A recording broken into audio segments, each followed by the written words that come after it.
Destination Unknown by Agatha Christie. Chapter 1. The man behind the desk moved a heavy glass paperweight 4 inches to the right. His face was not so much thoughtful or abstracted as expressionless. He had the pale complexion that comes from living most of the day in artificial light. This man, you felt, was an indoor man, a man of desks and files. The fact that to reach his office you had to walk through long, twisting underground corridors was somehow strangely appropriate. It would have been difficult to guess his age. He looked neither old nor young. His face was smooth and unwrinkled, and in his eyes was a great tiredness. The other man in the room was older. He was dark with a small military mustache. There was about him an alert, nervous energy. Even now, unable to sit still, he was pacing up and down, from time to time throwing off a remark in a jerky manner. "Reports," he said explosively. "Reports, reports, and more reports, and none of them any damn good." The man at the desk looked down at the papers in front of him. On top was an official card headed Betterton Thomas Charles. After the name was an interrogation mark. The man at the desk nodded thoughtfully. He said, "You've followed up these reports, and none of them any good." The other shrugged his shoulders. "How can one tell?" he asked. The man behind the desk sighed. "Yes," he said, "there is that. One can't tell, really." The older man went on with a kind of machine gun volley abruptness. "Reports from Rome, reports from Turin, seen on the Riviera, noticed in Antwerp, definitely identified in Oslo, positively seen in Biarritz, observed behaving suspiciously in Strasbourg, seen on the beach at Ostend with a glamorous blonde, noticed walking in the streets in Brussels with a greyhound. Hasn't been seen yet in the zoo with his arm round a zebra, but I dare say that will come." "You've no particular fancy yourself, Wharton?" "Personally, I had hopes of the Antwerp report, but it hasn't led to anything. Of course, by now." The young man stopped speaking and seemed to go into a coma. Presently he came out of it again and said cryptically, "Yes, probably, and yet, I wonder." Colonel Wharton sat down abruptly on the arm of a chair. "But we've got to find out," he said insistently. "We've got to break the back of all this how and why and where. You can't lose a tame scientist every month or so and have no idea how they go or why they go or where. Is it where we think, or isn't it? We've always taken it for granted that it is, but now I'm not so sure. You've read all the last dope on Betterton from America." The man behind the desk nodded. Usual left-wing tendencies at the period when everyone had them. Nothing of a lasting or permanent nature as far as can be found out. Did sound work before the war, though nothing spectacular. When Mannheim escaped from Germany, Betterton was assigned as assistant to him and ended by marrying Mannheim's daughter. After Mannheim's death, he carried on his own and did brilliant work. He leaped into fame with the startling discovery of Z-fission. Z-fission was a brilliant and absolutely revolutionary discovery. It put Betterton tops. He was all set for a brilliant career over there, but his wife had died soon after their marriage and he was all broken up over it. He came to England. He has been at Harwell for the last 18 months. Just 6 months ago he married again. "Anything there?" asked Wharton sharply. The other shook his head. "Not that we can find out. She's the daughter of a local solicitor, worked in an insurance office before her marriage. No violent political affinities so far as we've been able to discover." "Z-fission," said Colonel Wharton gloomily, with distaste.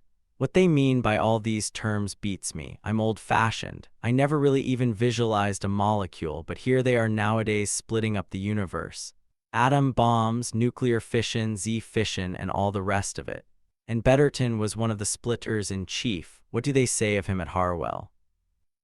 "Quite a pleasant personality. As to his work, nothing outstanding or spectacular, just variations on the practical applications of ZEF." Both men were silent for a moment. Their conversation had been desultory, almost automatic. The security reports lay in a pile on the desk, and the security reports had had nothing of value to tell. He was thoroughly screened on arrival here, of course, said Wharton. Yes, everything was quite satisfactory. 18 months ago, said Wharton thoughtfully. It gets him down, security precautions, the feeling of being perpetually under the microscope, the cloistered life. They get nervy, queer, I've seen it often enough. They begin to dream of an ideal world, freedom and brotherhood, and pool all secrets and work for the good of humanity. That's exactly the moment when someone who's more or less the dregs of humanity sees their chance and takes it. He rubbed his nose. Nobody is so gullible as the scientist, he said. All the phony mediums say so, can't quite see why. The other smiled, a very tired smile. Oh yes, he said, it would be so. They think they know, you see, that's always dangerous. Now our kind are different, we're humble-minded men. We don't expect to save the world, only pick up one or two broken pieces and remove a spanner or two when it's jamming up the works. He tapped thoughtfully on the table with his finger. If I only knew a little more about Betterton, he said. Not his life and his actions, but the revealing everyday things, what sort of jokes he laughed at. What made him swear, who were the people he admired and who made him mad. Wharton looked at him curiously. What about the wife? You've tried her several times. Can't she help? The other shrugged his shoulders. She hasn't so far. You think she knows something? She doesn't admit, of course, that she knows anything. All the established reactions, worry, grief, desperate anxiety, no clue or suspicion beforehand, husband's life perfectly normal, no stress of any kind, and so on and so on. Her own theory is that he's been kidnapped. And you don't believe her? I'm handicapped, said the man behind the desk bitterly. I never believe anybody. Well, said Wharton slowly, I suppose one has to keep an open mind. What's she like? Ordinary sort of woman you'd meet any day playing bridge.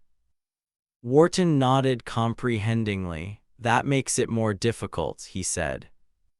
She's here to see me now. We shall go over all the same ground again. It's the only way, said Wharton. I couldn't do it, though, haven't got the patience. He got up. Well, I won't keep you. We've not got much further, have we? Unfortunately, no. You might do a special checkup on that Oslo report. It's a likely spot. Wharton nodded and went out. The other man raised the receiver by his elbow and said, I'll see Mrs. Betterton now. Send her in. He sat staring into space until there was a tap on the door and Mrs. Betterton was shown in. She was a tall woman, about 27 years of age. The most noticeable thing about her was a magnificent head of auburn red hair. Beneath the splendor of this, her face seemed almost insignificant. She had the blue-green eyes and light eyelashes that so often go with red hair. She was wearing no makeup, he noticed. He considered the significance of that whilst he was greeting her, settling her comfortably in a chair near the desk. It inclined him very slightly to the belief that Mrs. Betterton knew more than she had said she knew. In his experience, women suffering from violent grief and anxiety did not neglect their makeup. Aware of the ravages grief made in their appearance, they did their best to repair those ravages. He wondered if Mrs. Betterton calculatingly abstained from makeup, the better to sustain the part of the distracted wife. She said now, rather breathlessly, Oh, Mr. Jessup, I do hope, is there any news? He shook his head and said gently, I'm so sorry to ask you to come up like this, Mrs. Betterton. I'm afraid we haven't got any definite news for you. Olive Betterton said quickly, I know you said so in your letter, but I wondered if since then, I was glad to come up. Just sitting at home wondering and brooding, that's the worst of it all, because there's nothing one can do. The man called Jessup said soothingly, You mustn't mind, Mrs. Betterton, if I go over the same ground again and again, ask you the same questions, stress the same points. You see, it's always possible that some small point might arise, something that you hadn't thought of before or perhaps hadn't thought worth mentioning. Yes, I understand. Ask me all over again about everything. The last time you saw your husband was on the 23rd of August. Yes. That was when he left England to go to Paris to a conference there. Yes. Jessup went on rapidly. He attended the first 2 days of the conference. The third day he did not turn up. Apparently he had mentioned to one of his colleagues that he was going instead for a trip on a bateau mouche that day. A bateau mouche? What's a bateau mouche? Jessup smiled. One of those small boats that go along the Seine. He looked at her sharply. Does that strike you as unlike your husband? She said doubtfully. It does rather. I should have thought he'd be so keen on what was going on at the conference. Possibly, still the subject for discussion on this particular day was not one in which he had any special interest, so he might reasonably have given himself a day off. But it doesn't strike you as being quite like your husband. She shook her head. He did not return that evening to his hotel, went on Jessup. As far as can be ascertained, he did not pass any frontier, certainly not on his own passport. Do you think he could have had a second passport in another name, perhaps? Oh no, why should he? He watched her. You never saw such a thing in his possession. She shook her head with vehemence. No, and I don't believe it. I don't believe it for a moment. I don't believe he went away deliberately as you all try to make out. Something else happened to him, or else perhaps he's lost his memory. His health had been quite normal. Yes, he was working rather hard and sometimes felt a little tired, nothing more than that. He'd not seemed worried in any way or depressed. He wasn't worried or depressed about anything. With shaking fingers, she opened her bag and took out her handkerchief. It's all so awful, her voice shook. I can't believe it. He'd never have gone off without a word to me. Something else happened to him. He's been kidnapped or he's been attacked perhaps. I try not to think it, but sometimes I feel that that must be the solution. He must be dead. Now please, Mrs. Betterton, please, there's no need to entertain that supposition yet. If he's dead, his body would have been discovered by now. It might not. Awful things happen. He might have been drowned or pushed down a sewer. I'm sure anything could happen in Paris. Paris, I can assure you, Mrs. Betterton, is a very well policed city. She took the handkerchief away from her eyes and stared at him with sharp anger. I know what you think, but it isn't so. Tom wouldn't sell secrets or betray secrets. He wasn't a communist. His whole life is an open book. What were his political beliefs, Mrs. Betterton? In America, he was a Democrat, I believe. Here he voted Labor. He wasn't interested in politics. He was a scientist first and last. She added defiantly, he was a brilliant scientist. Yes, said Jessup, he was a brilliant scientist. That's really the crux of the whole matter. He might have been offered, you know, very considerable inducements to leave this country and go elsewhere. It's not true, anger leaped out again. That's what the papers try to make out. That's what you all think when you come questioning me. It's not true. He'd never go without telling me, without giving me some idea. And he told you nothing. Again he was watching her keenly. Nothing. I don't know where he is. I think he was kidnapped or else, as I say, dead. But if he's dead, I must know soon. I can't go on like this, waiting and wondering. I can't eat or sleep. I'm sick and ill with worry. Can't you help me? Can't you help me at all? He got up then and moved round his desk. He murmured, I'm so very sorry, Mrs. Betterton, so very sorry. Let me assure you that we are trying our very best to find out what has happened to your husband. We get reports in every day from various places.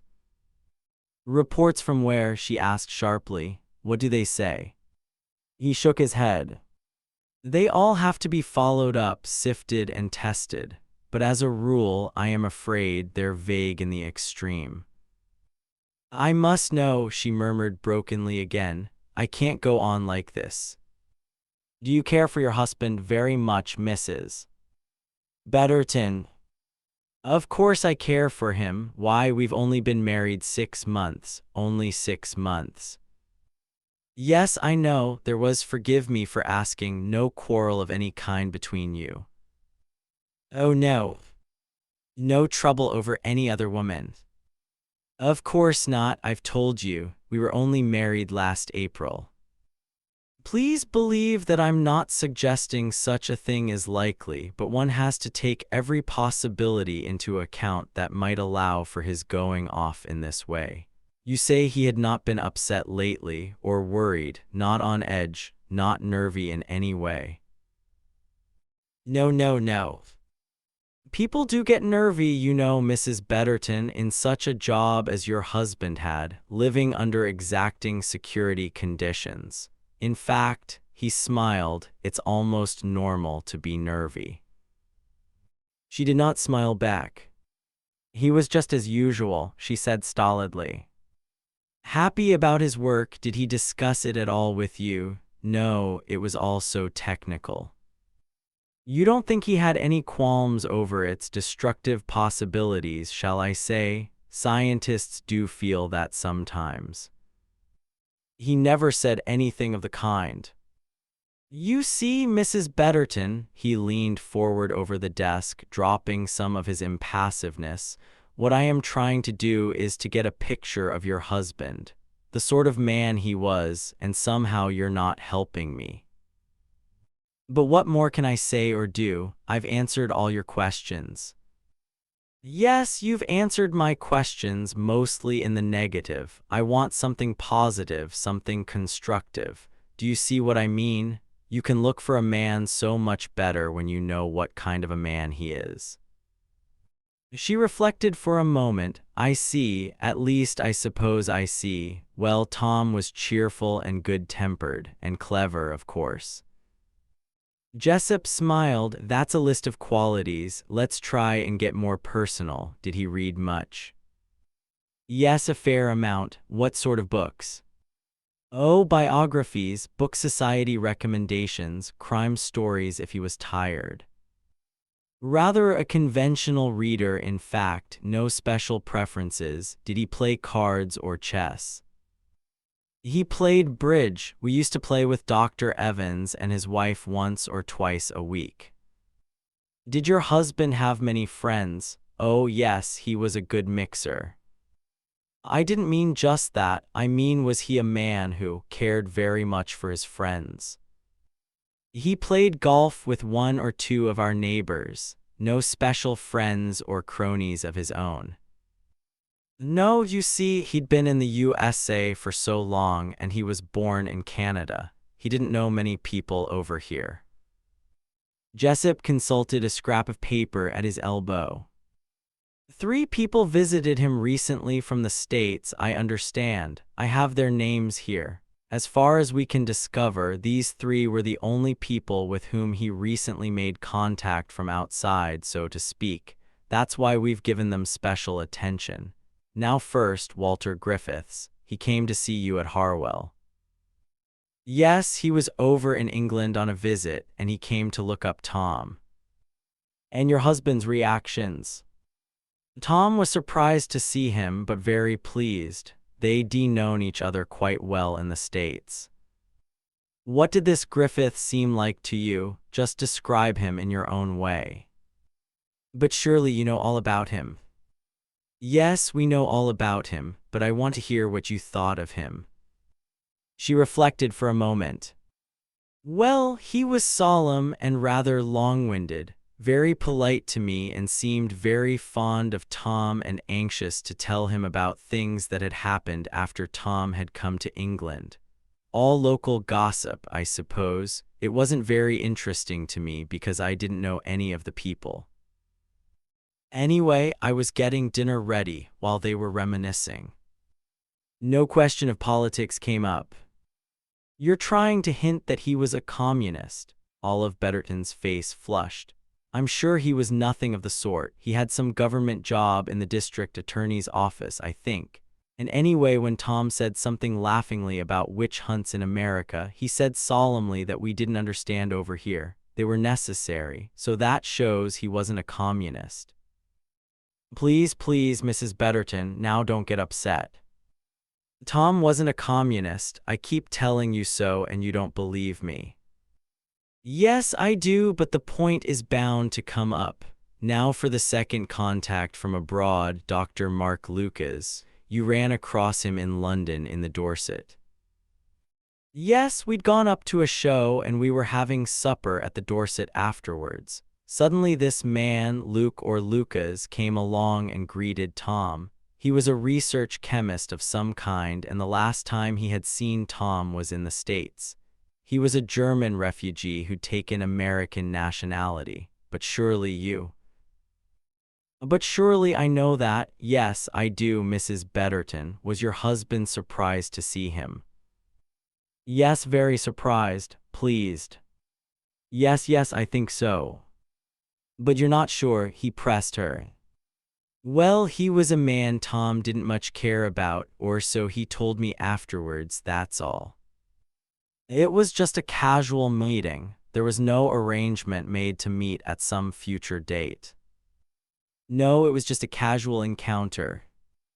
I see. The third contact from abroad was a woman, Mrs. Carol Speeder, also from the States. How did that come about?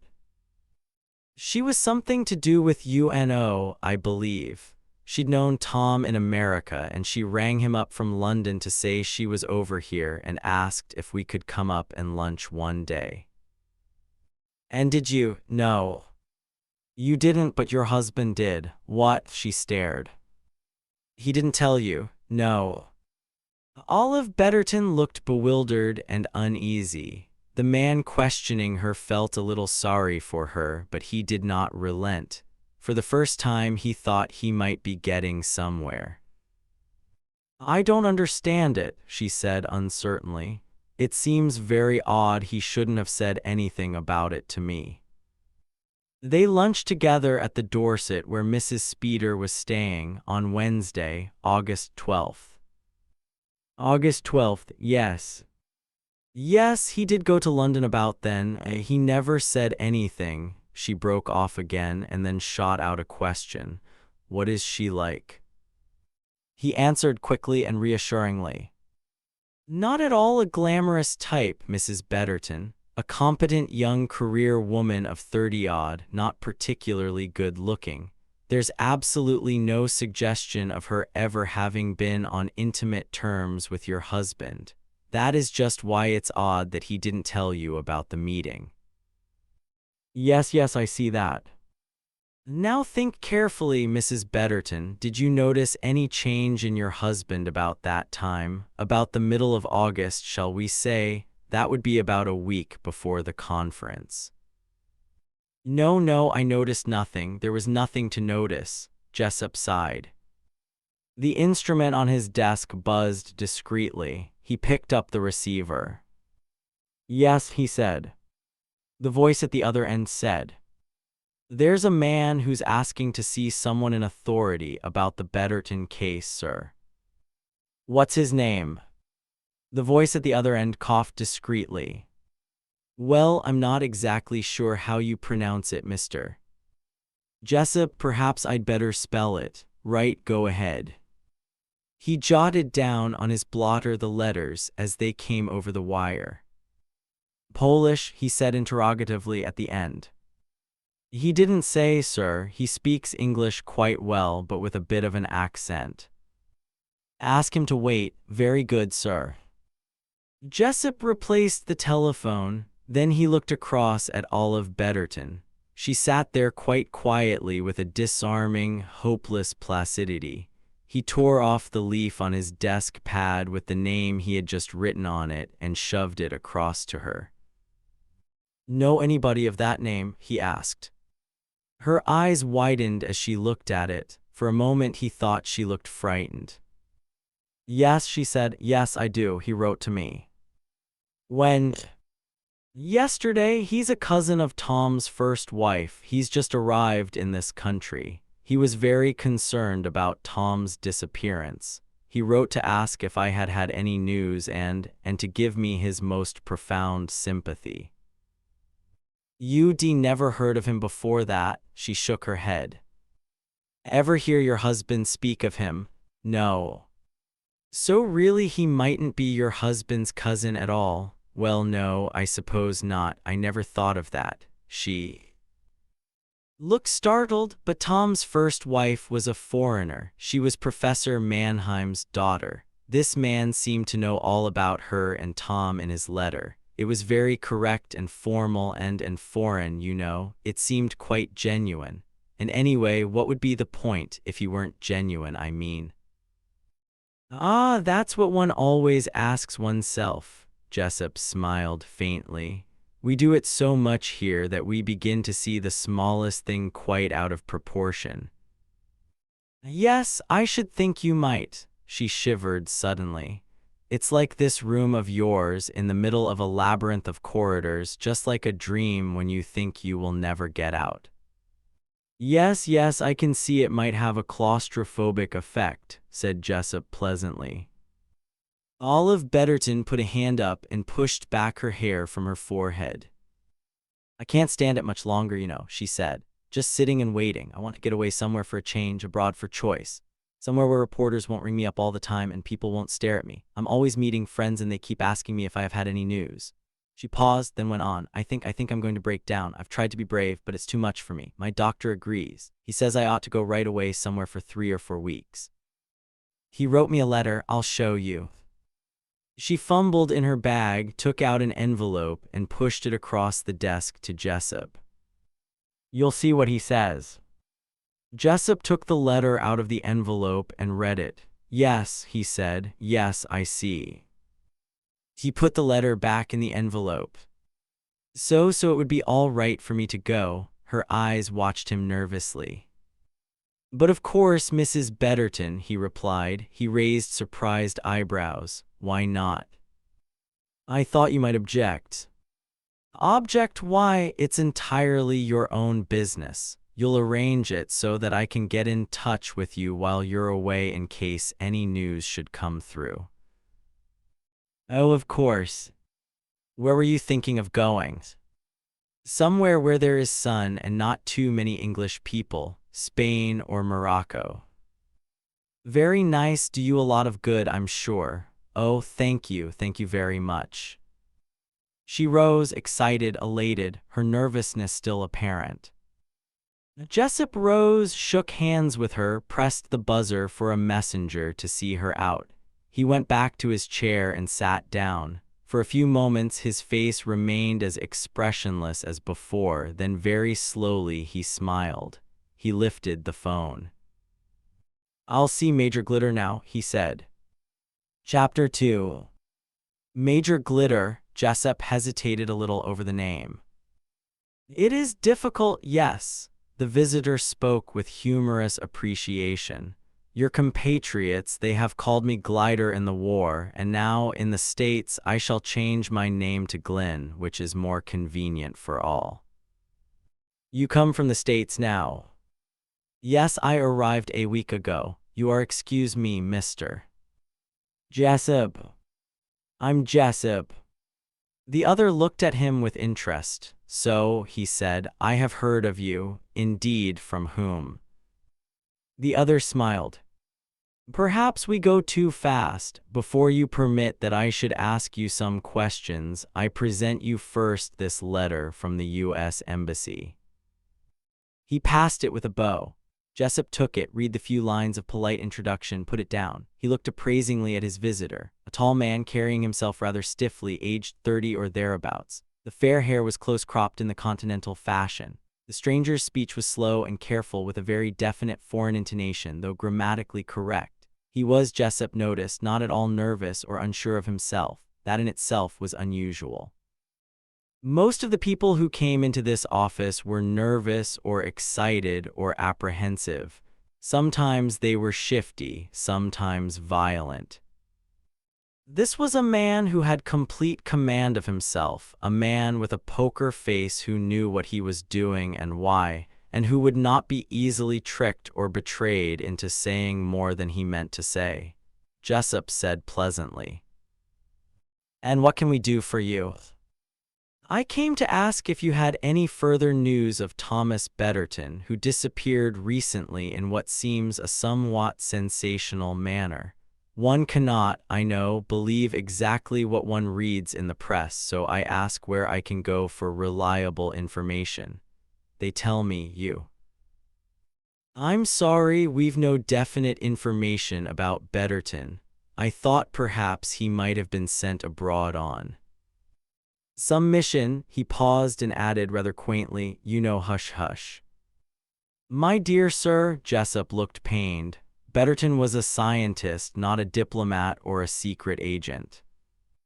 "I am rebuked, but labels are not always correct. You will want to inquire my interest in the matter. Thomas Betterton was a relation of mine by marriage." "Yes, you are the nephew, I believe, of the late Professor Mannheim." "Ah, that you knew already. You are well informed here. People come along and tell us things," murmured Jessup. "Betterton's wife was here. She told me you had written to her." "Yes, to express my condolences and to ask if she had had any further news." "That was very correct. My mother was Professor Mannheim's only sister. They were very much attached. In Warsaw, when I was a child, I was much at my uncle's house, and his daughter Elsa was to me like a sister. When my father and mother died, my home was with my uncle and cousin. They were happy days. Then came the war, the tragedies, the horrors. Of all that we will not speak. My uncle and Elsa escaped to America. I myself remained in the underground resistance, and after the war ended, I had certain assignments. One visit I paid to see my uncle and cousin, that was all. But there came a time when my commitments in Europe are ended. I intend to reside in the States permanently. I shall be, I hope, near my uncle and my cousin and her husband. But alas," he spread out his hands, "I get there and my uncle, he is dead, my cousin too, and her husband, he has come to this country and has married again. So once more I have no family. And then I read of the disappearance of the well-known scientist Thomas Betterton, and I come over to see what can be done." He paused and looked inquiringly at Jessup.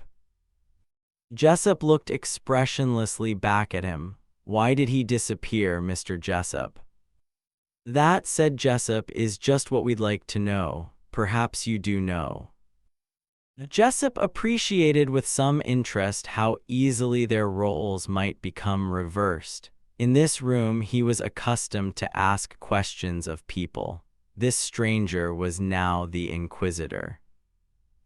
Still smiling pleasantly, Jessup replied, "I assure you we do not, but you suspect." "It is possible," said Jessup cautiously, "that the thing follows a certain pattern. There have been occurrences of this kind before." "I know." Rapidly the visitor cited a half-dozen cases. "All scientists," he said with significance. "Yes. They have gone beyond the Iron Curtain. It is a possibility, but we do not know. But they have gone of their own free will." "Even that," said Jessup, "is difficult to say. It is not my business, you think." "Oh, please." "But you are right. It is of interest to me only because of Betterton." "You'll forgive me," said Jessup, "if I don't quite understand your interest. After all, Betterton is only a relation by marriage. You didn't even know him." "That is true, but for us Poles, the family is very important. There are obligations." He stood up and bowed stiffly. "I regret that I have trespassed upon your time, and I thank you for your courtesy." Jessup rose also. "I'm sorry we cannot help you," he said, "but I assure you we are completely in the dark. If I do hear of anything, can I reach you?" "Care of the U.S. Embassy will find me. I thank you." Again he bowed formally. Jessup touched the buzzer. Major Glitter went out. Jessup lifted the receiver. "Ask Colonel Wharton to come to my room." When Wharton entered the room, Jessup said, "Things are moving at last." "How?" "Mrs. Betterton wants to go abroad." Wharton whistled. "Going to join hubby." I'm hopeful. She came provided with a convenient letter from her medical advisor. Complete need of rest and change of scene. Looks good. Though of course it may be true, Jessup warned him, a simple statement of fact. We never take that view here, said Wharton. No, I must say she does her stuff very convincingly, never slips up for a moment. You got nothing further from her, I suppose. One faint lead, the speeder woman with whom Betterton lunched at the Dorset. Yes. He didn't tell his wife about the lunch. Oh, Wharton considered, you think that's relevant? It might be. Carol Speeder was had up before the Committee of Investigation of Un-American Activities. She cleared herself, but all the same, yes, all the same she was, or they thought she was, tarred with that brush. It may be a possible contact. The only one we've found for Betterton so far. What about Mrs. Betterton's contacts? Any possible contact lately who could have instigated the going abroad business? No personal contact. She had a letter yesterday from a Pole, a cousin of Betterton's first wife. I had him here just now asking for details, etc. What's he like? Not real, said Jessup. All very foreign and correct, got all the curiously unreal as a personality. Think he's been the contact to tip her off? It could be, I don't know, he puzzles me. Going to keep tabs on him. Jessup smiled. Yes, I pressed the buzzer twice. You old spider with your tricks. Wharton became businesslike again. Well, what's the form? Janet, I think, and the usual, Spain or Morocco, not Switzerland. Not this time. I should have thought Spain or Morocco would have been difficult for them. We mustn't underestimate our adversaries. Wharton flipped the security files disgustedly with his nail. About the only two countries where Betterton hasn't been seen, he said with chagrin. Well, we'll lay it all on, my God. If we fall down on the job this time, Jessup leaned back in his chair. It's a long time since I've had a holiday, he said. I'm rather sick of this office. I might take a little trip abroad. Chapter 3 1. Flight 108 to Paris, Air France, this way please. The persons in the lounge at Heathrow Airport rose to their feet. Hilary Craven picked up her small, lizard-skin traveling case and moved in the wake of the others, out onto the tarmac. The wind blew sharply cold after the heated air of the lounge. Hilary shivered and drew her furs a little closer round her. She followed the other passengers across to where the aircraft was waiting. This was it. She was off, escaping, out of the grayness, the coldness, the dead numb misery, escaping to sunshine and blue skies and a new life. She would leave all this weight behind, this dead weight of misery and frustration. She went up the gangway of her plane, bending her head as she passed inside and was shown by the steward to her seat. For the first time in months, she savored relief from a pain that had been so sharply acute as almost to be physical. I shall get away, she said to herself hopefully. I shall get away. The roaring and the revolutions of the plane excited her. There seemed a kind of elemental savagery in it. Civilized misery, she thought, is the worst misery, gray and hopeless. But now, she thought, I shall escape. The plane taxied gently along the runway. The air hostess said, Fasten your belts, please. The plane made a half-turn and stood waiting its signal to depart. Hilary thought, perhaps the plane will crash. Perhaps it will never rise off the ground. Then that will be the end. That will be the solution to everything. They seemed to wait for ages out on the airfield. Waiting for the signal to start off to freedom, Hilary thought absurdly, I shall never get away, never. I shall be kept here, a prisoner. Ugh.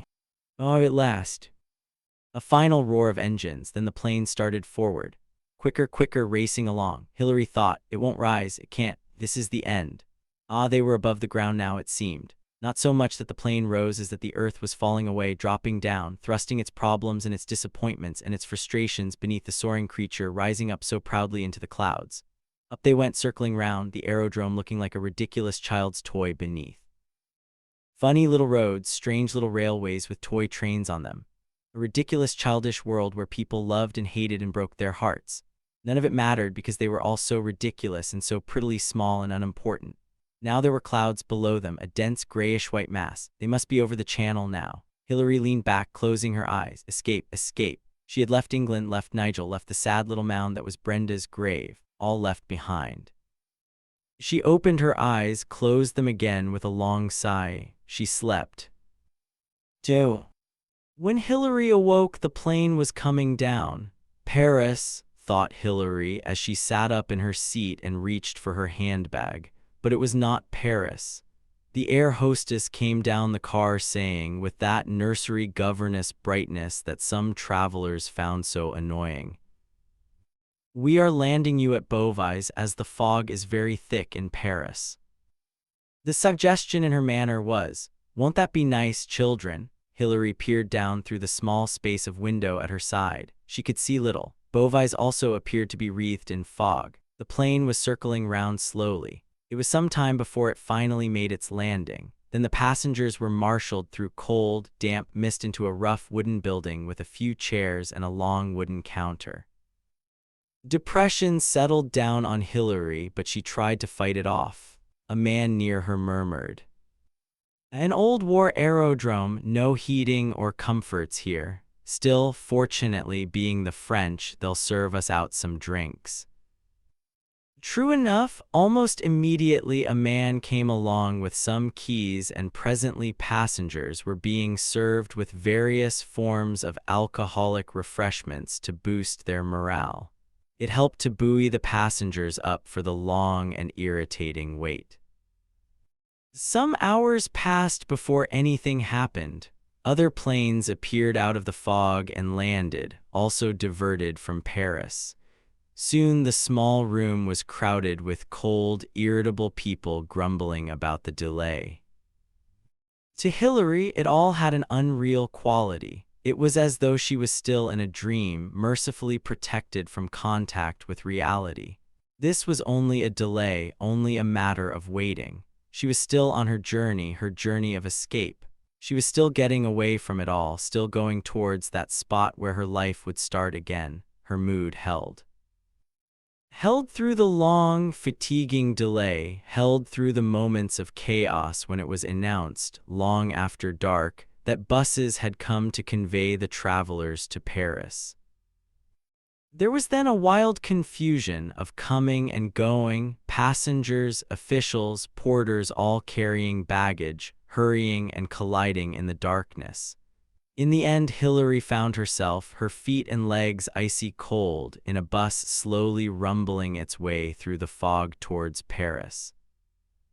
It was a long, weary drive taking 4 hours. It was midnight when they arrived at the Invalids, and Hilary was thankful to collect her baggage and drive to the hotel where accommodation was reserved for her. She was too tired to eat, just had a hot bath and tumbled into bed. The plane to Casablanca was due to leave Orly Airport at 10:30 the following morning, but when they arrived at Orly, everything was confusion. Planes had been grounded in many parts of Europe, arrivals had been delayed as well as departures. A harassed clerk at the departure desk shrugged his shoulders and said, "Impossible for Madame to go on the flight where she had reservations. The schedules have all had to be changed. If Madame will take a seat for a little minute, presumably all will arrange itself." In the end, she was summoned and told that there was a place on a plane going to Dakar which normally did not touch down at Casablanca, but would do so on this occasion. "You will arrive 3 hours later, that is all, Madame, on this later service." Hilary acquiesced without protest, and the official seemed surprised and positively delighted by her attitude. Madame has no conceptions of the difficulties that have been made to me this morning, he said. In fin they are unreasonable, messieurs the travelers. It is not I who made the fog. Naturally it has caused the disruptions. One must accommodate oneself with the good humor. That is what I say, however displeasing it is to have one's plans altered. Après tout, madame, a little delay of an hour or 2 hours or 3 hours, what does it matter? How can it matter by what plane one arrives at Casablanca? Yet on that particular day it mattered more than the little Frenchman knew when he spoke those words. For when Hilary finally arrived and stepped out into the sunshine onto the tarmac, the porter who was moving beside her with his piled-up trolley of luggage observed, "You have the lucky chance, madame, not to have been on the plane before this, the regular plane for Casablanca." Hilary said, "Why, what happened?" The man looked uneasily to and fro, but after all, the news could not be kept secret. He lowered his voice confidentially and leant towards her. "Mauvaise affaire," he muttered. "It crashed landing. The pilot and the navigator are dead and most of the passengers, 4 or 5, were alive and have been taken to hospital. Some of those are badly hurt." Hilary's first reaction was a kind of blinding anger. Almost unprompted there leapt into her mind the thought, why wasn't I in that plane? If I had been, it would have been all over now. I should be dead out of it all. No more heartaches, no more misery. The people in that plane wanted to live, and I don't care. Why shouldn't it have been me? She passed through the customs, a perfunctory affair, and drove with her baggage to the hotel. It was a glorious, sunlit afternoon with the sun just sinking to rest. The clear air and golden light, it was all as she had pictured it. She had arrived. She had left the fog, the cold, the darkness of London. She had left behind her misery and indecision and suffering. Here there was pulsating life and color and sunshine. She crossed her bedroom and threw open the shutters, looking out into the street. Yes, it was all as she had pictured it would be. Hilary turned slowly away from the window and sat down on the side of the bed. Escape, escape, that was the refrain that had hummed incessantly in her mind ever since she left England. Escape, escape, and now she knew with a horrible, stricken coldness that there was no escape. Everything was just the same here as it had been in London. She herself, Hilary Craven, was the same. It was from Hilary Craven that she was trying to escape, and Hilary Craven was Hilary Craven in Morocco just as much as she had been Hilary Craven in London. She said very softly to herself, "What a fool I've been, what a fool I am. Why did I think that I'd feel differently if I got away from England?" Brenda's grave, that small pathetic mound, was in England, and Nigel would shortly be marrying his new wife in England. Why had she imagined that those two things would matter less to her here? Wishful thinking, that was all. Well, that was all over now. She was up against reality, the reality of herself and what she could bear and what she could not bear. One could bear things, Hilary thought, so long as there was a reason for bearing them. She had borne her own long illness. She had borne Nigel's defection and the cruel and brutal circumstances in which it had operated. She had borne these things because there was Brenda. Then had come the long, slow, losing fight for Brenda's life, the final defeat. Now there was nothing to live for any longer. It had taken the journey to Morocco to prove that to her. In London she had had a queer, confused feeling that if only she could get somewhere else she could forget what lay behind her and start again.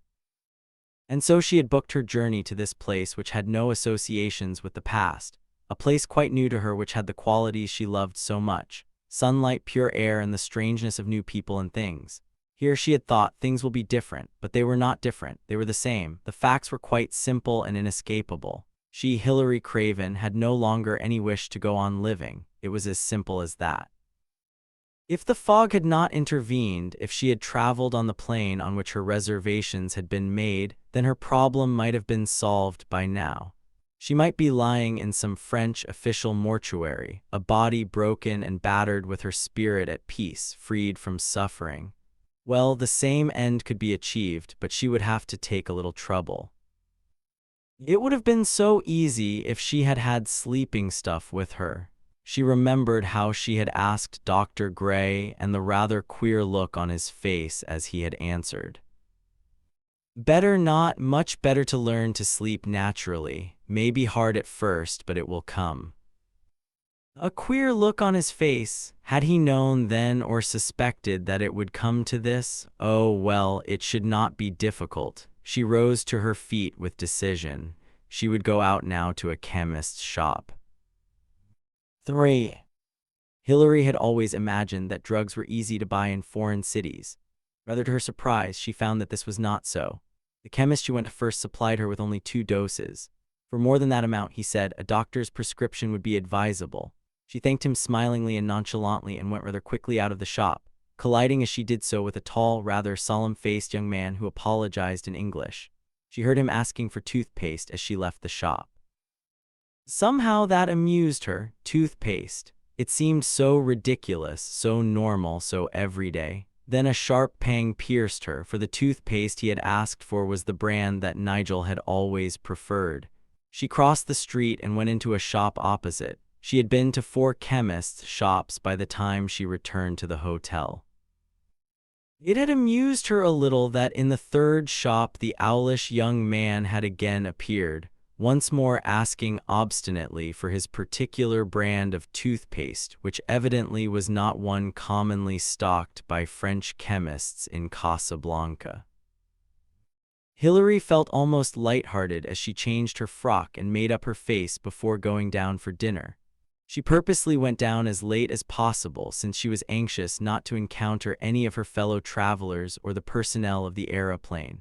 That was hardly likely in any case since the plane had gone on to Dakar, and she thought that she had been the only person put off at Casablanca. The restaurant was almost empty by the time she came into it, though she noticed that the young Englishman with the owl-like face was just finishing his meal at the table by the wall. He was reading a French newspaper and seemed quite absorbed in it. Hillary ordered herself a good meal with a half-bottle of wine. She was feeling a heady kind of excitement. She thought to herself, what is this after all but the last adventure? Then she ordered a bottle of Vichy water to be sent up to her room and went straight up after leaving the dining room. The waiter brought the Vichy, uncapped it, placed it on the table, and wishing her good night, left the room. Hillary drew a sigh of relief. As he closed the door after him, she went to it and turned the key in the lock. She took from the drawer of the dressing table the 4 little packets she had obtained from the chemists and unwrapped them. She laid the tablets out on the table and poured herself out a glass of Vichy water. Since the drug was in tablet form, she had only to swallow the tablets and wash them down with the Vichy water. She undressed, wrapped her dressing gown round her and came back to sit by the table. Her heart beat faster. She felt something like fear now, but the fear was half fascination and not the kind of flinching that would have tempted her to abandon her plan. She was quite calm and clear about that. This was escape at last, real escape. She looked at the writing table, debating whether she would leave a note. She decided against it. She had no relations, no close or dear friends. There was nobody to whom she wished to say goodbye.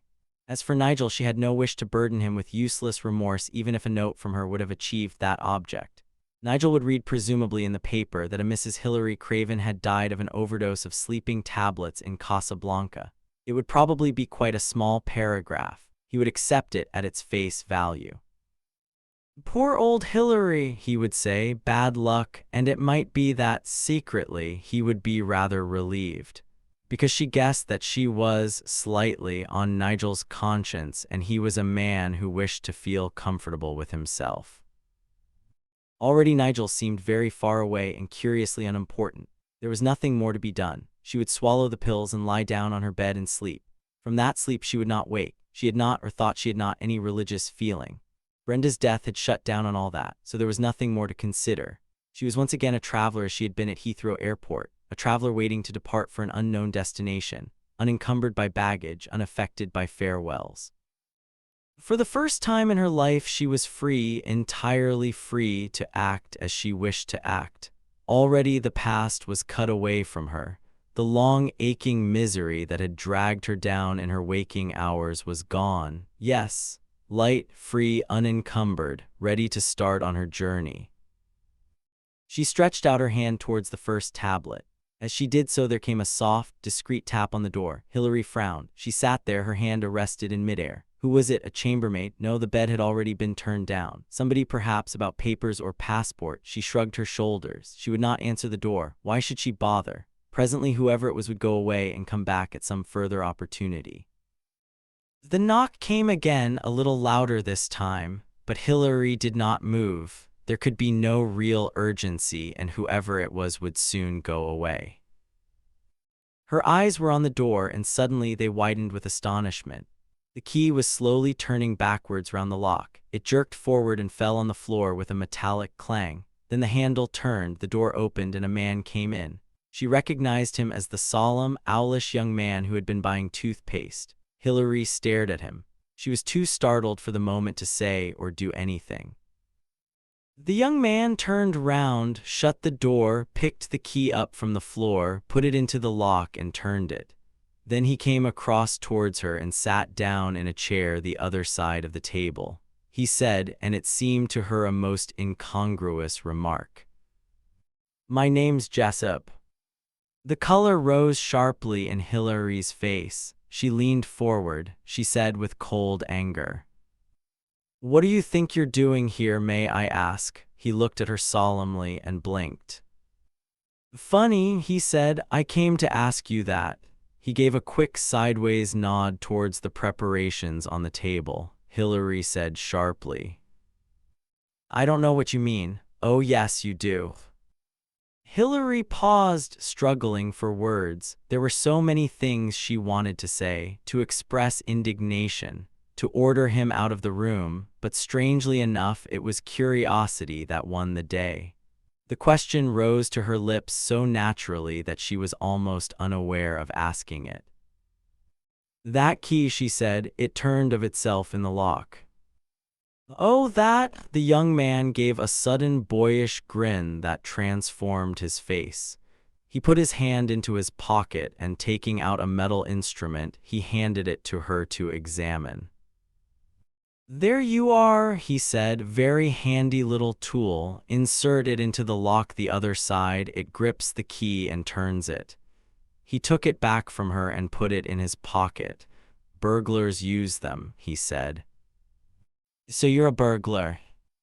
"No, no, Mrs. Craven, do me justice. I did knock, you know. Burglars don't knock. Then, when it seemed you weren't going to let me in, I used this."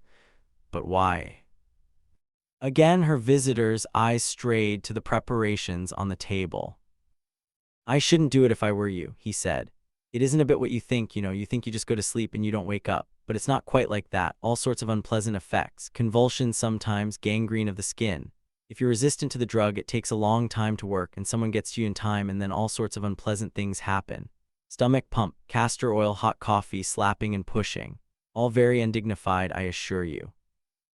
Hillary leaned back in her chair, her eyelids narrowed. She clenched her hands slightly. She forced herself to smile. "What a ridiculous person you are," she said. "Do you imagine that I was committing suicide or something like that?" "Not only imagine it," said the young man called Jessup. "I'm quite sure of it. I was in that chemist's, you know, when you came in, buying toothpaste as a matter of fact. Well, they hadn't got the sort I like, so I went to another shop, and there you were asking for sleeping pills again. Well, I thought that was a bit odd, you know, so I followed you. All those sleeping pills at different places. It could only add up to one thing." His tone was friendly offhand, but quite assured. Looking at him, Hillary Craven abandoned pretense. "Then don't you think it is unwarrantable impertinence on your part to try and stop me?" He considered the point for a moment or two, then he shook his head. "No, it's one of those things that you can't not do, if you understand." Hillary spoke with energy. "You can stop me for the moment. I mean, you can take the pills away, throw them out of the window or something like that, but you can't stop me from buying more another day or throwing myself down from the top floor of the building or jumping in front of a train." The young man considered this. "No," he said, "I agree I can't stop you doing any of those things, but it's a question, you know, whether you will do them. Tomorrow, that is." You think I shall feel differently tomorrow? Asked Hilary, faint bitterness in her tone. People do, said Jessup almost apologetically. Yes, perhaps, she considered, if you're doing things in a mood of hot despair. But when it's cold despair, it's different. I've nothing to live for, you see. Jessup put his rather owlish head on one side and blinked. Interesting, he remarked. Not really, not interesting at all. I'm not a very interesting woman. My husband, whom I loved, left me. My only child died very painfully of meningitis. I've no near friends or relations. I've no vocation, no art or craft or work that I love doing. Tough, said Jessup appreciatively. He added rather hesitantly, you don't think of it as wrong. Hilary said heatedly, why should it be wrong? It's my life.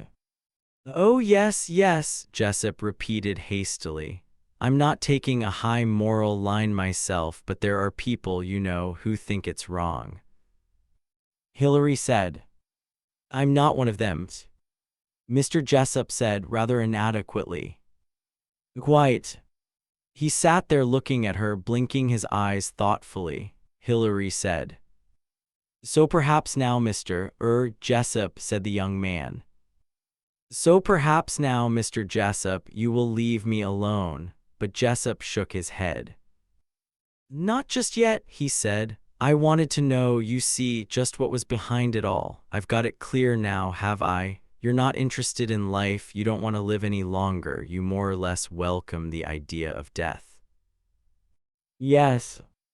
Good, said Jessup cheerfully. So now we know where we are, let's go on to the next step. Has it got to be sleeping pills? What do you mean? Well, I've already told you that they're not as romantic as they sound. Throwing yourself off a building isn't too nice, either. You don't always die at once.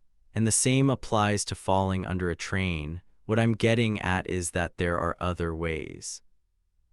I don't understand what you mean. I'm suggesting another method, rather a sporting method, really. There's some excitement in it, too. I'll be fair with you. There's just 100 to 1 chance that you mightn't die, but I don't believe under the circumstances that you'd really object by that time. I haven't the faintest idea what you're talking about. Of course you haven't, said Jessup. I've not begun to tell you about it yet. I'm afraid I'll have to make rather a thing about it, tell you a story, I mean. Shall I go ahead? I suppose so. Jessup paid no attention to the grudgingness of the assent. He started off in his most owl-like manner. You're the sort of woman who reads the papers and keeps up with things generally, I expect, he said. You'll have read about the disappearance of various scientists from time to time. There was that Italian chap about a year ago, and about 2 months ago a young scientist called Thomas Betterton disappeared. Hilary nodded. Yes, I read about that in the papers. Well, there's been a good deal more than has appeared in papers. More people, have disappeared. They haven't always been scientists. Some of them have been young men who were engaged in important medical research.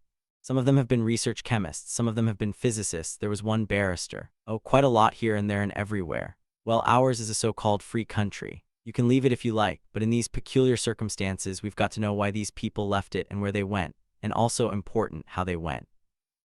Did they go of their own free will? Were they kidnapped? Were they blackmailed into going? What route did they take? What kind of organization is it that sets this in motion, and what is its ultimate aim? Lots of questions. We want the answer to them. You might be able to help get us that answer. Hilary stared at him. Me's how, why? I'm coming down to the particular case of Thomas Betterton. He disappeared from Paris just over 2 months ago. He left a wife in England. She was distracted, or said she was distracted. She swore that she had no idea why he'd gone or where or how. That may be true or it may not. Some people, and I'm one of them, think it wasn't true. Hilary leaned forward in her chair. In spite of herself, she was becoming interested. Jessup went on. We prepared to keep a nice, unobtrusive eye on Mrs. Betterton. About a fortnight ago, she came to me and told me she had been ordered by her doctor to go abroad, take a thorough rest, and get some distraction. She was doing no good in England, and people were continually bothering her. Newspaper reporters, relations, kind friends, Hilary said dryly. I can imagine it. Yes, tough, quite natural she would want to get away for a bit. Quite natural, I should think. But we've got nasty, suspicious minds in our department, you know. We arranged to keep tabs on Mrs. Betterton. Yesterday, she left England as arranged for Casablanca. Casablanca. Yes, en route to other places in Morocco, of course. All quite open and above board, plans made, bookings ahead. But it may be that this trip to Morocco is where Mrs. Betterton steps off into the unknown. Hilary shrugged her shoulders. I don't see where I come into all this, Jessup smiled. You come into it because you've got a very magnificent head of red hair, Mrs. Craven. Hair? Yes, it's the most noticeable thing about Mrs. Betterton, her hair. You've heard, perhaps, that the plane before yours today crashed on landing. I know, I should have been on that plane. I actually had reservations for it. Interesting, said Jessup. Well, Mrs. Betterton was on that plane. She wasn't killed. She was taken out of the wreckage still alive, and she is in hospital now. But according to the doctor, she won't be alive tomorrow morning. A faint glimmer of light came to Hilary. She looked at him inquiringly. Yes, said Jessup, perhaps now you see the form of suicide I'm offering you. I'm suggesting that you should become Mrs. Betterton. But surely, said Hilary, that would be quite impossible. I mean, they'd know at once she wasn't me. Jessup put his head on one side.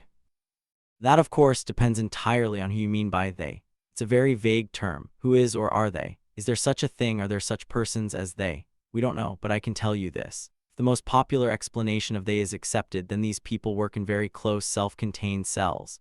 They do that for their own security. If Mrs. Betterton's journey had a purpose and is planned, then the people who are in charge of it here will know nothing about the English side of it. At the appointed moment, they will contact a certain woman at a certain place and carry on from there. Mrs. Betterton's passport description is 5 FT. 7, red hair, blue-green eyes, mouth medium, no distinguishing marks. Good enough. But the authorities here, surely they... Jessup smiled. That part of it will be quite all right. The French have lost a few valuable young scientists and chemists of their own. They'll cooperate. The facts will be as follows. Mrs. Betterton, suffering from concussion, is taken to hospital. Mrs. Craven, another passenger in the crashed plane, will also be admitted to hospital. Within a day or two, Mrs. Craven will die in hospital, and Mrs. Betterton will be discharged, suffering slightly from concussion, but able to proceed on her tour. The crash was genuine, the concussion is genuine, and concussion makes a very good cover for you. It excuses a lot of things like lapses of memory and various unpredictable behavior. Hilary said, It would be madness. Oh yes, said Jessup, it's madness, all right. It's a very tough assignment, and if our suspicions are realized, you'll probably cop it. You see, I'm being quite frank, but according to you, you're prepared and anxious to cop it. As an alternative to throwing yourself in front of a train or something like that, I should think you'd find it far more amusing. Suddenly and unexpectedly, Hilary laughed. I do believe, she said, that you're quite right. You'll do it. Yes, why not? In that case, said Jessup, rising in his seat with sudden energy, there's absolutely no time to be lost. Chapter 4. 1. It was not really cold in the hospital, but it felt cold. There was a smell of antiseptics in the air. Occasionally in the corridor outside could be heard the rattle of glasses and instruments as a trolley was pushed by. Hilary Craven sat in a hard iron chair by a bedside. In the beds, lying flat under a shaded light with her head bandaged, Olive Betterton lay unconscious. There was a nurse standing on one side of the bed and the doctor on the other. Jessup sat in a chair in the far corner of the room. The doctor turned to him and spoke in French. "It will not be very long now," he said. "The pulse is very much weaker, and she will not recover consciousness." The Frenchman shrugged his shoulders. "That I cannot say. It may be yes at the very end. There is nothing you can do, no stimulant." The doctor shook his head. He went out. The nurse followed him.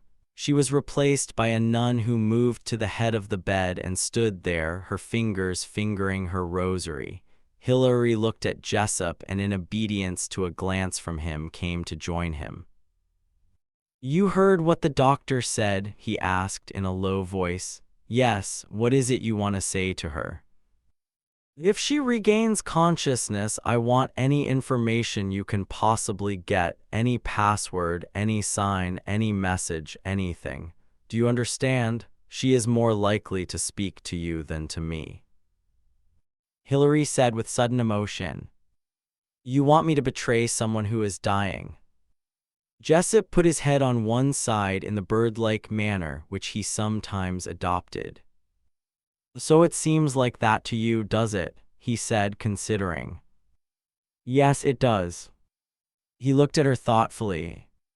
"Very well then, you shall say and do what you please. For myself, I can have no scruples, you understand that.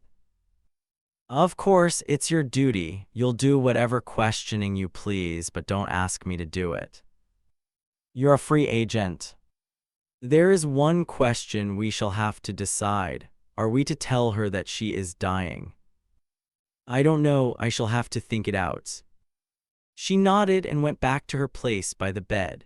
She was filled now with a deep compassion for the woman who lay there dying, the woman who was on her way to join the man she loved. Or were they all wrong? Had she come to Morocco simply to seek solace, to pass the time until perhaps some definite news could come to her as to whether her husband were alive or dead? Hilary wondered.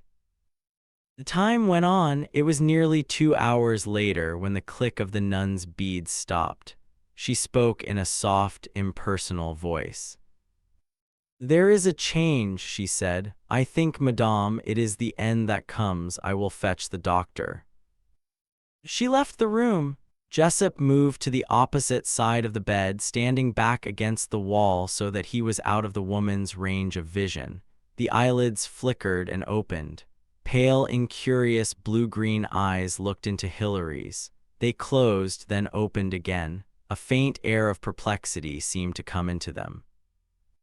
"Where?" The word fluttered between the almost breathless lips just as the doctor entered the room. He took her hand in his finger on the pulse, standing by the bed looking down on her. "You are in hospital, madame," he said. "There was an accident to the plane." "To the plane?" The words were repeated dreamily, in that faint, breathless voice. "Is there anyone you want to see in Casablanca, madame? Any message we can take?" Her eyes were raised painfully to the doctor's face. She said, "No." She looked back again at Hilary. Who? Hilary bent forward and spoke clearly and distinctly. "I came out from England on a plane, too. If there is anything I can do to help you, please tell me." "No, nothing unless, yes." "Nothing." The eyes flickered again and half closed. Hilary raised her head and looked across to meet Jessup's imperious, commanding glance. Firmly, she shook her head. Jessup moved forward. He stood close beside the doctor. The dying woman's eyes opened again. Sudden recognition came into them. She said, "I know you." "Yes, Mrs. Betterton, you know me. Will you tell me anything you can about your husband?" "No." Her eyelids fell again. Jessup turned quietly and left the room. The doctor looked across at Hilary. He said very softly, C'est la fin. The dying woman's eyes opened again. They traveled painfully round the room, then they remained fixed on Hilary. Olive Betterton made a very faint motion with her hand, and Hilary instinctively took the white cold hand between her own. The doctor, with a shrug of his shoulders and a little bow, left the room. The two women were alone together. Olive Betterton was trying to speak. Tell me. Hilary knew what she was asking, and suddenly her own course of action opened clearly before her. She leaned down over the recumbent form. Yes, she said, her words clear and emphatic. You are dying, that's what you want to know, isn't it? Now listen to me. I am going to try and reach your husband. Is there any message you want me to give him if I succeed? Tell him to be careful. Boris, dangerous. The breath fluttered off again with a sigh. Hilary bent closer. Is there anything you can tell me to help me? Help me in my journey, I mean. Help me to get in contact with your husband. Snow. The word came so faintly that Hilary was puzzled. Snow, she repeated it uncomprehendingly. A faint, ghost-like little giggle came from Olive Betterton. Faint words came tumbling out. Snow, beautiful snow. You slip on a lump, and over you go. She repeated the last word. Go and tell him about Boris. I didn't believe it. I wouldn't believe it, but perhaps it's true. If so, a kind of agonized question came into her eyes which stared up into Hilary's. Take care. A queer rattle came to her throat. Her lips jerked. Olive Betterton died. 2. The next 5 days were strenuous mentally, though inactive physically. Immured in a private room in the hospital, Hilary was set to work. Every evening she had to pass an examination on what she had studied that day. All the details of Olive Betterton's life, as far as they could be ascertained, were set down on paper, and she had to memorize and learn them by heart. The house she had lived in, the daily woman she had employed, her relations, the names of her pet dog and her canary, every detail of the 6 months of her married life with Thomas Betterton, her wedding, the names of her bridesmaids, their dresses, the patterns of curtains, carpets, and chintzes, Olive Betterton's tastes, predilections, and day-by-day activities, her preferences in food and drink. Hilary was forced to marvel at the amount of seemingly meaningless information that had been massed together. Once she said to Jessup, "Can any of this possibly matter?" And to that he had replied quietly, "Probably not, but you've got to make yourself into the authentic article. Think of it this way, Hilary, you're a writer. You're writing a book about a woman. The woman is Olive. You describe scenes of her childhood, her girlhood. You describe her marriage, the house she lived in. All the time that you do it, she becomes more and more of a real person to you. Then you go over it a second time. You write it this time as an autobiography. You write it in the first person. Do you see what I mean?" She nodded slowly, impressed in spite of herself. "You can't think of yourself as Olive Betterton until you are." "Olive Betterton? It would be better if you had time to learn it up, but we can't afford time. So I've got to cram you like a schoolboy, like a student who is going in for an important examination." He added, "You've got a quick brain and a good memory, thank the Lord." He looked at her in cool appraisement. The passport descriptions of Olive Betterton and Hilary Craven were almost identical, but actually the two faces were entirely different. Olive Betterton had had a quality of rather commonplace and insignificant prettiness. She had looked obstinate but not intelligent. Hilary's face had power and an intriguing quality. The deep-set bluish-green eyes under dark level brows had fire and intelligence in their depths. Her mouth curved upwards in a wide and generous line. The plane of the jaw was unusual. A sculptor would have found the angles of the face interesting. Jessup thought, "There's passion there and guts, and somewhere, damped but not quenched, there's a gay spirit that's tough, and that enjoys life and searches out for adventure." "You'll do," he said to her. "You're an apt pupil." This challenge to her intellect and her memory had stimulated Hilary. She was becoming interested now, keen to achieve success. Once or twice objections occurred to her. She voiced them to Jessup. You say that I shan't be rejected as Olive Betterton. You say that they won't know what she looks like except in general detail. But how sure can you be of that? Jessup shrugged his shoulders. One can't be sure of anything, but we do know a certain amount about the setup of these shows, and it does seem that internationally there is very little communication from one country to another. Actually, that's a great advantage to them. If we come upon a weak link in England, and mind you, in every organization there always will be a weak link, that weak link in the chain knows nothing about what's going on in France or Italy or Germany or wherever you like, we are brought up short by a blank wall. They know their own little part of the whole, no more. The same applies the opposite way round. I dare swear that all the cell operating here knows is that Olive Betterton will arrive on such and such a plane and is to be given such and such instructions. You see, it's not as though she were important in herself. If they're bringing her to her husband, it's because her husband wants her brought to him and because they think they'll get better work out of him if she joins him. She herself is a mere pawn in the game. You must remember, too, that the idea of substituting a false Olive Betterton is definitely a spur-of-the-moment improvisation, occasioned by the plain accident and the color of your hair. Our plan of operation was to keep tabs on Olive Betterton and find out where she went, how she went, whom she met, and so on. That's what the other side will be on the lookout for. Hilary asked, Haven't you tried all that before? Yes, it was tried in Switzerland, very unobtrusively, and it failed as far as our main objective was concerned. If anyone contacted her there, we didn't know about it, so the contact must have been very brief.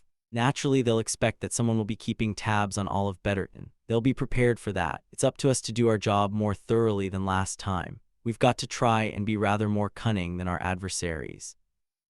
So you'll be keeping tabs on me, of course. How?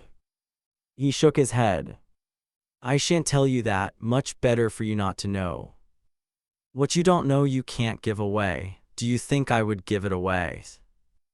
Jessup put on his owl-like expression again.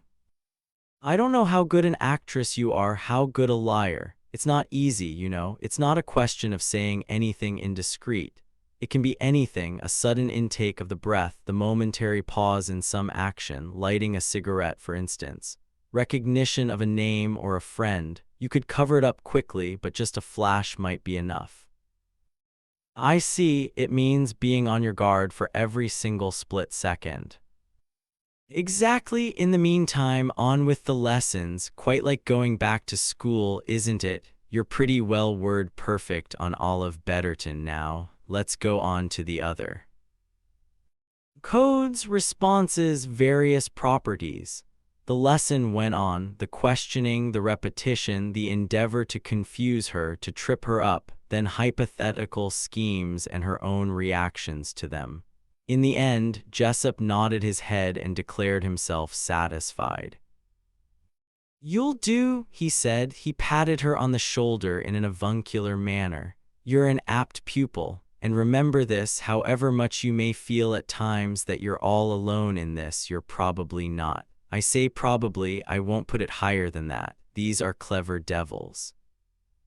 What happens, said Hilary, if I reach journey's end? You mean? I mean when at last I come face to face with Tom Betterton. Jessup nodded grimly. Yes, he said, that's the danger moment. I can only say that at that moment, if all has gone well, you should have protection. If that is to say, things have gone as we hope. But the very basis of this operation, as you may remember, was that there wasn't a very high chance of survival. Didn't you say 1 in 100? Said Hilary dryly. I think we can shorten the odds a little. I didn't know what you were like. No, I suppose not. She was thoughtful. To you, I suppose I was just. He finished the sentence for her. A woman with a noticeable head of red hair and who hadn't the pluck to go on living. She flushed. That's a harsh judgment. It's a true one, isn't it? I don't go in for being sorry for people. For one thing, it's insulting. One is only sorry for people when they're sorry for themselves. Self-pity is one of the biggest stumbling blocks in the world today. Hillary said thoughtfully, I think perhaps you're right. Will you permit yourself to be sorry for me when I've been liquidated, or whatever the term is, in fulfilling this mission? Sorry for you? No, I shall curse like hell because we've lost someone who's worthwhile taking a bit of trouble over. A compliment at last. In spite of herself, she was pleased. She went on in a practical tone. There's just one other thing that occurred to me. You say nobody's likely to know what Olive Betterton looks like, but what about being recognized as myself? I don't know anyone in Casablanca, but there are the people who traveled here with me in the plane. Or one may of course run across somebody one knows among the tourists here. You needn't worry about the passengers in the plane. The people who flew with you from Paris were businessmen who went on to Dakar and a man who got off here who has since flown back to Paris. You will go to a different hotel when you leave here, the hotel for which Mrs. Betterton had reservations. You will be wearing her clothes and her style of hairdressing, and 1 or 2 strips of plaster at the sides of your face will make you look very different in feature. We've got a doctor coming to work upon you, by the way. Local anesthetic, so it won't hurt, but you will have to have a few genuine marks of the accident. You're very thorough, said Hillary. Have to be. You've never asked me, said Hillary, whether Olive Betterton told me anything before she died. I understood you had scruples. I'm sorry.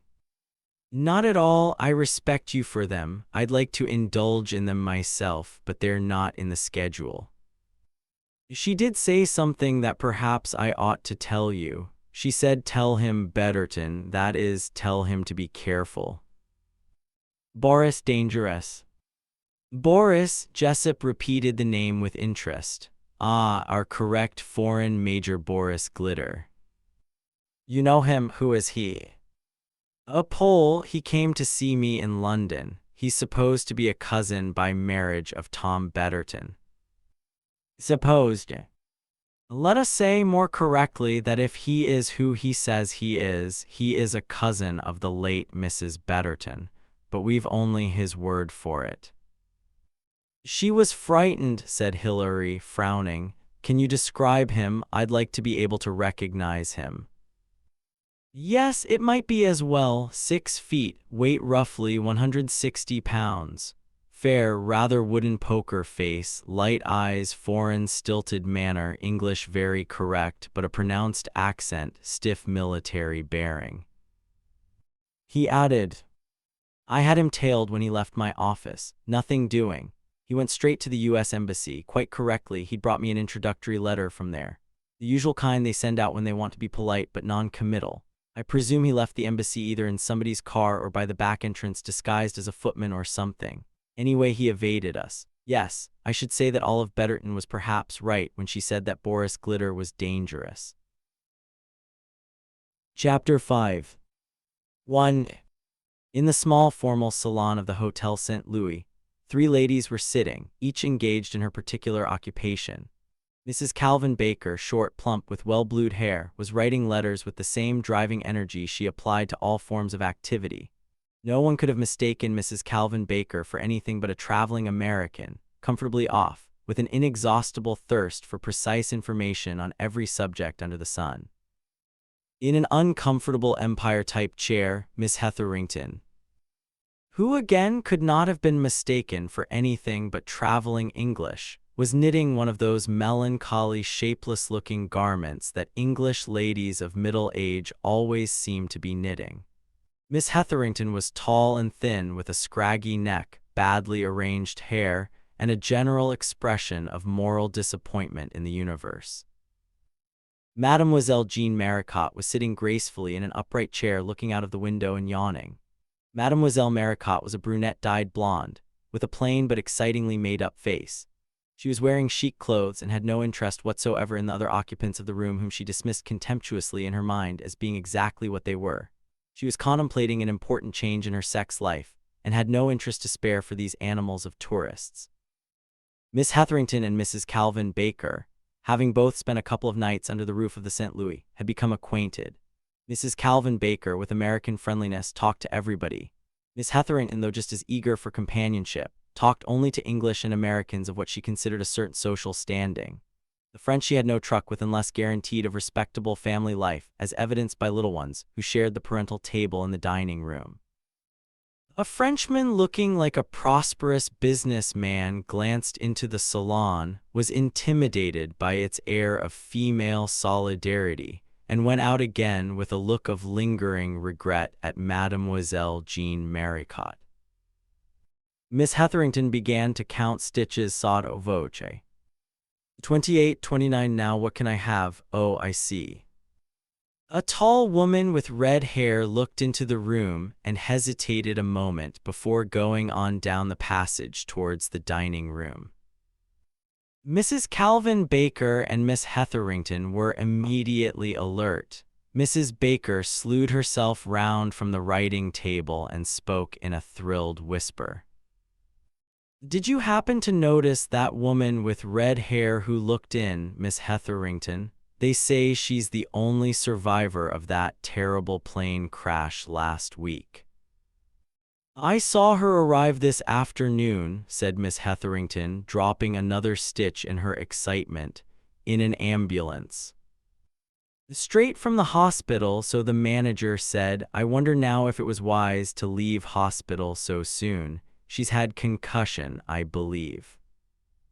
She's got strapping on her face, too, cut, perhaps, by the glass. What a mercy she wasn't burnt. Terrible injuries from burning in these air accidents, I believe. It just doesn't bear thinking about, poor young thing. I wonder if she had a husband with her and if he was killed." "I don't think so," Miss Hetherington shook her yellow-gray head. "It said in the paper, 1 woman passenger." "That's right, it gave her name, too. A Mrs. Beverly, no, Betterton, that was it." "Betterton," said Miss Hetherington reflectively. "Now what does that remind me of? Betterton, in the papers. Oh dear, I'm sure that was the name." "Tant pis pour Pierre," Mademoiselle Maricot said to herself. "Il est vraiment insupportable, mais le petit Jules, lui il est bien gentle. Et son Pierre est très bien placé dans les affaires. Enfin, Jimmy décide." And with long, graceful steps, Mademoiselle Maricot walked out of the small salon and out of the story. 2. Mrs. Thomas Betterton had left the hospital that afternoon 5 days after the accident. An ambulance had driven her to the Hotel St. Louis. Looking pale and ill, her face strapped and bandaged, Mrs. Betterton was shown at once to the room reserved for her, a sympathetic manager hovering in attendance. "What emotions you must have experienced, madame," he said, after inquiring tenderly as to whether the room reserved suited her and turning on all the electric lights quite unnecessarily. "But what an escape, what a miracle, what good fortune! Only 3 survivors, I understand, and one of them in a critical condition still." Hilary sank down on a chair wearily. "Yes, indeed," she murmured. "I can hardly believe it myself. Even now I can remember so little. The last 24 hours before the crash are still quite vague to me." The manager nodded sympathetically. "Ah yes, that is the result of the concussion. That happens once to a sister of mine. She was in London in the war. A bomb came, she was knocked unconscious. But presently she gets up, she walks about London, and she takes a train from the station of Euston and Figueres Vues. She wakes up at Liverpool, and she cannot remember anything of the bomb, of going across London, of the train, or of getting there. The last thing she remembers is hanging up her skirt in the wardrobe in London." Very curious these things, are they not? Hilary agreed that they were indeed. The manager bowed and departed. Hilary got up and looked at herself in the glass. So imbued was she now with her new personality that she positively felt the weakness in her limbs which would be natural to one who had just come out of hospital after a severe ordeal. She had already inquired at the desk, but there had been no messages or letters for her there. The first steps in her new role had to be taken very much in the dark. Olive Betterton might perhaps have been told to ring a certain number or to contact a certain person at Casablanca. As to that, there was no clue. All the knowledge she had to go on was Olive Betterton's passport, her letter of credit, and her book of cooks, tickets, and reservations. These provided for 2 days in Casablanca, 6 days in Fez, and 5 days in Marrakesh. These reservations were now, of course, out of date and would have to be dealt with accordingly. The passport, the letter of credit, and the accompanying letter of identification had been suitably dealt with. The photograph on the passport was now that of Hilary. The signature on the letter of credit was Olive Betterton in Hilary's handwriting. Her credentials were all in order. Her task was to play her part adequately and to wait. Her MasterCard must be the plain accident and its resultant loss of memory and general haziness. It had been a genuine accident, and Olive Betterton had been genuinely on board the plane. The fact of concussion would adequately cover her failure to adopt any measures in which she might have been instructed. Bewildered, dazed, weak, Olive Betterton would await orders. The natural thing to do would be to rest. Accordingly, she lay down on the bed. For 2 hours she went over in her mind all that she had been taught. Olive's luggage had been destroyed in the plane. Hilary had a few things with her supplied at the hospital. She passed a comb through her hair, touched her lips with a lipstick, and went down to the hotel dining room for dinner.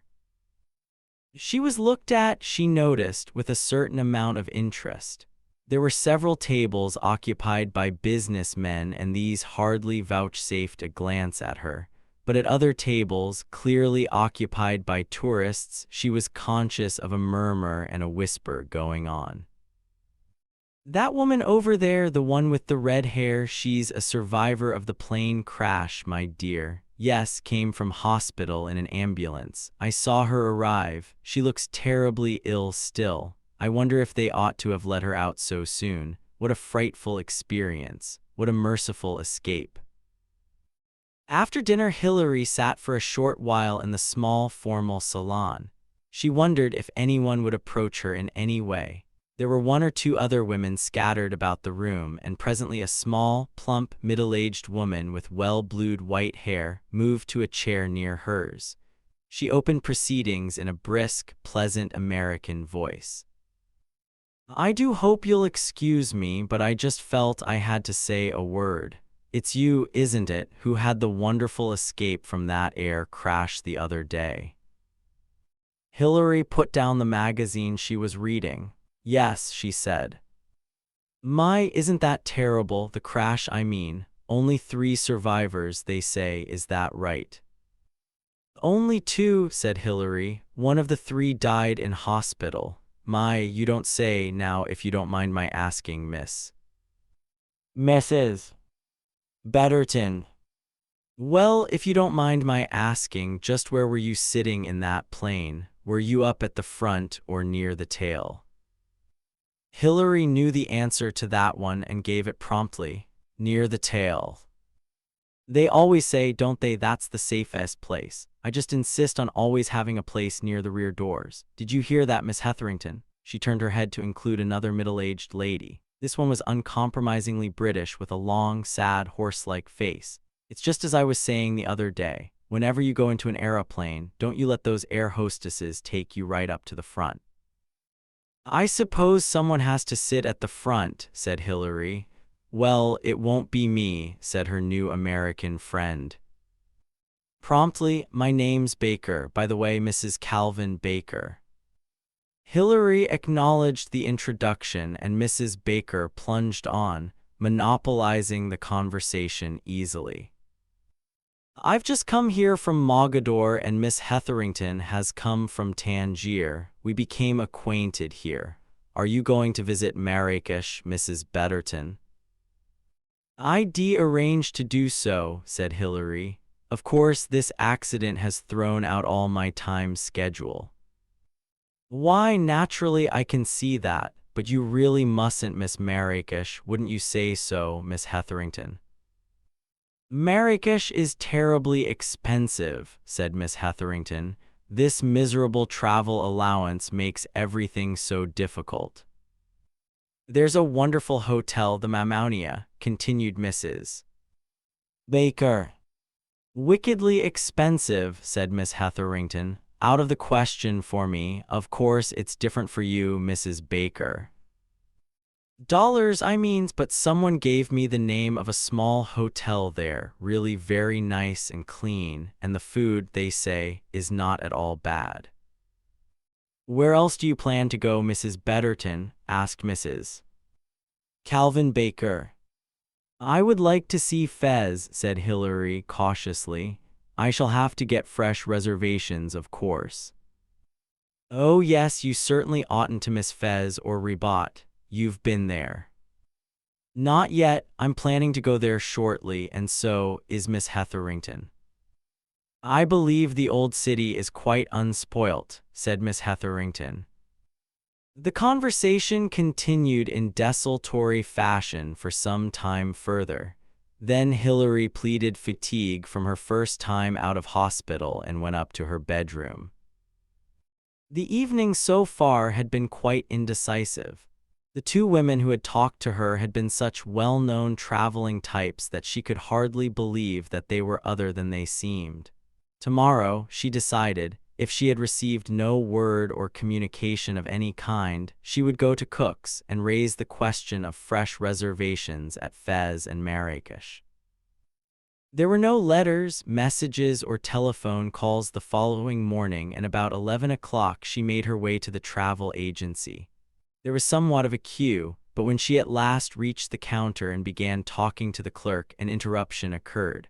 A somewhat more senior clerk with glasses elbowed the young man aside. He beamed at Hilary through his glasses. It is Madame Betterton, is it not? I have all your reservations made. I am afraid, said Hilary, that they will be out of date. I have been in hospital and… Ah, mais oui, I know all that. Let me congratulate you on your escape, madame, but I got your telephone message about fresh reservations, and we have them here ready for you. Hilary felt a faint quickening of her pulse. As far as she knew, no one had phoned the travel agency. Here then were definite signs that Olive Betterton's traveling arrangements were being supervised. She said, I wasn't sure if they had telephoned or not, but yes, madame, here I will show you. He produced railway tickets and vouchers for hotel accommodation, and a few minutes later the transactions were completed. Hilary was to leave for Fez on the following day. Mrs. Calvin Baker was not in the restaurant either for lunch or dinner. Miss Hetherington was. She acknowledged Hilary's bow as the latter passed to her table, but made no attempt to get into conversation with her. On the following day, after making some necessary purchases of clothes and underclothing, Hilary left by train for Fez. 3. It was on the day of Hilary's departure that Mrs. Calvin Baker, coming into the hotel in her usual brisk fashion, was accosted by Miss Hetherington, whose long, thin nose was quivering with excitement. I've remembered about the name Betterton, the disappearing scientist. It was in all the papers about 2 months ago. Why, now I do remember something. A British scientist, yes, he'd been at some conference in Paris. Yes, that's it. Now I wonder, do you think if this could possibly be his wife? I looked in the register and I see her address is Harwell. Harwell, you know, is the atom station. I do think all these atom bombs are very wrong. And cobalt, such a lovely color in one's paint box, and I used it a lot as a child. The worst of all, I understand nobody can survive. We weren't meant to do these experiments. Somebody told me the other day that her cousin, who is a very shrewd man, said the whole world might go radioactive. My, said Mrs. Calvin Baker. Chapter 6. Casablanca had vaguely disappointed Hilary by being such a prosperous-looking French town with no hint of the Orient or mystery about it, except for the crowds in the street. The weather was still perfect, sunny and clear, and she enjoyed looking out of the train at the passing landscape as they journeyed northward. A small Frenchman who looked like a commercial traveler sat opposite to her. In the far corner was a somewhat disapproving-looking nun telling her beads, and two Moorish ladies with a great many packages, who conversed gaily with one another, completed the complement of the carriage. Offering a light for her cigarette, the little Frenchman opposite soon entered into conversation. He pointed out things of interest as they passed and gave her various information about the country. She found him interesting and intelligent. "You should go to Rabat, madame. It is a great mistake not to go to Rabat." "I shall try to do so, but I have not very much time. Besides," she smiled, "money is short. We can only take so much with us abroad, you know." "But that is simple. One arranges with a friend here. I'm afraid I haven't got a convenient friend in Morocco." "Next time you travel, madame, send me a little word. I will give you my card, and I arrange everything. I travel often in England on business, and you repay me there. It is all quite simple." "That's very kind of you, and I hope I shall pay a second visit to Morocco." "It must be a change for you, madame, to come here from England. So cold, so foggy, so disagreeable." "Yes, it's a great change." I traveled from Paris 3 weeks ago. It was then fog, rain, and all of the most disgusting. I arrive here and all is sunshine. Though, mind you, the air is cold, but it is pure, good pure air. How was the weather in England when you left?" "Much as you say," said Hilary. "Fog." "Ah yes, it is the foggy season. Snow, you have had snow this year." "No," said Hilary, "there has been no snow."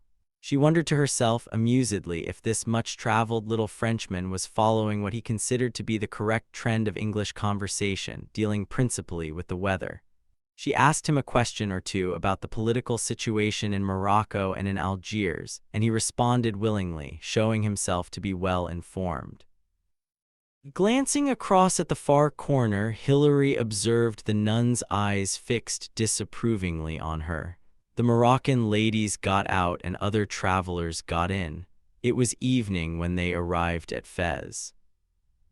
"Permit me to assist you, madame." Hilary was standing, rather bewildered at the bustle and noise of the station.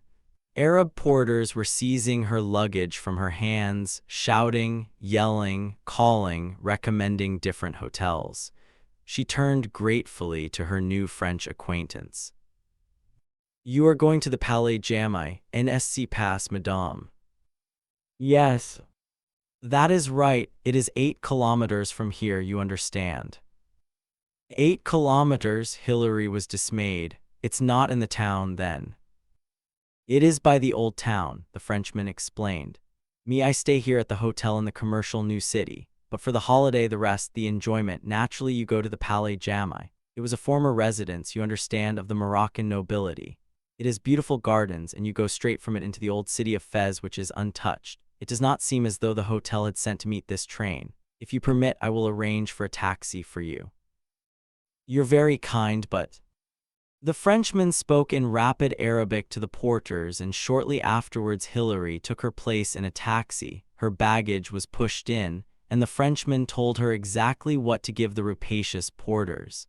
He also dismissed them with a few sharp words of Arabic when they protested that the remuneration was inadequate. He whipped a card from his pocket and handed it to her. "My card, madame, and if I can be of assistance to you at any time, tell me. I shall be at the Grand Hotel here for the next 4 days." He raised his hat and went away. Hilary looked down at the card, which she could just see before they moved out of the lighted station. "Monsieur Henry Laurier." The taxi drove briskly out of the town, through the country, up a hill. Hilary tried to see, looking out of the windows, where she was going, but darkness had set in now. Except when they passed a lighted building, nothing much could be seen. Was this, perhaps, where her journey diverged from the normal and entered the unknown? Was Monsieur Laurier an emissary from the organization that had persuaded Thomas Betterton to leave his work, his home, and his wife? She sat in the corner of the taxi, nervously apprehensive, wondering where it was taking her.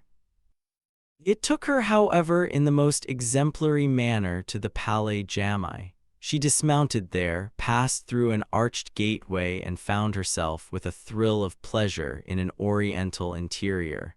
There were long divans, coffee tables, and native rugs. From the reception desk she was taken through several rooms which led out of each other, out onto a terrace, passing by orange trees and scented flowers, and then up a winding staircase and into a pleasant bedroom, still oriental in style but equipped with all the comforts modernes so necessary to 20th-century travelers. Dinner, the porter informed her, took place from 7:30. She unpacked a little, washed, combed her hair, and went downstairs through the long oriental smoking room, out on the terrace and across and up some steps to a lighted dining room running at right angles to it. The dinner was excellent, and as Hilary ate, various people came and went from the restaurant. She was too tired to size them up and classify them this particular evening, but one or two outstanding personalities took her eye. An elderly man, very yellow of face, with a little goatee beard. She noticed him because of the extreme deference paid to him by the staff. Plates were whisked away and placed for him at the mere raising of his head. The slightest turn of an eyebrow brought a waiter rushing to his table. She wondered who he was. The majority of diners were clearly touring on pleasure trips. There was a German at a big table in the center. There was a middle-aged man and a fair, very beautiful girl who she thought might be Swedes or possibly Danes. There was an English family with 2 children and various groups of traveling Americans. There were 3 French families. After dinner, she had coffee on the terrace. It was slightly cold, but not unduly so, and she enjoyed the smell of scented blossoms. She went to bed early. Sitting on the terrace the following morning in the sunshine, under the red striped umbrella that protected her from the sun, Hilary felt how fantastic the whole thing was. Here she sat, pretending to be a dead woman, expecting something melodramatic and out of the common to occur. After all, wasn't it only too likely that poor Olive Betterton had come abroad merely to distract her mind and heart from sad thoughts and feelings? Probably the poor woman had been just as much in the dark as everybody else. Certainly the words she had said before she died admitted of a perfectly ordinary explanation. She had wanted Thomas Betterton warned against somebody called Boris. Her mind had wandered. She had quoted a strange little jingle. She had gone on to say that she couldn't believe it at first. Couldn't believe what? Possibly only that Thomas Betterton had been spirited away the way he had been. There had been no sinister undertones, no helpful clues. Hilary stared down at the terrace garden below her. It was beautiful here, beautiful and peaceful. Children chattered and ran up and down the terrace. French mammas called to them or scolded them. The blonde Swedish girl came and sat down by a table and yawned. She took out a pale pink lipstick and touched up her already exquisitely painted lips. She appraised her face seriously, frowning a little. Presently her companion, husband, Hilary wondered, or it might possibly be her father, joined her. She greeted him without a smile. She leaned forward and talked to him, apparently expostulating about something. He protested and apologized. The old man with the yellow face and the little goatee came up the terrace from the gardens below. He went and sat at a table against the extreme wall, and immediately a waiter darted forth. He gave an order, and the waiter bowed before him and went away, in all haste to execute it.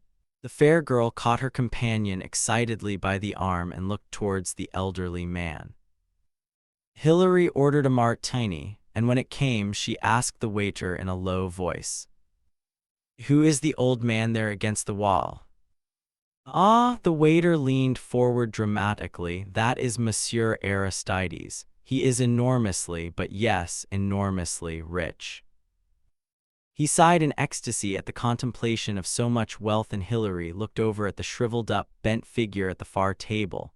Such a wrinkled, dried-up, mummified old morsel of humanity. And yet, because of his enormous wealth, waiters darted and sprang and spoke with awe in their voices. Old Monsieur Aristides shifted his position. Just for a moment his eyes met hers. He looked at her for a moment, then looked away. Not so insignificant after all, Hilary thought to herself. Those eyes, even at that distance, had been wonderfully intelligent and alive. The blonde girl and her escort got up from their table and went into the dining room. The waiter, who now seemed to consider himself as Hilary's guide and mentor, stopped at her table as he collected glasses and gave her further information. "See Monsieur La, he is a big business magnate from Sweden. Very rich, very important. And the lady with him, she is a film star, another Garbo, they say. Very chic, very beautiful, but does she make him the scenes, the histories? Nothing pleases her. She is, as you say, fed up to be here in Fez, where there are no jewelers' shops and no other expensive women to admire and envy her toilettes. She demands that he should take her somewhere more amusing tomorrow." Ah, it is not always the rich who can enjoy tranquility and peace of mind.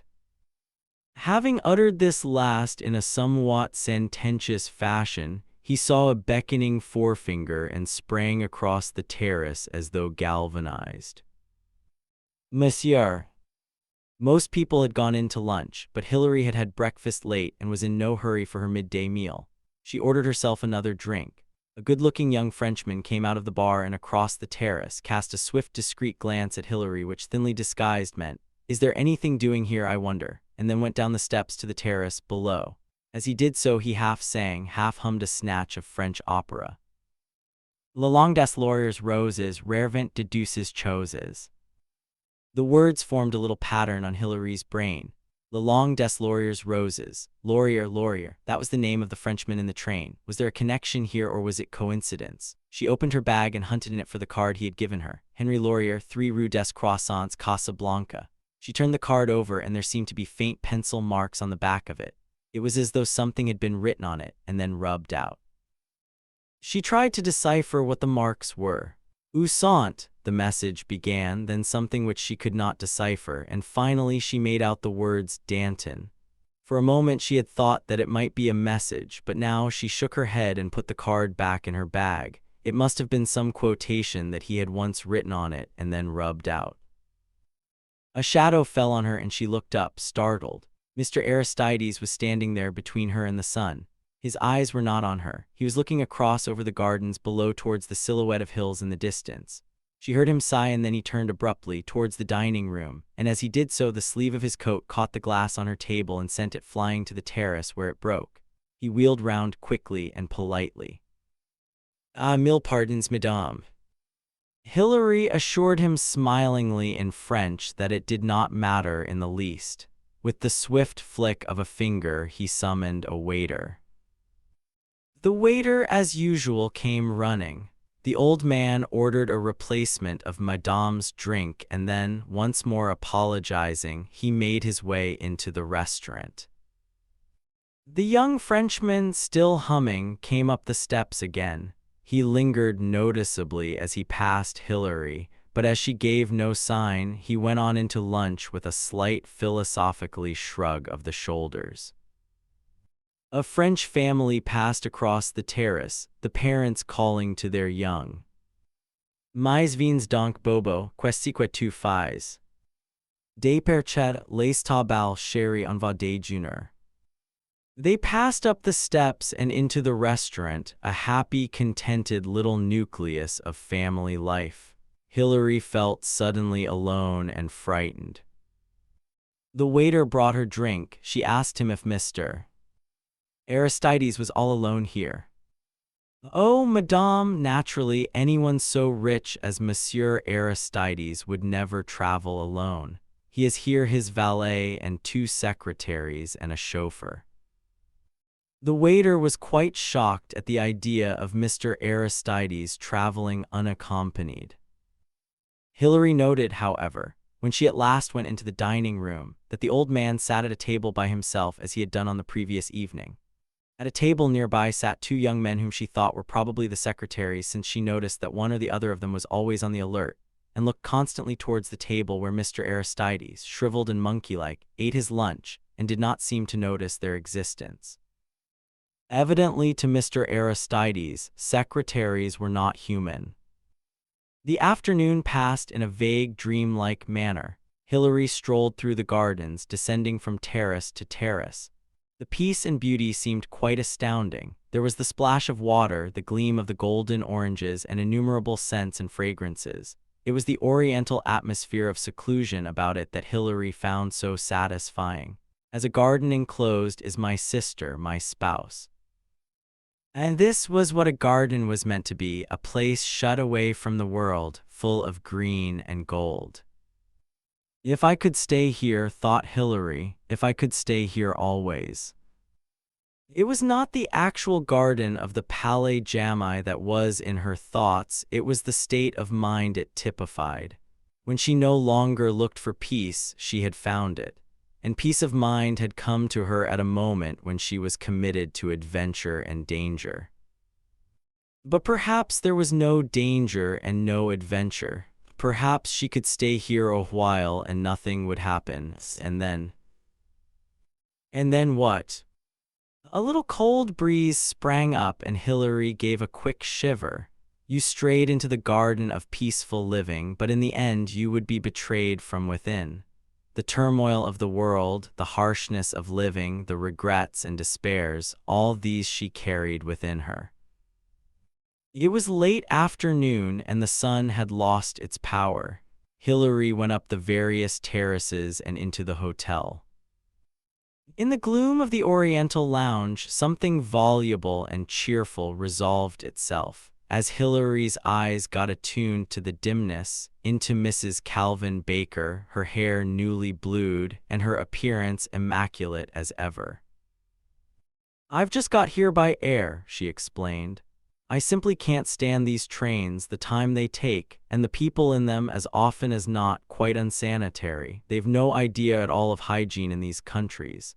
My dear, you should see the meat in the souks, all smothered in flies. They just seem to think it's natural to have flies settling on everything." "I suppose it is really," said Hilary. Mrs. Calvin Baker was not going to allow such a heretical statement to pass.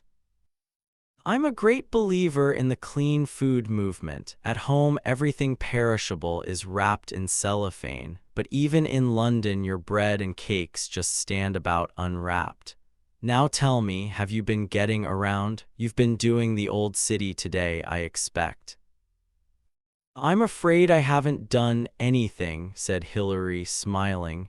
"I've just been sitting about in the sun." "Ah, of course, you're just out of hospital, I forgot." Clearly only recent illness was accepted by Mrs. Calvin Baker as an excuse for failure to sightsee. "How could I be so stupid? Why, it's perfectly true. After concussion, you ought to lie down and rest in a dark room most of the day. By and by we can make some expeditions together. I'm one of those people who like a real packed day, everything planned and arranged, every minute filled." In Hilary's present mood, this sounded like a foretaste of hell, but she congratulated Mrs. Calvin Baker on her energy. "Well, I will say that for a woman of my age I get around pretty well. I hardly ever feel fatigue. Do you remember Miss Hetherington at Casablanca, an Englishwoman with a long face? She'll be arriving this evening. She prefers train to flying. Who's staying in the hotel? Mostly French, I suppose, and honeymoon couples. I must run along now and see about my room. I didn't like the one they gave me and they promised to change it." A miniature whirlwind of energy, Mrs. Calvin Baker departed. When Hilary entered the dining room that evening, the first thing she saw was Miss Hetherington at a small table against the wall eating her dinner with a Fontana book propped up in front of her. The three ladies had coffee together after dinner and Miss Hetherington displayed a pleasurable excitement over the Swedish magnate and the blonde film star. "Not married, I understand," she breathed, disguising her pleasure with a correct disapproval. "One sees so much of that sort of thing abroad." That seemed a nice French family at the table by the window. The children seemed so fond of their papa. Of course, French children are allowed to sit up far too late, 10 o'clock sometimes, before they go to bed, and they go through every course on the menu instead of just having milk and biscuits as children should. "They seem to look quite healthy on it," said Hilary, laughing. Miss Hetherington shook her head and uttered a cluck of disapproval. "They'll pay for it later," she said with grim foreboding. "Their parents even let them drink wine." Horror could go no further. Mrs. Calvin Baker began making plans for the next day. "I don't think I shall go to the old city," she said. "I did that very thoroughly last time. Most interesting and quite a labyrinth, if you know what I mean. So quaint and old world. If I hadn't had the guide with me, I don't think I should have found my way back to the hotel. You just kind of lose your sense of direction. But the guide was a very nice man and told me quite a lot of interesting things. He has a brother in the States, in Chicago, I think he said. Then when we'd finished with the town, he took me up to a kind of eating house or tarum, right up on the hillside looking down over the old city. A marvelous view. I had to drink that dreadful mint tea, of course, which is really very nasty. And they wanted me to buy various things, some quite nice, but some just rubbish. One has to be very firm, I find." "Yes, indeed," said Miss Hetherington.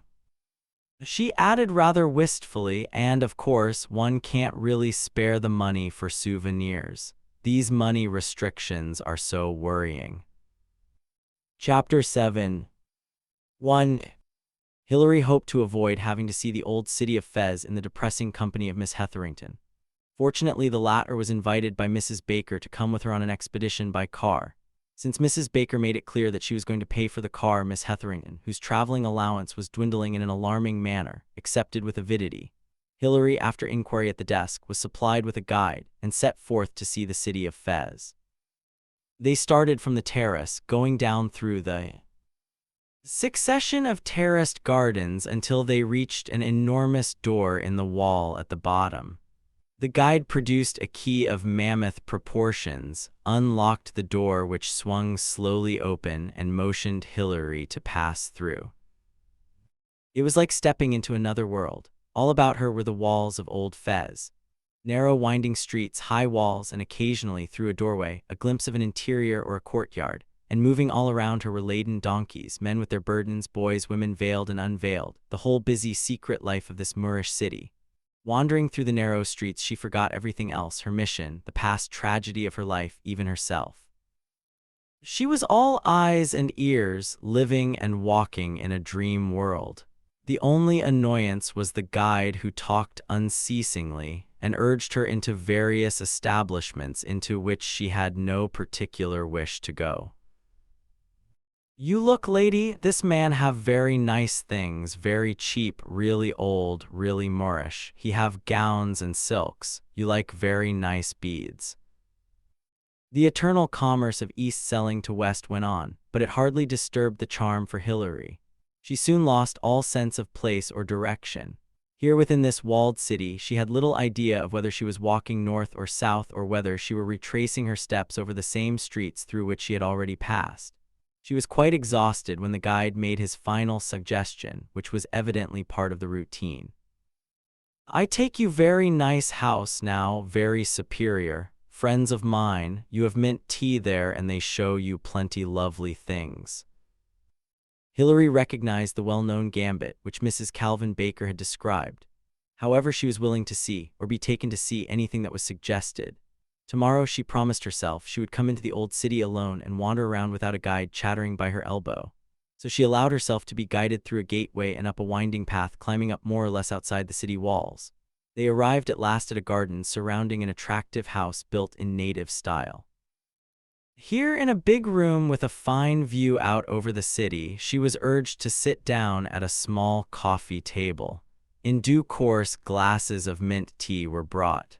To Hilary, who did not like sugar with her tea, it was somewhat of an ordeal to drink it. But by banishing the idea of tea from her mind and merely thinking of it as a new kind of lemonade, she managed almost to enjoy it. She enjoyed, too, being shown rugs and beads and draperies, embroideries and various other things. She made one or two small purchases more out of good manners than for any other reason. The indefatigable guide then said, "I have a car ready now and take you very nice short drive, 1 hour, not more, see very beautiful scenery and country, and then back to hotel."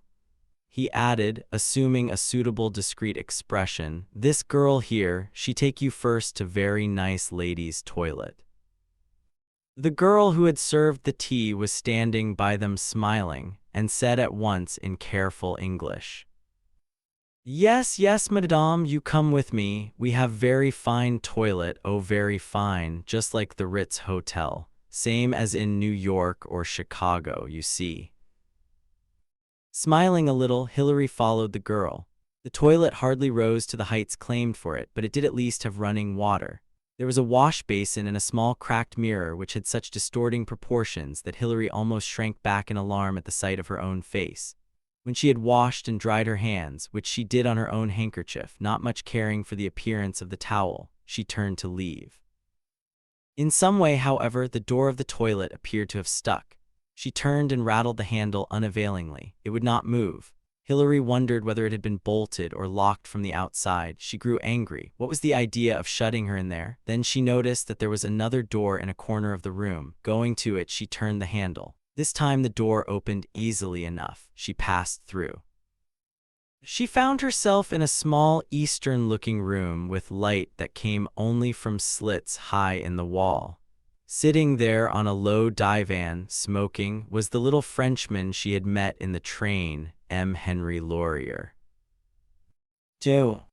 He did not rise to greet her. He merely said, and the timbre of his voice was slightly changed, "Good afternoon, Mrs. Betterton."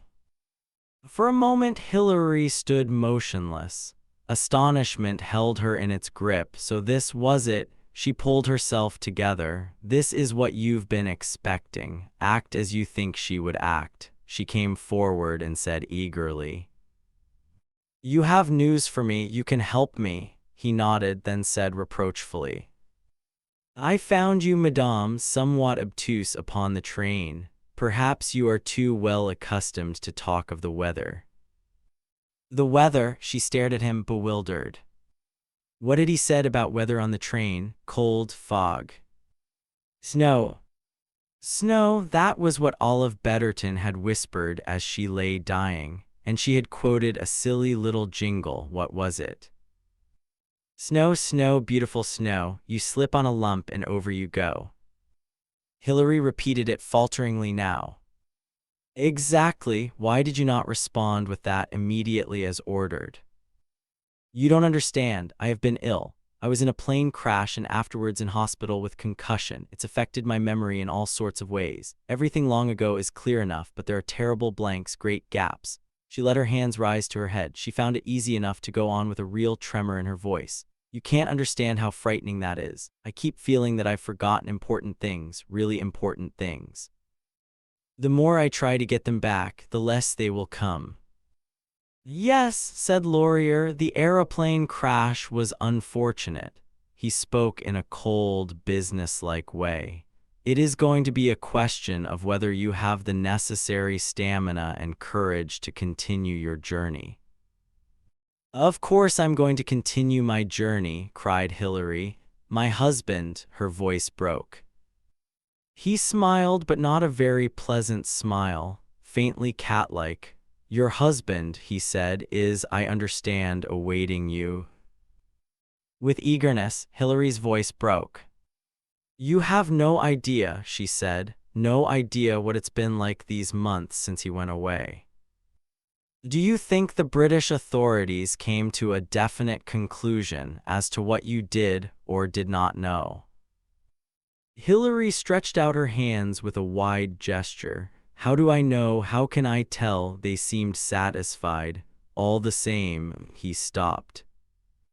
"I think it quite possible," said Hillary slowly, "that I have been followed here. I can't pick out any one particular person, but I have had the feeling ever since I left England that I am under observation."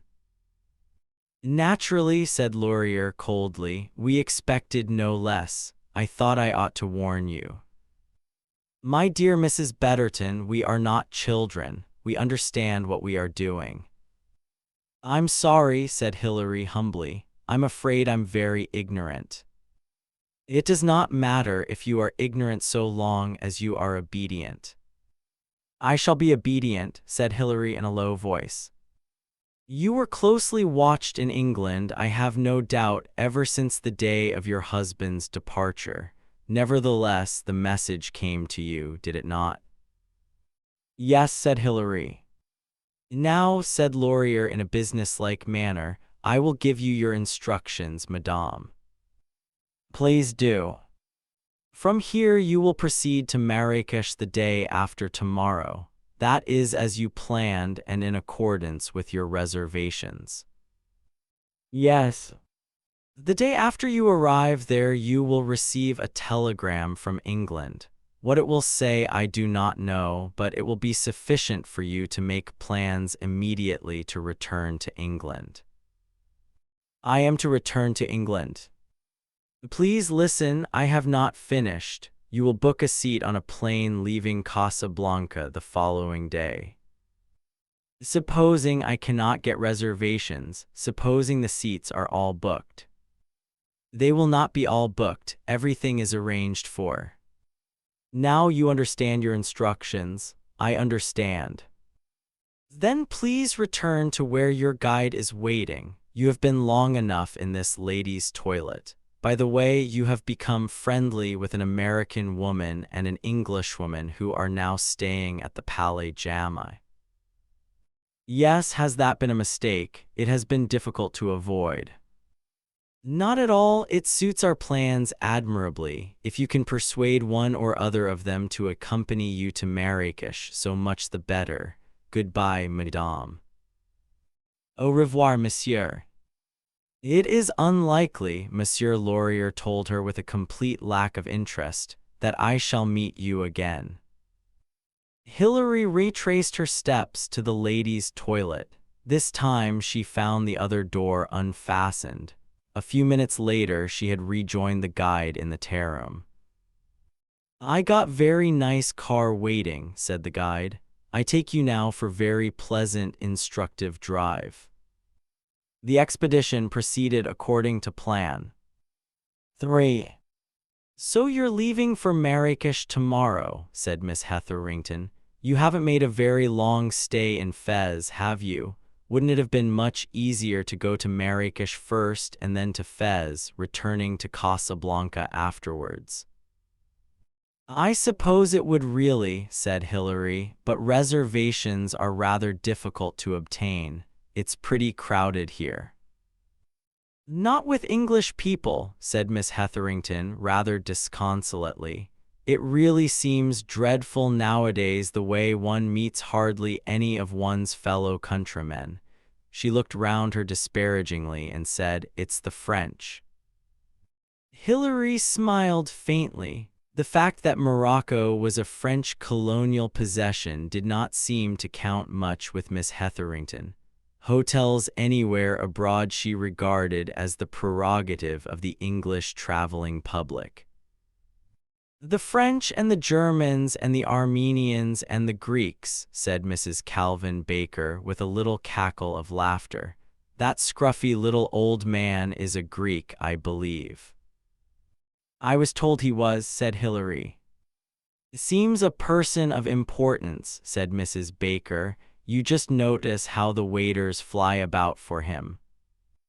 They give the English hardly any attention nowadays, said Miss Hetherington gloomily. They always give them the most terrible back bedrooms, the ones maids and valets used to have in the old days.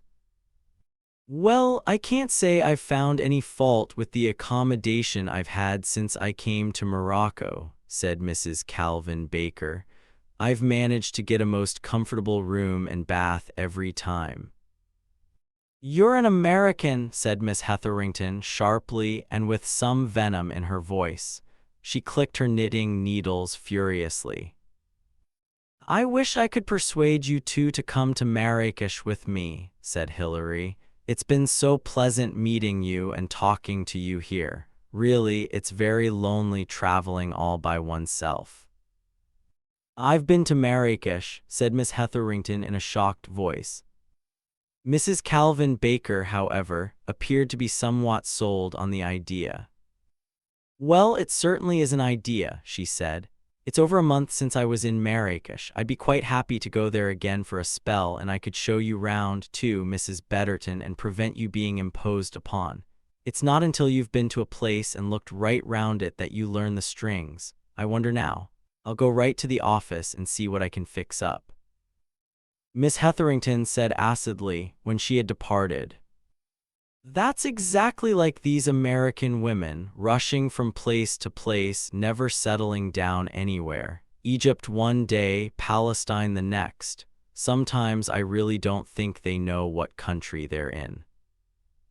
She shut her lips with a snap, and rising and gathering up her knitting carefully, she left the Turkish room with a little nod to Hilary as she went. Hilary glanced down at her watch. She felt inclined not to change this evening for dinner as she usually did. She sat on there alone in the low, rather dark room with its oriental hangings. A waiter looked in, then went away after turning on 2 lamps. They did not give out very much light, and the room seemed pleasantly dim. It had an eastern sort of serenity. Hilary sat back on the low divan, thinking of the future. Only yesterday she had been wondering if the whole business upon which she had been engaged was a mare's nest. And now she was on the point of starting on her real journey. She must be careful, very careful. She must make no slip. She must be Olive Betterton, moderately well-educated, inartistic, conventional, but with definite left-wing sympathies, and a woman who was devoted to her husband. I must make no mistake, said Hilary to herself under her breath. How strange it felt to be sitting here alone in Morocco. She felt as though she had got into a land of mystery and enchantment, that dim lamp beside her.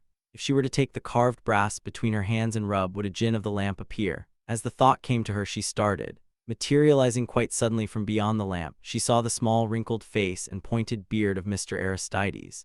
He bowed politely before sitting down beside her, saying, "You permit, madame," Hilary responded politely. Taking out his cigarette case, he offered her a cigarette. She accepted, and he lit one himself also. "It pleases you, this country, madame?" he asked after a moment or two. "I have been here only a very short time," said Hilary. "I find it so far quite enchanting." "Ah, and you have been into the old city, you liked it. I think it is wonderful." "Yes, it is wonderful. It is the past there, the past of commerce, of intrigue, of whispering voices, shuttered activities, all the mystery and passion of a city enclosed in its narrow streets and walls. Do you know what I think of, madame, when I walk through the streets of Fez?" "No." "I think of your great West Road in London. I think of your great factory buildings on each side of the road. I think of those buildings lit throughout with their neon lighting and the people inside that you see so clearly from the road as you drive along in your car. There is nothing hidden, there is nothing mysterious. There are not even curtains to the windows. No, they do their work there with the whole world observing them if it wants to do so. It is like slicing off the top of an anthill." "You mean," said Hilary, interested, "that it is the contrast that interests you?" Mr. Aristides nodded his elderly, tortoise-like head. "Yes," he said, "there everything is in the open, and in the old streets of Fez nothing is azure. Everything is hidden, dark, but—" He leant forward and tapped a finger on the little brass coffee table. "But the same things go on. The same cruelties, the same oppressions, the same wish for power, the same bargaining and haggling." "You think that human nature is the same everywhere?" Hilary asked. "In every country, in the past as in the present, there are always the 2 things that rule, cruelty and benevolence, one or the other, sometimes both," he continued with hardly a change of manner. "They have told me, madame, that you were in a very bad aeroplane accident the other day at Casablanca." "Yes, that is true."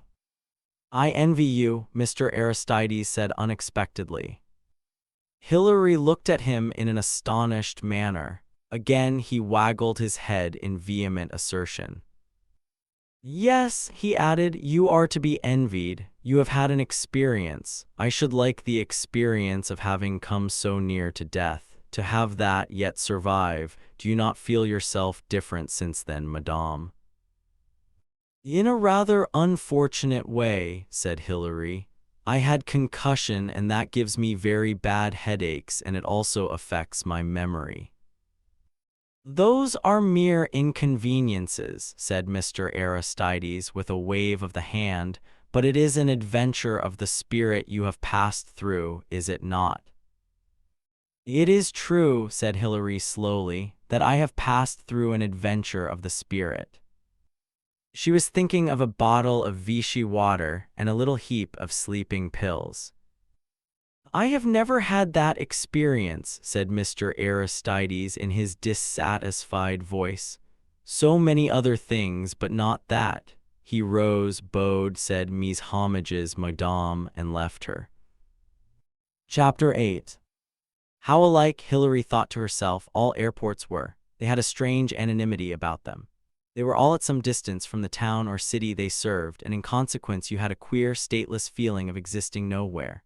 You could fly from London to Madrid, to Rome, to Istanbul, to Cairo, to anywhere you liked, and if your journey was a through one by air, you would never have the faintest idea of what any of these cities looked like. If you caught a glimpse of them from the air, they were only a kind of glorified map, something built with a child's box of bricks. "And why," she thought vexedly, looking round her, "does one always have to be at these places so much too early?" They had spent nearly half an hour in the waiting room. Mrs. Calvin Baker, who had decided to accompany Hilary to Marrakesh, had been talking nonstop ever since their arrival. Hilary had answered almost mechanically, but now she realized that the flow had been diverted. Mrs. Baker had now switched her attention to two other travelers who were sitting near her. They were both tall, fair young men, one an American with a broad, friendly grin, the other a rather solemn-looking Dane or Norwegian. The Dane talked heavily, slowly, and rather pedantically in careful English. The American was clearly delighted to find another American traveler. Presently, in conscientious fashion, Mrs. Calvin Baker turned to Hilary. "I'd like to have you know my friend Mrs. Betterton. Andrew Peters, Andy to my friends." The other young man rose to his feet, bowed rather stiffly, and said, "Torquil Erickson." "So now we're all acquainted," said Mrs. Baker happily. "Are we all going to Marrakesh? It's my friend's first visit there." "I too," said Erickson. "I too, for the first time go." "That goes for me too," said Peters. The loudspeaker was suddenly switched on and a hoarse announcement in French was made. The words were barely distinguishable, but it appeared to be their summons to the plane. There were 4 passengers besides Mrs. Baker and Hilary. Besides Peters and Erickson, there was a thin, tall Frenchman and a severe-looking nun. It was a clear, sunny day and flying conditions were good. Leaning back in her seat with half-closed eyes, Hilary studied her fellow passengers, seeking to distract herself that way from the anxious questionings which were going on in her mind. One seat ahead of her on the other side of the aisle, Mrs. Calvin Baker in her gray traveling costume looked like a plump and contented duck. A small hat with wings was perched on her blue hair, and she was turning the pages of a glossy magazine. Occasionally she leaned forward to tap the shoulder of the man sitting in front of her, who was the cheerful-looking fair young American Peters. When she did so, he turned round, displaying his good-humored grin, and responding energetically to her remarks. How very good-natured and friendly Americans were, Hilary thought to herself. So different from the stiff traveling English.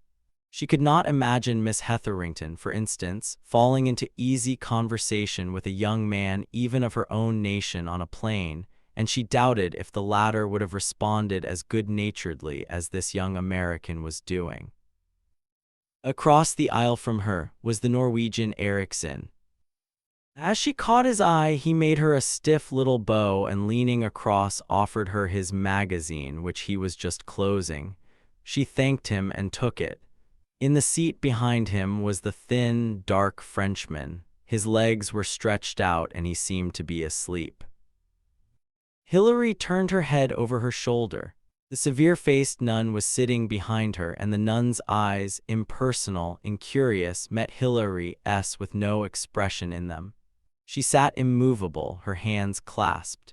It seemed to Hilary an odd trick of time that a woman in traditional medieval costume should be traveling by air in the 20th century. 6 people, thought Hilary, traveling together for a few hours, traveling to different places with different aims, scattering perhaps at the end of that few hours and never meeting again. She had read a novel which had hinged on a similar theme and where the lives of those 6 people were followed up. The Frenchman, she thought, must be on holiday. He seemed so tired. The young American was perhaps a student of some kind. Erickson was perhaps going to take up a job. The nun was doubtless bound for her convent. Hilary closed her eyes and forgot her fellow travelers.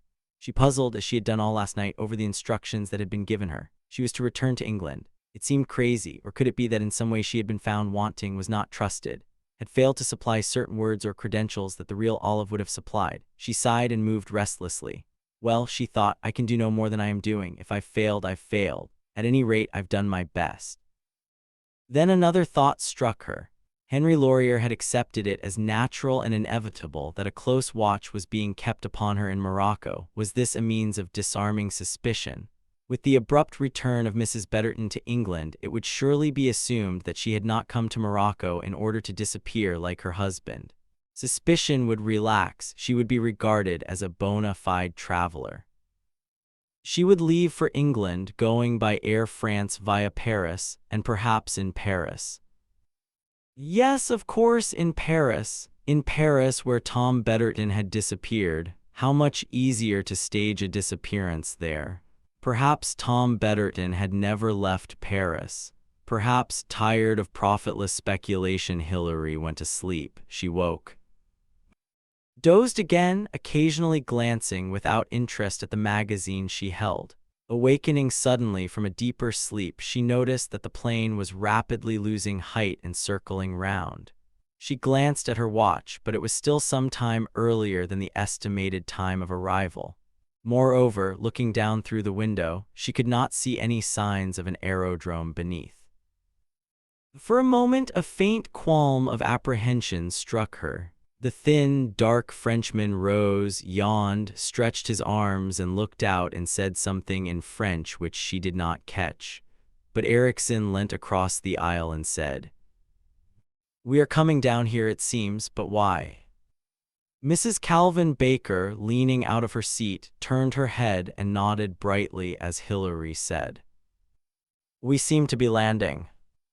The plane swooped round in ever lower circles. The country beneath them seemed to be practically desert. There were no signs of houses or villages. The wheels touched with a decided bump, bouncing along and taxiing until they finally stopped. It had been a somewhat rough landing, but it was a landing in the middle of nowhere. Had something gone wrong with the engine, Hilary wondered, or had they run out of petrol? The pilot, a dark-skinned, handsome young man, came through the forward door and along the plane. "If you please," he said, "you will all get out." He opened the rear door, let down a short ladder, and stood there waiting for them all to pass out. They stood in a little group on the ground, shivering a little. It was chilly here, with the wind blowing sharply from the mountains in the distance. The mountains, Hilary noticed, were covered with snow and singularly beautiful. The air was crisply cold and intoxicating. The pilot descended too and addressed them, speaking French.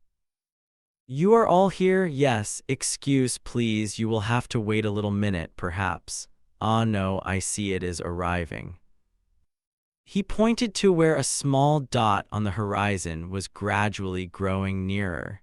Hilary said in a slightly bewildered voice, "But why have we come down here? What is the matter?"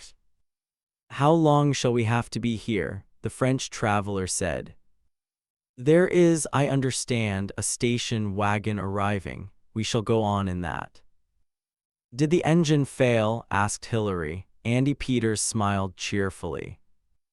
"Why, no, I shouldn't say so," he said. "The engine sounded all right to me. However, they'll fix up something of that kind, no doubt."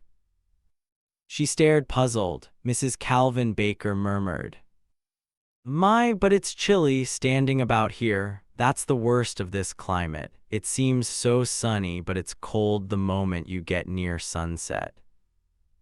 The pilot was murmuring under his breath, swearing, Hilary thought. He was saying something like, "Taugers des retards insupportables." The station wagon came towards them at a breakneck pace. The Berber driver drew up with a grinding of brakes.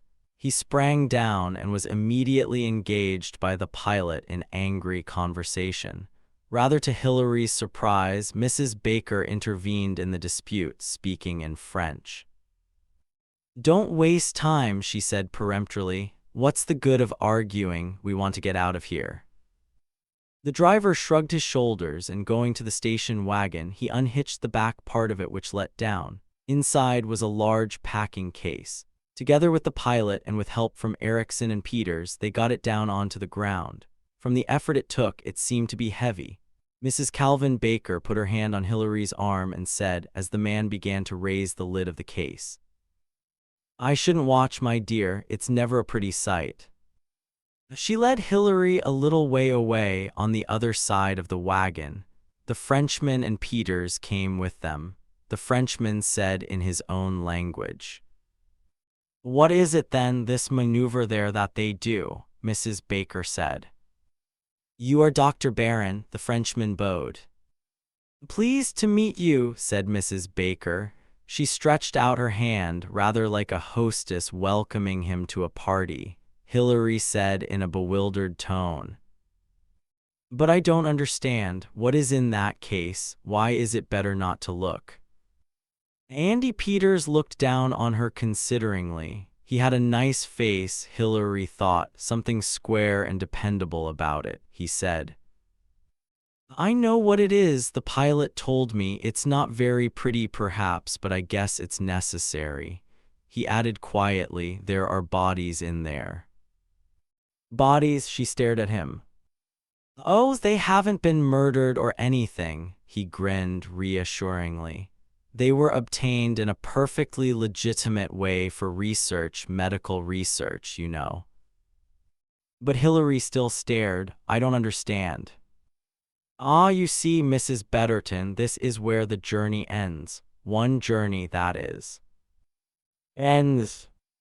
"Yes, they'll arrange the bodies in that plane and then the pilot will fix things, and presently, as we're driving away from here, we shall see in the distance the flames going up in the air.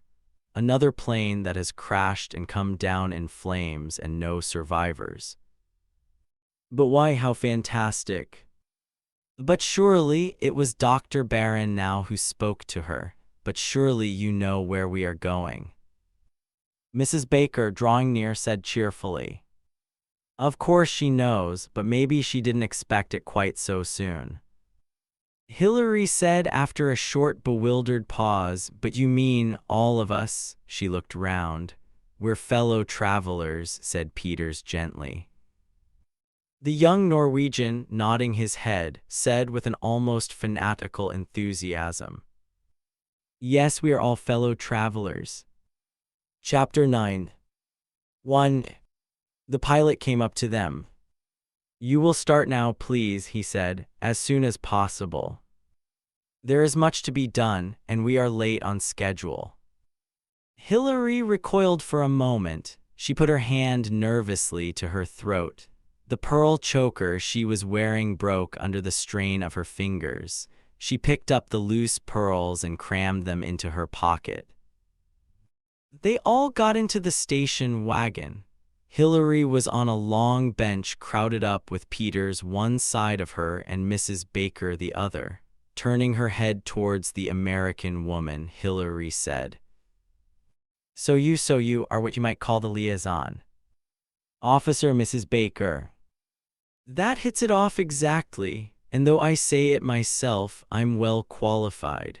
Nobody is surprised to find an American woman getting around and traveling a lot." She was still plump and smiling, but Hilary sensed, or thought she sensed, a difference. The slight fatuity and surface conventionality had gone. This was an efficient, probably ruthless woman. "It will make a fine sensation in the headlines," said Mrs. Baker. She laughed with some enjoyment. "You, I mean, my dear, persistently dogged by ill luck, they'll say. First nearly losing your life in the crash at Casablanca, then being killed in this further disaster." Hilary realized suddenly the cleverness of the plan. "These others," she murmured, "are they who they say they are?" Why, yes, Dr. Barron is a bacteriologist, I believe. Mr. Erickson, a very brilliant young physicist. Mr. Peters is a research chemist. Miss Needham, of course, isn't a nun, she's an endocrinologist. Me, as I say, I'm only the liaison officer. I don't belong in this scientific bunch. She laughed again as she said that Hetherington woman never had a chance. Miss Hetherington was she? Mrs. Baker nodded emphatically. If you ask me, she's been tailing you. Took over in Casablanca from whoever followed you out. But she didn't come with us today, although I urged her to. That wouldn't have been in character, said Mrs. Baker. It would have looked a little too obvious to go back again to Marrakesh after having been there already. No, she'll have sent a telegram or a phone message through, and there'll be someone waiting at Marrakesh to pick you up when you arrive. When you arrive, that's a good laugh, isn't it? Look there now, up she goes. They had been driving rapidly away across the desert, and now as Hilary craned forward to look through the little window, she saw a great glow behind them. A faint sound of an explosion came to her ears. Peters threw his head back and laughed. He said, 6 people die when plane to Marrakesh crashes, Hilary said almost under her breath. It's rather frightening. Stepping off into the unknown, it was Peters who spoke. He was serious enough now. Yes, but it's the only way. We're leaving the past and stepping out towards the future. His face lit up with sudden enthusiasm. We've got to get quit of all the bad, mad old stuff, corrupt governments and the warmongers. We've got to go into the new world, the world of science, clean away from the scum and the driftwood. Hilary drew a deep breath. That's like the things my husband used to say, she said deliberately. Your husband, he shot her a quick glance. Why was he? Tom Betterton, Hilary nodded. Well, that's great. I never knew him out in the States, though I nearly met him more than once. Fission is one of the most brilliant discoveries of this age. Yes, I certainly take my hat off to him. Worked with old Mannheim, didn't he? Yes, said Hilary. Didn't they tell me he'd married Mannheim's daughter? But surely you're not. I'm his second wife, said Hilary, flushing a little. His. Elsa died in America. I remembers. Then he went to Britain to work there, then he riled them by disappearing. He laughed suddenly, walked slap out of some Paris conference into nowhere. He added, as though in further appreciation, Lord, you can't say they don't organize well. Hilary agreed with him. The excellence of their organization was sending a cold pang of apprehension through her. All the plans, codes, signs that had been so elaborately arranged were going to be useless now, for now there would be no trail to pick up. Things had been so arranged that everyone on the fatal plane had been fellow travelers bound for the unknown destination where Thomas Betterton had gone before them. There would be no trace left, nothing but a burnt-out plane. There would even be charred bodies in the plane. Was it possible that Jessup and his organization could guess that she, Hilary, was not one of those charred bodies? She doubted it. The accident had been so convincing, so clever. Peter spoke again. His voice was boyish with enthusiasm. For him there were no qualms, no looking back, only eagerness to go forward. I wonder, he said, where do we go from here? Hilary, too, wondered, because again much depended on that. Sooner or later there must be contacts with humanity. Sooner or later, if investigation was made, the fact that a station wagon with 6 people in it resembling the description of those who had left that morning by plane might possibly be noted by someone. She turned to Mrs. Baker and asked, trying to make her tone the counterpart of the childish eagerness of the young American beside her. Where are we going? What happens next? You'll see, said Mrs. Baker, and for all the pleasantness of her voice, there was something somehow ominous in those words. They drove on. Behind them the flare of the plane still showed in the sky, showed all the more clearly because the sun was now dropping below the horizon. Night fell. Still they drove. The going was bad since they were obviously not on any main road. Sometimes they seemed to be on field tracks, at other times they drove over open country. For a long time Hilary remained awake, thoughts and apprehensions turning round in her head excitedly. But at last, shaken and tossed from side to side, exhaustion had its way and she fell asleep. It was a broken sleep. Various ruts and jars in the road awoke her. For a moment or two she would wonder confusedly where she was, then reality would come back to her. She would remain awake for a few moments, her thoughts racing round in confused apprehension, then once more her head would drop forward and nod, and once again she would sleep. 2. She was awakened suddenly by the car coming to an abrupt stop. Very gently Peters shook her by the arm. "Wake up," he said, "we seem to have arrived somewhere." Everyone got out of the station wagon. They were all cramped and weary. It was still dark and they seemed to have drawn up outside a house surrounded by palm trees. Some distance away they could see a few dim lights as though there were a village there.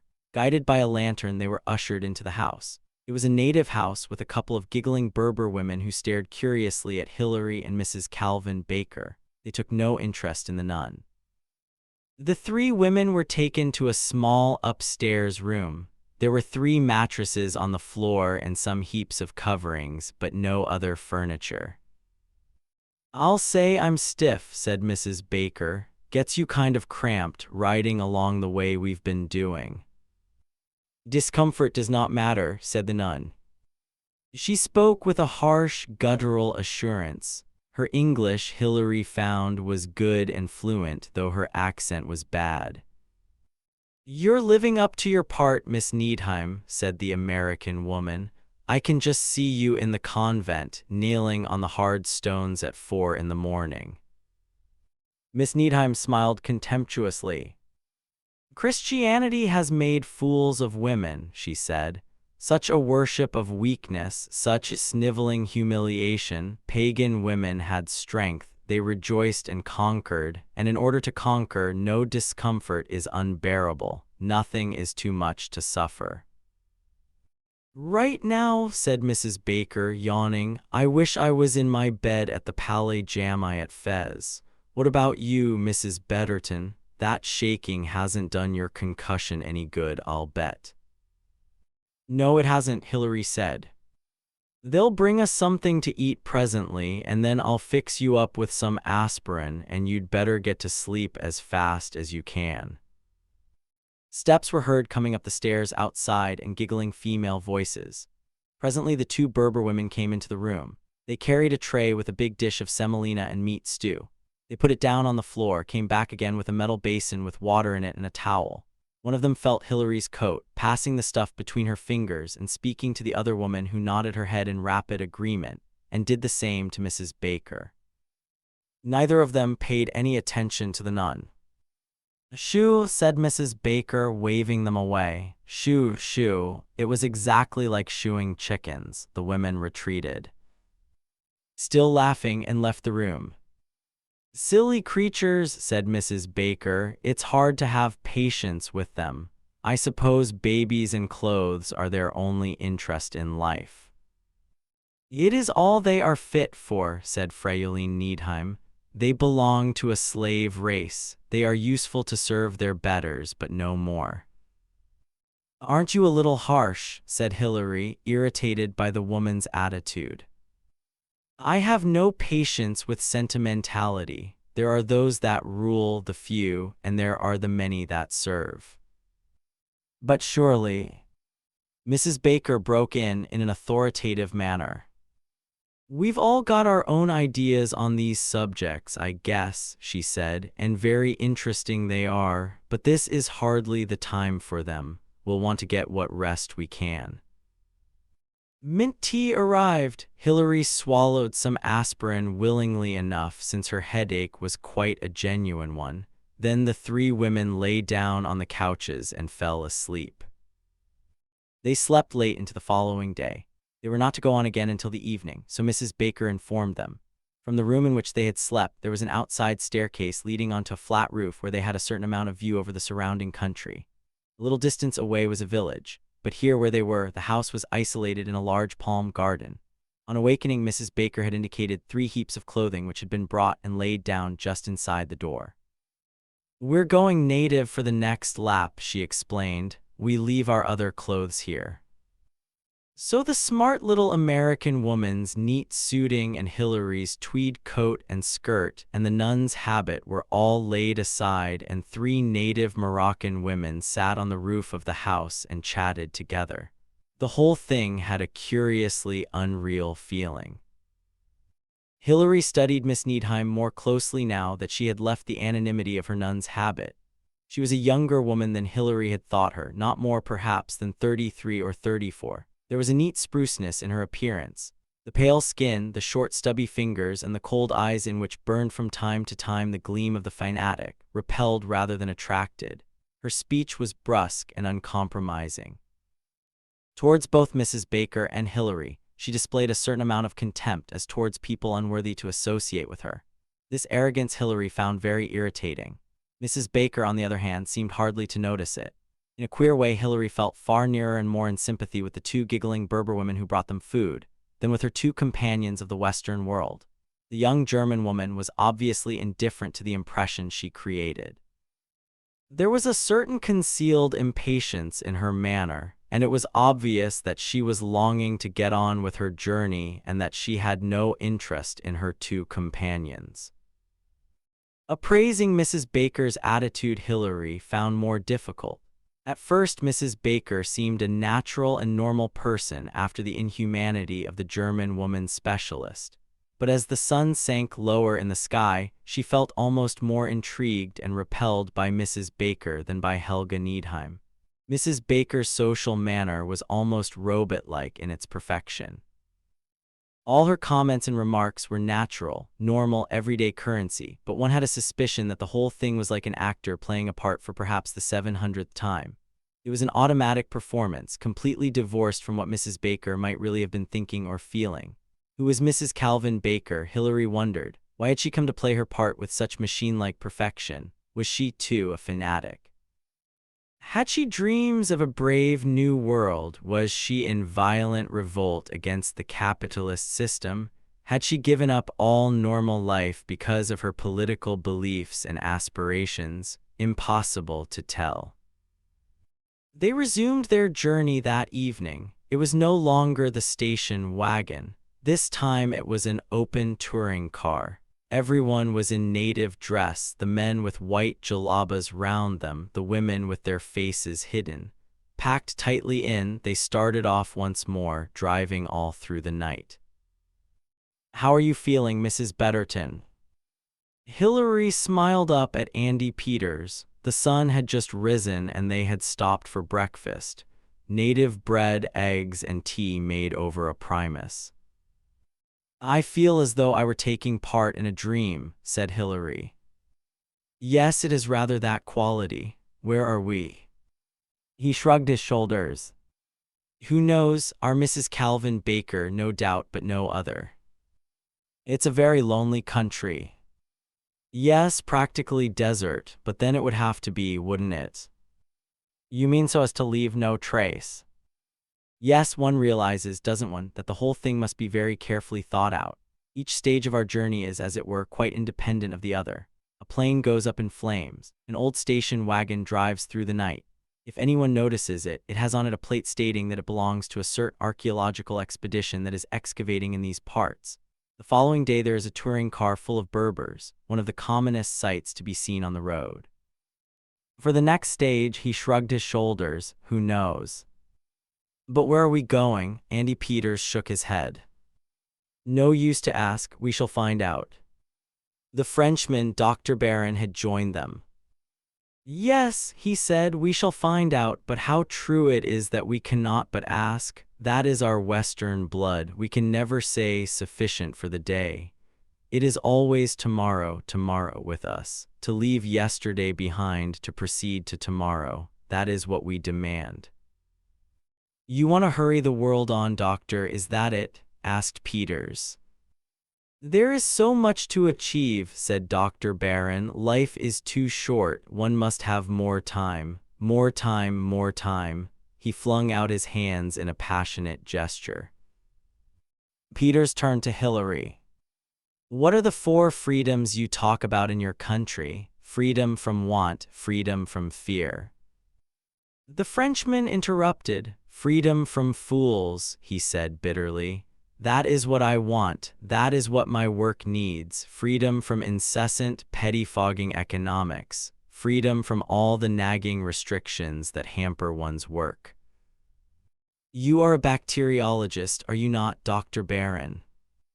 Yes, I am a bacteriologist. Ah, you have no idea, my friend, what a fascinating study that is. But it needs patience, infinite patience, repeated experiment, and money, much money. One must have equipment, assistance, raw materials. Given that you have all you ask for, what can one not achieve? Happiness, asked Hilary. He flashed her a quick smile, suddenly human again. Ah, you are a woman, madame. It is women who ask always for happiness. And seldom get it, asked Hilary. He shrugged his shoulders. That may be. Individual happiness does not matter, said Peters seriously.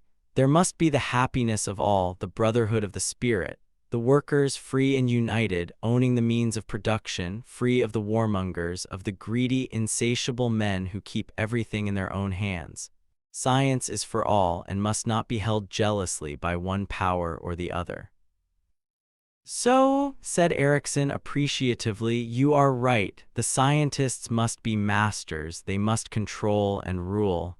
They and they alone are the supermen. It is only the supermen who matter. The slaves must be well treated, but they are slaves. Hilary walked a little way away from the group. After a minute or two, Peters followed her. You look just a little scared, he said humorously. I think I am. She gave a short, breathless laugh. Of course, what Dr. Barron said was quite true. I'm only a woman. I'm not a scientist. I don't do research or surgery or bacteriology. I haven't, I suppose, much mental ability. I'm looking, as Dr. Barron said, for happiness, just like any other fool of a woman. And what's wrong with that? Said Peters. Well, maybe I feel a little out of my depth in this company. You see, I'm just a woman who's going to join her husband. Good enough, said Peters. You represent the fundamental. It's nice of you to put it that way. Well, it's true, he added in a lower voice. You care for your husband very much. Would I be here if I did? I suppose not. You share his views. I take it that he's a communist. Hilary avoided giving a direct answer. Talking of being a communist, she said, has something about our little group struck you as curious? What's that? Well, that although we're all bound for the same destination, the views of our fellow travelers don't seem really alike. Peter said thoughtfully, Why, no, you've got something there. I hadn't thought of it quite that way, but I believe you're right. I don't think, said Hilary, that Dr. Barron is politically minded at all. He wants money for his experiments. Helga Needheim talks like a fascist, not a communist. And Erickson. Yeah. What about Erickson? I find him frightening. He's got a dangerous kind of single-mindedness. He's like a mad scientist in a film. And I believe in the brotherhood of men, and you're a loving wife, and our Mrs. Calvin Baker. Where would you place her? I don't know. I find her more hard to place than anyone. Oh, I wouldn't say that. I'd say she was easy enough. How do you mean? I'd say it was money all the way with her. She's just a well-paid cog in the wheel. She frightens me too, said Hilary. Why on earth does she frighten you? No touch of the mad scientist about her. She frightens me because she's so ordinary, you know, just like anybody else, and yet she's mixed up in all this. Peter said grimly, The party is realistic, you know. It employs the best man or woman for the job. But is someone who only wants money the best person for the job? Mightn't they desert to the other side? That would be a very big risk to take, said Peters quietly. Mrs. Calvin Baker's a shrewd woman. I don't think she'd take that risk. Hillary shivered suddenly. Cold. Yes, it's a bit cold. Let's move around a little. They walked up and down. As they did so, Peter stooped and picked up something. Here, you're dropping things. Hillary took it from him.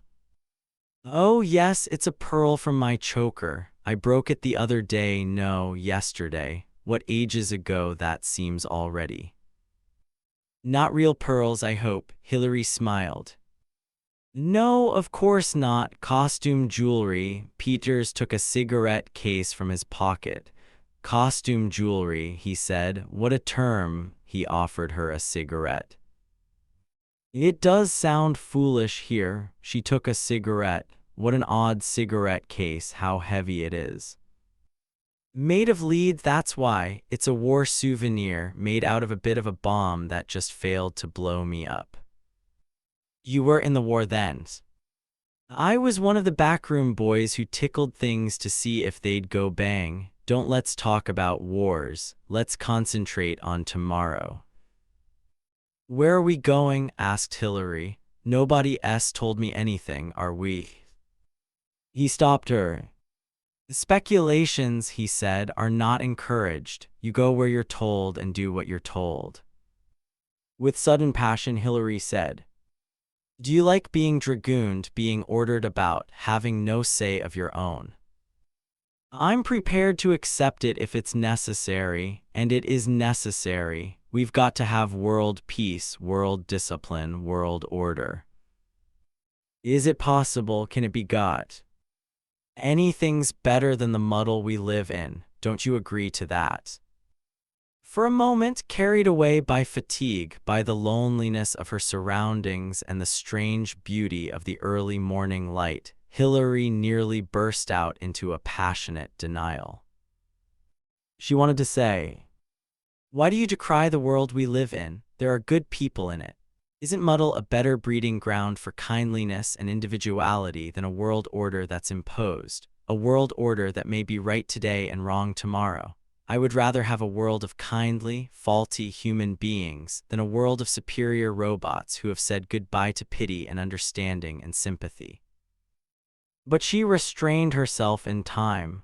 She said instead, with a deliberate, subdued enthusiasm, How right you are, I was tired. We must obey and go forward. He grinned, That's better. Chapter 10.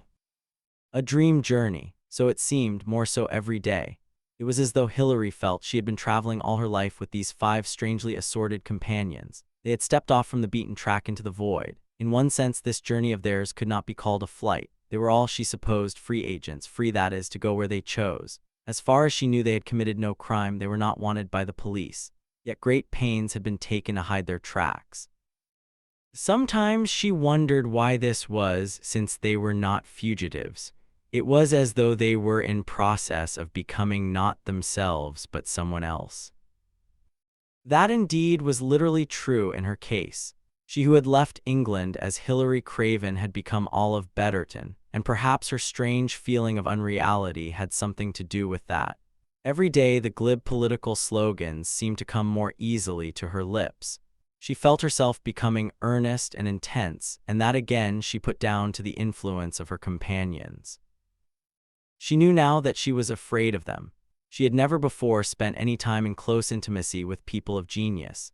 This was genius at close quarters, and genius had that something above the normal in it that was a great strain upon the ordinary mind and feeling. All 5 were different from each other, yet each had that curious quality of burning intensity, the single-mindedness of purpose that made such a terrifying impression. She did not know whether it were a quality of brain or rather a quality of outlook, of intensity. But each of them, she thought, was in his or her way a passionate idealist. To Dr. Barron, life was a passionate desire to be once more in his laboratory, to be able to calculate and experiment and work with unlimited money and unlimited resources. To work for what? She doubted if he ever put that question to himself. He spoke to her once of the powers of destruction that he could let loose on a vast continent which could be contained in one little file. She had said to him, But could you ever do that, actually really do it? And he replied, looking at her with faint surprise, yes, yes, of course, if it became necessary. He had said it in a merely perfunctory fashion. He had gone on. It would be amazingly interesting to see the exact course, the exact progress. And he had added with a deep half sigh, you see, there's so much more to know, so much more to find out. For a moment Hilary understood. For a moment she stood where he stood, impregnated with that single-hearted desire for knowledge which swept aside life and death for millions of human beings as essentially unimportant. It was a point of view and in a way a not ignoble one. Towards Helga Needheim she felt more antagonistic. The young woman's superb arrogance revolted her. Peter she liked but was from time to time repulsed and frightened by the sudden fanatical gleam in his eye. She said to him once, "It is not a new world you want to create. It is destroying the old one that you will enjoy." "You're wrong, Olive. What a thing to say." "No, I'm not wrong. There's hate in you. I can feel it. Hate. The wish to destroy." Erikson she found the most puzzling of all. Erikson, she thought, was a dreamer, less practical than the Frenchman, further removed from destructive passion than the American. He had the strange, fanatical idealism of the Norseman. "We must conquer," he said. "We must conquer the world." "Then we can rule, we?" she asked. He nodded, his face strange and gentle with a deceptive mildness about the eyes. "Yes," he said, "we few who count, the brains, that is all that matters." Hilary thought, where are we going? Where's all this leading? These people are mad, but they're not mad in the same way as each other. It's as though they were all going towards different goals, different mirages. Yes, that was the word, mirages, and from them she turned to a contemplation of Mrs. Calvin Baker. Here there was no fanaticism, no hate, no dream, no arrogance, no aspiration. There was nothing here that Hilary could find or take notice of. She was a woman, Hilary thought, without either heart or conscience. She was the efficient instrument in the hands of a big, unknown force. It was the end of the third day. They had come to a small town and alighted at a small native hotel. Here Hilary found they were to resume European clothing. She slept that night in a small, bare, whitewashed room, rather like a cell. At early dawn Mrs. Baker woke her. "We're going off right now," said Mrs. Baker. "The plane's waiting." "The plane?" "Why, yes, my dear, we're returning to civilized traveling, thank the Lord." They came to the airfield and the plane after about an hour's drive. It looked like a disused army airfield. The pilot was a Frenchman. They flew for some hours, their flight taking them over mountains. Looking down from the plane, Hilary thought what a curious sameness the world has, seen from above. Mountains, valleys, roads, houses. Unless one was really an aerial expert, all places looked alike. That in some the population was denser than in others was about all that one could say. In half of the time one saw nothing owing to traveling over clouds. In the early afternoon they began to lose height and circle down. They were in mountainous country still, but coming down in a flat plain. There was a well-marked aerodrome here and a white building beside it. They made a perfect landing. Mrs. Baker led the way towards the building. Beside it were two powerful cars with chauffeurs standing by them. It was clearly a private aerodrome of some kind, since there appeared to be no official reception. "Journey's end," said Mrs. Baker cheerfully. "We all go in and have a good wash and brush up, and then the cars will be ready." "Journey's end?" Hilary stared at her. "But we haven't crossed the sea at all." "Did you expect to?" Mrs. Baker seemed amused. Hilary said confusedly, "Well, yes, I did, I thought," and she stopped. Mrs. Baker nodded her head. "Why, so do a lot of people. There's a lot of nonsense talked about the Iron Curtain, but what I say is an Iron Curtain can be anywhere. People don't think of that." Two Arab servants received them. After a wash and freshening up, they sat down to coffee and sandwiches and biscuits. Then Mrs. Baker glanced at her watch. "Well, so long, folks," she said. "This is where I leave you." "Are you going back to Morocco?" asked Hilary, surprised. "That wouldn't quite do," said Mrs. Calvin Baker, "with me being supposed to be burnt up in a plane accident. No, I shall be on a different run this time." "But someone might still recognize you," said Hilary. "Someone, I mean, who'd met you in hotels in Casablanca or Fez."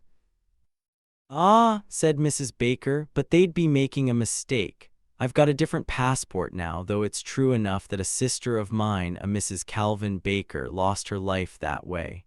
My sister and I are supposed to be very alike," she added, "and to the casual people one comes across in hotels, one traveling American woman is very like another." Yes, Hilary thought that was true enough. All the outer, unimportant characteristics were present in Mrs. Baker. The neatness, the trimness, the carefully arranged blue hair, the highly monotonous, prattling voice. Inner characteristics, she realized, were carefully masked or indeed absent. Mrs. Calvin Baker presented to the world and to her companions a facade, but what was behind the facade was not easy to fathom.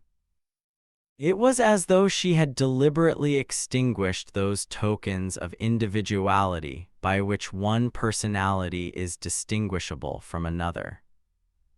Hilary felt moved to say so. She and Mrs. Baker were standing a little apart from the rest. "One doesn't know," said Hilary, "in the least what you're really like." "Why should you?" "Yes, why should I? And yet, you know, I feel I ought to. We've traveled together in rather intimate circumstances, and it seems odd to me that I know nothing about you. Nothing, I mean, of the essential you, of what you feel and think, of what you like and dislike, of what's important to you and what is." "You've such a probing mind, my dear," said Mrs. Baker. "If you'll take my advice, you'll curb that tendency. I don't even know what part of the United States you come from." "That doesn't matter either. I've finished with my own country. There are reasons why I can never go back there. If I can pay off a grudge against that country, I'll enjoy doing it." For just a second or two, malevolence showed both in her expression and in the tone of her voice. Then it relaxed once more into cheerful tourist tones. "Well, so long, Mrs. Betterton. I hope you have a very agreeable reunion with your husband." Hilary said helplessly, "I don't even know where I am, what part of the world I mean." "Oh, that's easy. There needs to be no concealment about that now. A remote spot in the high Atlas, that's near enough." Mrs. Baker moved away and started saying goodbye to the others. With a final gay wave of her hand, she walked out across the tarmac. The plane had been refueled and the pilot was standing waiting for her. A faint cold chill went over Hilary. Here, she felt, was her last link with the outside world. Peters, standing near her, seemed to sense her reaction. "The place of no return," he said softly. "That's us, I guess." Dr. Barron said softly, "Have you still courage, madame, or do you at this moment want to run after your American friend and climb with her into the plane and go back to the world you have left?" "Could I go if I wanted to?" asked Hilary. The Frenchman shrugged his shoulders. "One wonders." "Shall I call to her?" asked Andy Peters. "Of course not," said Hilary sharply. Helga Needheim said scornfully, "There is no room here for women who are weaklings." "She is not a weakling," said Dr. Barron softly, "but she asks herself questions as any intelligent woman would do." He stressed the word intelligent as though it were a reflection upon the German woman. She, however, was unaffected by his tone. She despised all Frenchmen and was happily assured of her own worth. Erikson said in his high, nervous voice, "When one has at last reached freedom, can one even contemplate going back?"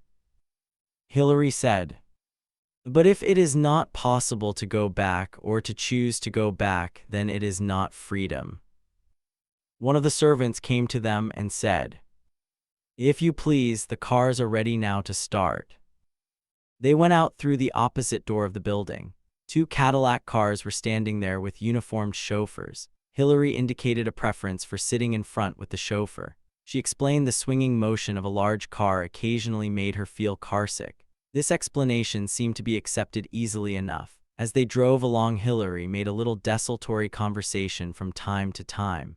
The weather, the excellence of the car. She spoke French quite easily and well, and the chauffeur responded agreeably. His manner was entirely natural and matter-of-fact. "How long will it take us?" she asked presently. "From the aerodrome to the hospital, it is a drive of perhaps 2 hours, madame." The word struck Hillary with faintly disagreeable surprise. She had noted, without thinking much about it, that Helga Needheim had changed at the rest house and was now wearing a hospital nurse's kit. This fitted in. "Tell me something about the hospital," she said to the chauffeur. His reply was enthusiastic. "Ah, madame, it is magnificent. The equipment, it is the most up-to-date in the world. Many doctors come and visit it, and all of them go away full of praise. It is a great thing that is being done there for humanity." "It must be," said Hillary. "Yes, yes, indeed it must." "These miserable ones," said the chauffeur, "they have been sent in the past to perish miserably on a lonely island. But here this new treatment of Dr. Collini's cures a very high percentage, even those who are far gone."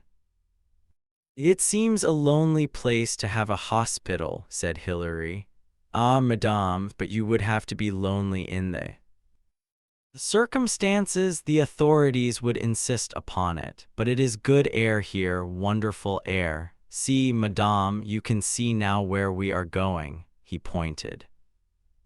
They were approaching the first spurs of a mountain range, and on the side of it, set flat against the hillside, was a long, gleaming white building.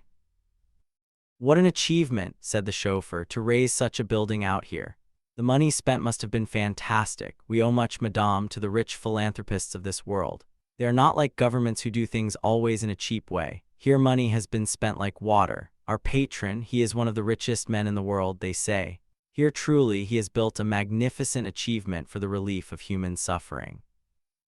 He drove up a winding track. Finally, they came to rest outside great barred iron gates. "You must dismount here, madame," said the chauffeur. "It is not permitted that I take the car through these gates. The garages are a kilometer away." The travelers got out of the car. There was a big bell pull at the gate, but before they could touch it, the gate swung slowly open.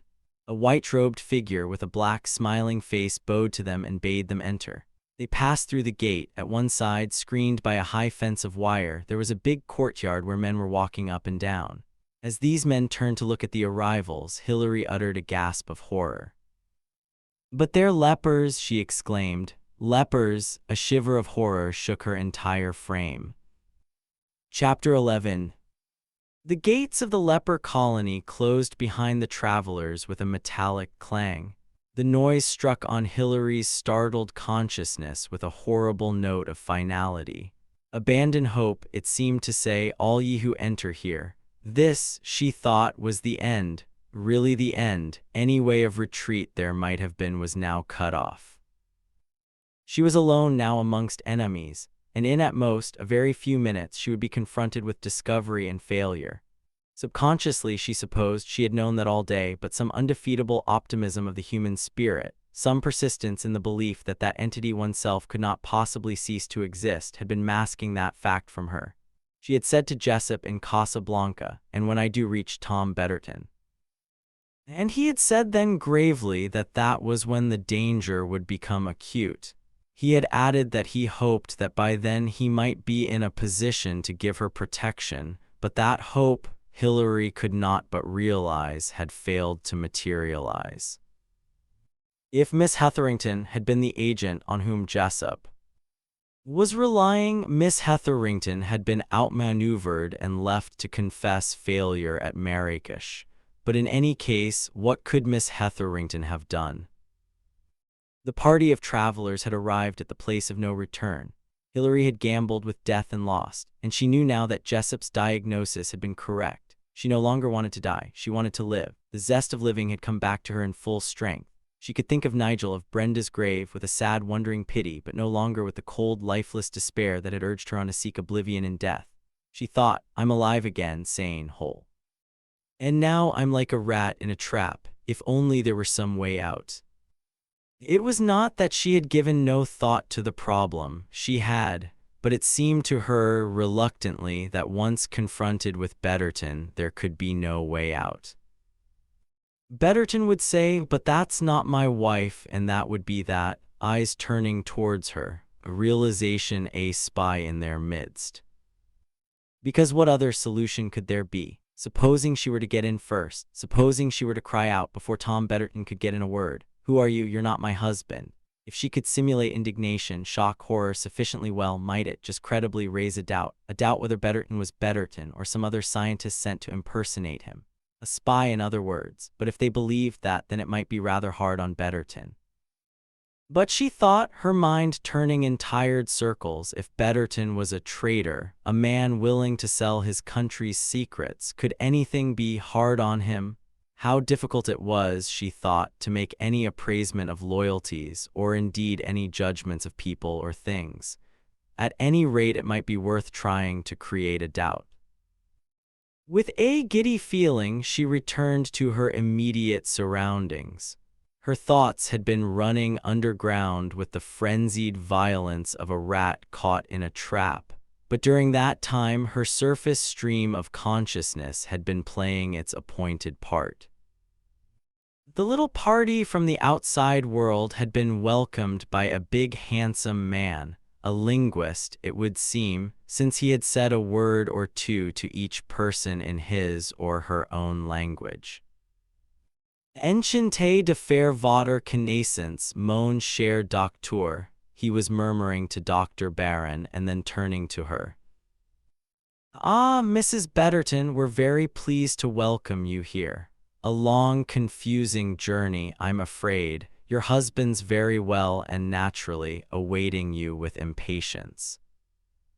He gave her a discreet smile. It was a smile, she noticed, that did not touch his cold, pale eyes. You must, he added, be longing to see him. The giddiness increased. She felt the group around her approaching and receding like the waves of the sea. Beside her, Andy Peters put out an arm and steadied her. I guess you haven't heard, he said to their welcoming host. Mrs. Betterton had a bad crash at Casablanca, concussion.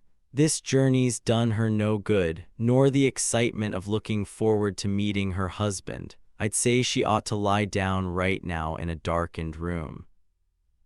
Hilary felt the kindness of his voice, of the supporting arm. She swayed a little more. It would be easy, incredibly easy, to crumple at the knees, to drop flaccidly down, to feign unconsciousness, or at any rate near unconsciousness, to be laid on a bed in a darkened room, to put off the moment of discovery just a little longer. But Betterton would come to her there, any husband would. He would come there and lean over the bed in the dim gloom, and at the first murmur of her voice, the first dim outline of her face as his eyes became accustomed to the twilight, he would realize that she was not Olive Betterton. Courage came back to Hilary. She straightened up. Color came into her cheeks. She flung up her head. If this were to be the end, let it be a gallant end. She would go to Betterton, and when he repudiated her, she would try out the last lie, come out with it confidently, fearlessly.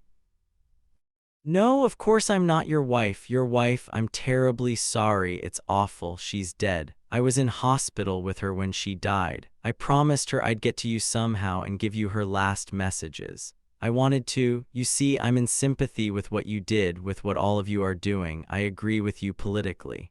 I want to help. Thin, thin, all very thin, and such awkward trifles to explain: the faked passport, the forged letter of credit. Yes, but people did get by sometimes with the most audacious lies if one lied with sufficient confidence. If you had the personality to put a thing over, one could at any rate go down fighting. She drew herself up, gently freeing herself from Peters's support. "Oh no, I must see Tom," she said. "I must go to him now." "At once, please." The big man was hearty about it, sympathetic, though the cold eyes were still pale and watchful. Of course, Mrs. Betterton, I quite understand how you are feeling. Ah, here's Miss Jensen." A thin, spectacled girl had joined them. "Miss Jensen, meet Mrs. Betterton, Fraulein Needheim, Dr. Barron, Mr. Peters, Dr. Erickson. Show them into the registry, will you? Give them a drink. I'll be with you in a few minutes, just taking Mrs. Betterton along to her husband. I'll be with you again shortly."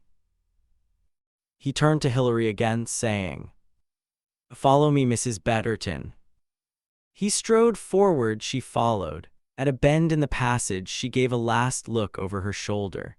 Andy Peters was still watching her. He had a faintly puzzled, unhappy look. She thought for a moment he was going to come with her. He must have realized, she thought, that there's something wrong, realized it from me, but he doesn't know what it is. And she thought with a slight shiver, it's the last time, perhaps, that I'll ever see him. And so, as she turned the corner after her guide, she raised a hand and waved a goodbye. The big man was talking cheerfully. "This way, Mrs. Betterton. I'm afraid you'll find our buildings rather confusing at first, so many corridors and all rather alike." Like a dream, Hilary thought, a dream of hygienic white corridors along which you pass forever, turning, going on, never finding your way out. She said, "I didn't realize it would be a hospital." No, of course, you couldn't realize anything, could you?" There was a faint sadistic note of amusement in his voice. "You've had, as they say, to fly blind. My name's Van Hydem, by the way, Paul Van Hydem." "It's all a little strange and rather terrifying," said Hilary. "The lepers." Yes, of course, picturesque and usually so very unexpected. It does upset newcomers, but you'll get used to them. Oh yes, you'll get used to them in time." He gave a slight chuckle. "A very good joke, I always think myself." He paused suddenly. "Up one flight of stairs, now don't hurry, take it easy." "Nearly there now." Nearly there. So many steps to death, up deep steps, deeper than European steps, and now another of the hygienic passages, and Van Hydem was stopping by a door. He tapped, waited, and then opened it. "Ah, Betterton, here we are at last, your wife." He stood aside with a slight flourish. Hilary walked into the room, no holding back, no shrinking, chin up, forward to doom. A man stood half-turned from the window, an almost startlingly good-looking man. She noted that, recognizing his fair handsomeness with a feeling almost of surprise. He wasn't, somehow, her idea of Tom Betterton. Surely, the photograph of him that she had been shown wasn't in the least. It was that confused feeling of surprise that decided her. She would go all out for her first desperate expedient. She made a quick movement forward, then drew back. Her voice rang out, startled, dismayed. "But that is Tom's, that isn't my husband." It was well done, she felt it herself. Dramatic, but not over-dramatic. Her eyes met Van Hydem's in bewildered questioning. And then Tom Betterton laughed, a quiet, amused, almost triumphant laugh. "Pretty good, Van Hydem," he said, "if even my own wife doesn't know me." With 4 quick steps he had crossed to her and gathered her tightly into his arms. "Olive, darling, of course you know me. I'm Tom, all right, even if I haven't got quite the same face as I used to have." His face pressed against hers, his lips by her ear. She caught the faint, whispered addition. "Play up for God's sake, danger." He released her for a moment, caught her to him again. "Darling, it seemed years, years and years, but you're here at last." She could feel the warning pressure of his fingers below her shoulder blades, admonishing her, giving their urgent message. Only after a moment or two did he release her, push her a little from him, and look into her face. "I still can't quite believe it," he said with an excited little laugh. "Still, you know it's me now, don't you?" His eyes, burning into hers, still held that message of warning.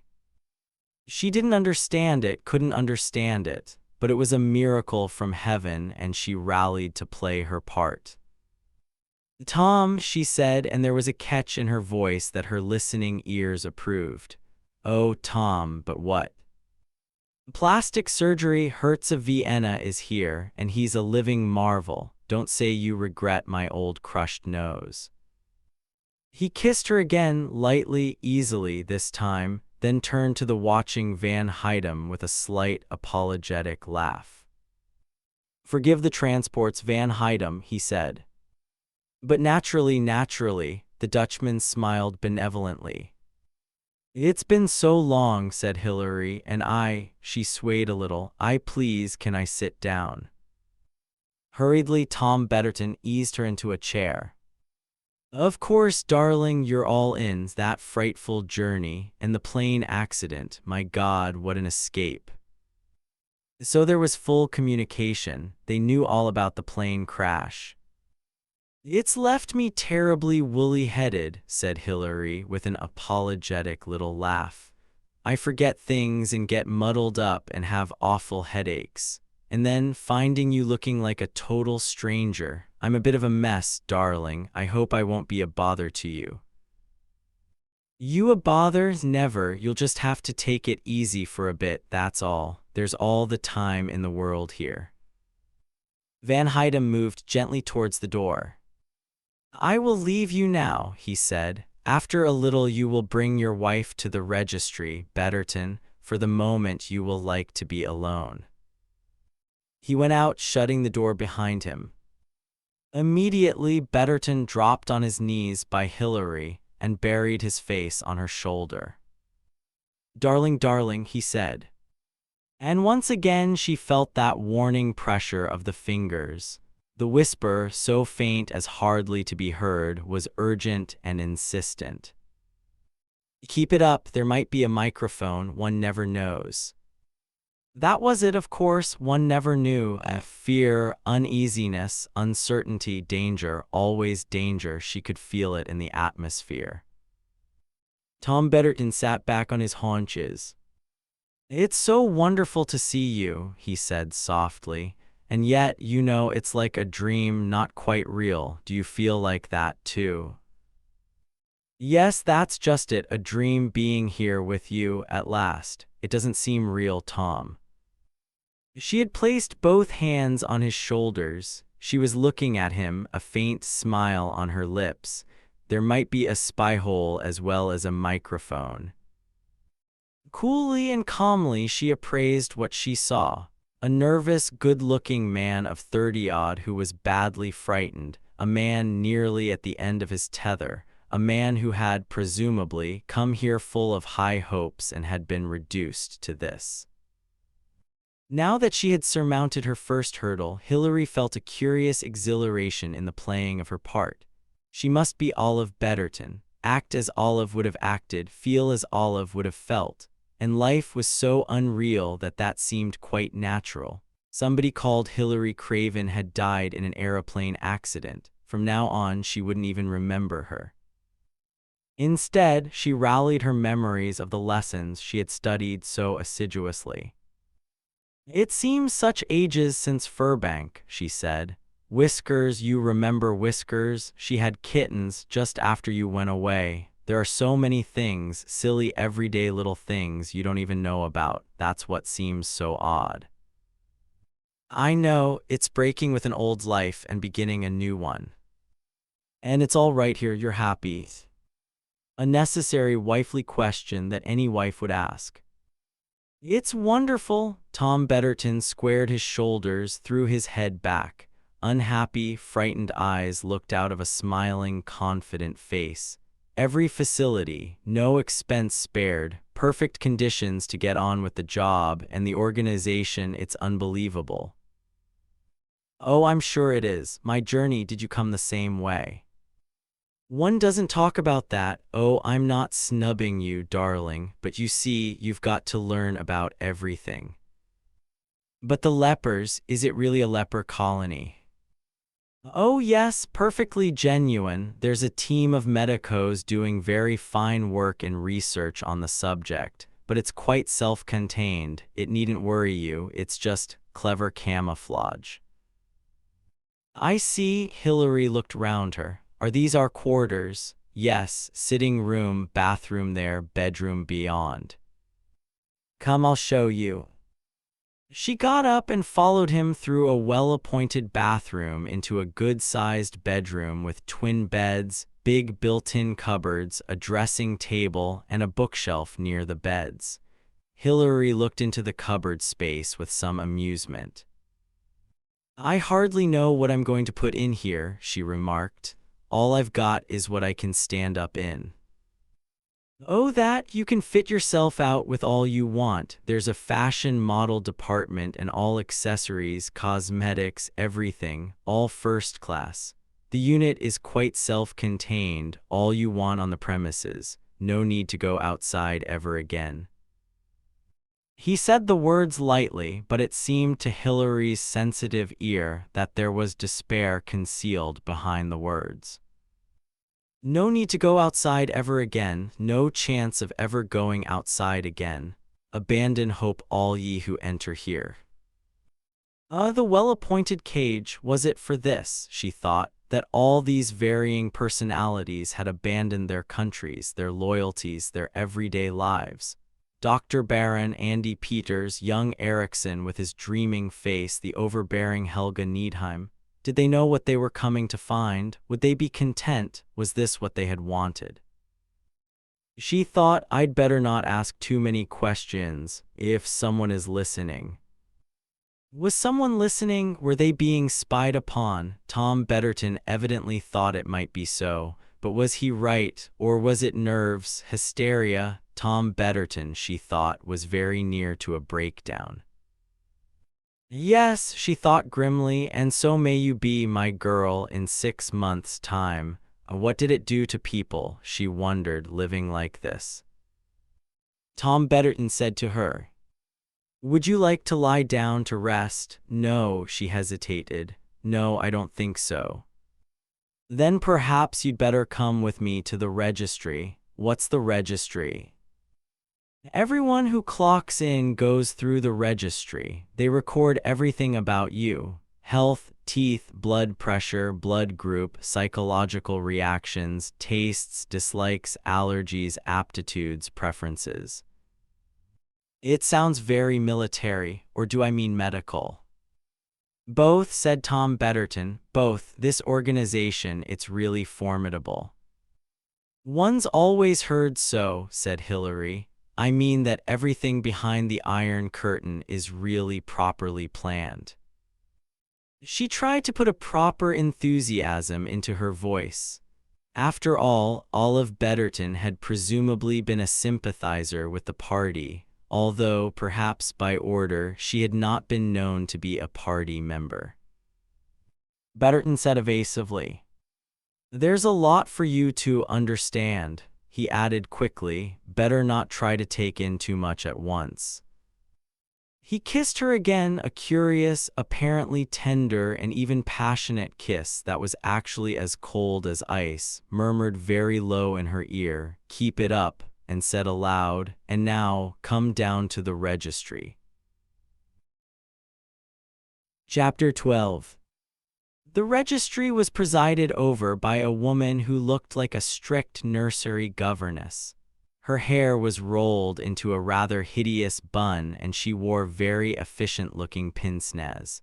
She nodded approval as the Bettertons entered the severe office-like room. "Ah," she said, "you've brought Mrs. Betterton, that's right." Her English was perfectly idiomatic, but it was spoken with a stilted precision which made Hilary believe that she was probably a foreigner. Actually, her nationality was Swiss. She motioned Hilary to a chair, opened a drawer beside her, and took out a sheaf of forms upon which she commenced to write rapidly. Tom Betterton said rather awkwardly, "Well then, Olive, I'll leave you." "Yes, please, Dr. Betterton. It's much better to get through all the formalities straight away." Betterton went out, shutting the door behind him.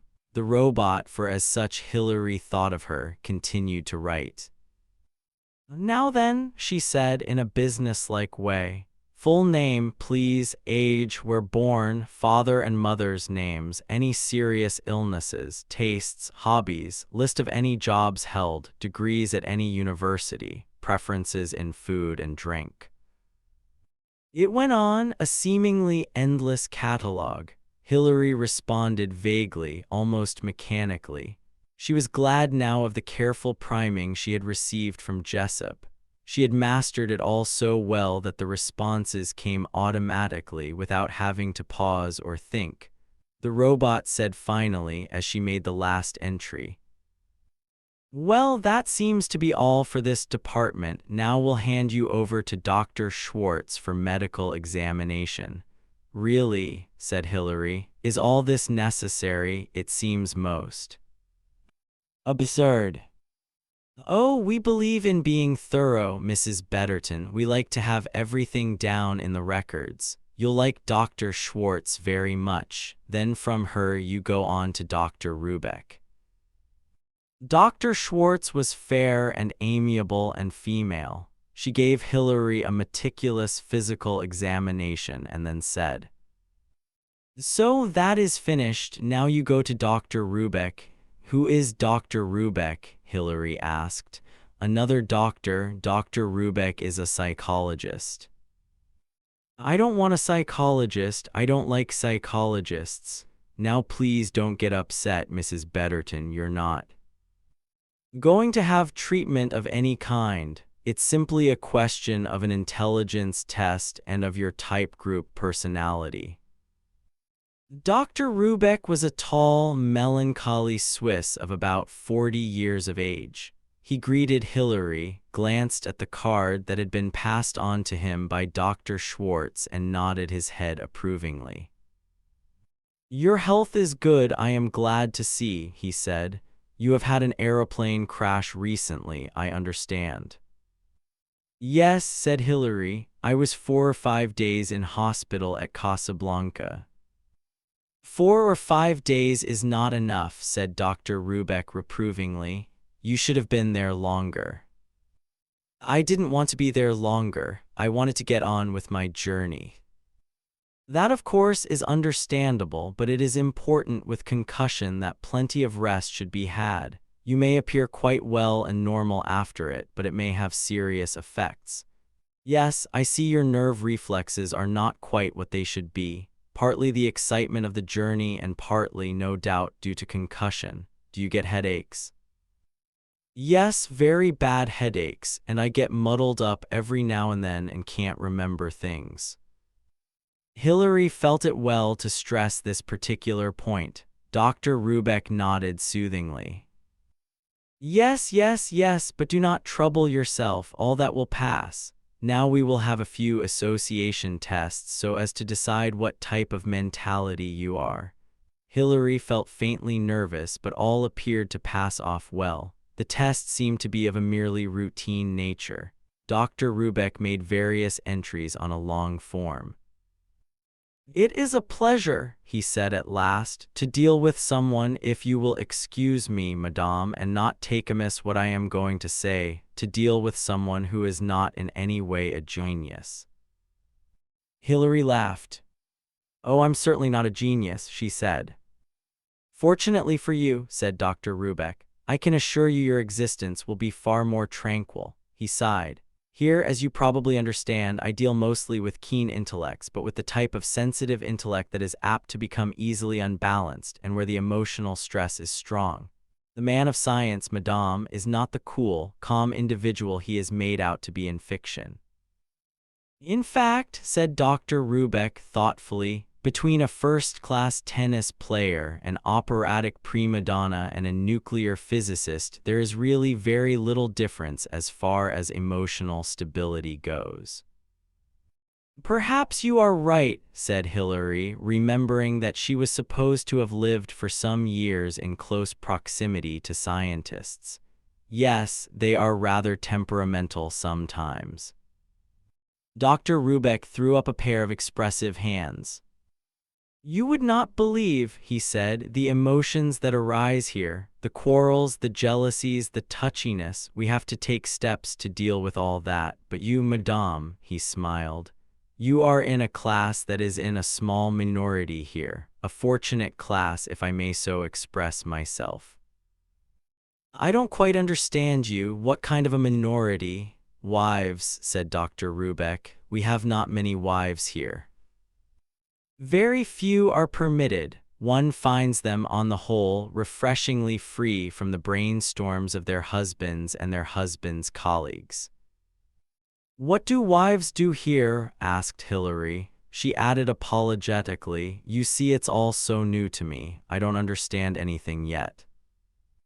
Naturally not. Naturally, that is bound to be the case. There are hobbies, recreations, amusements, instructional courses. A wide field. You will find it, I hope, an agreeable life. As you do. It was a question, and rather an audacious one, and Hilary wondered a moment or two later whether she had been wise to ask it. But Dr. Rubeck merely seemed amused. You are quite right, madame, he said. I find life here peaceful and interesting in the extreme. You don't ever regret Switzerland? I am not homesick. No, that is partly because in my case my home conditions were bad. I had a wife and several children. I was not cut out, madame, to be a family man. Here conditions are infinitely more pleasant. I have ample opportunity of studying certain aspects of the human mind which interest me and on which I am writing a book. I have no domestic cares, no distractions, no interruptions. It all suits me admirably. And where do I go next? Asked Hilary, as he rose and shook her courteously and formally by the hand. Mademoiselle La Roche will take you to the dress department. The result, I am sure, he bowed, will be admirable. After the severe robot-like females she had met so far, Hilary was agreeably surprised by Mademoiselle La Roche.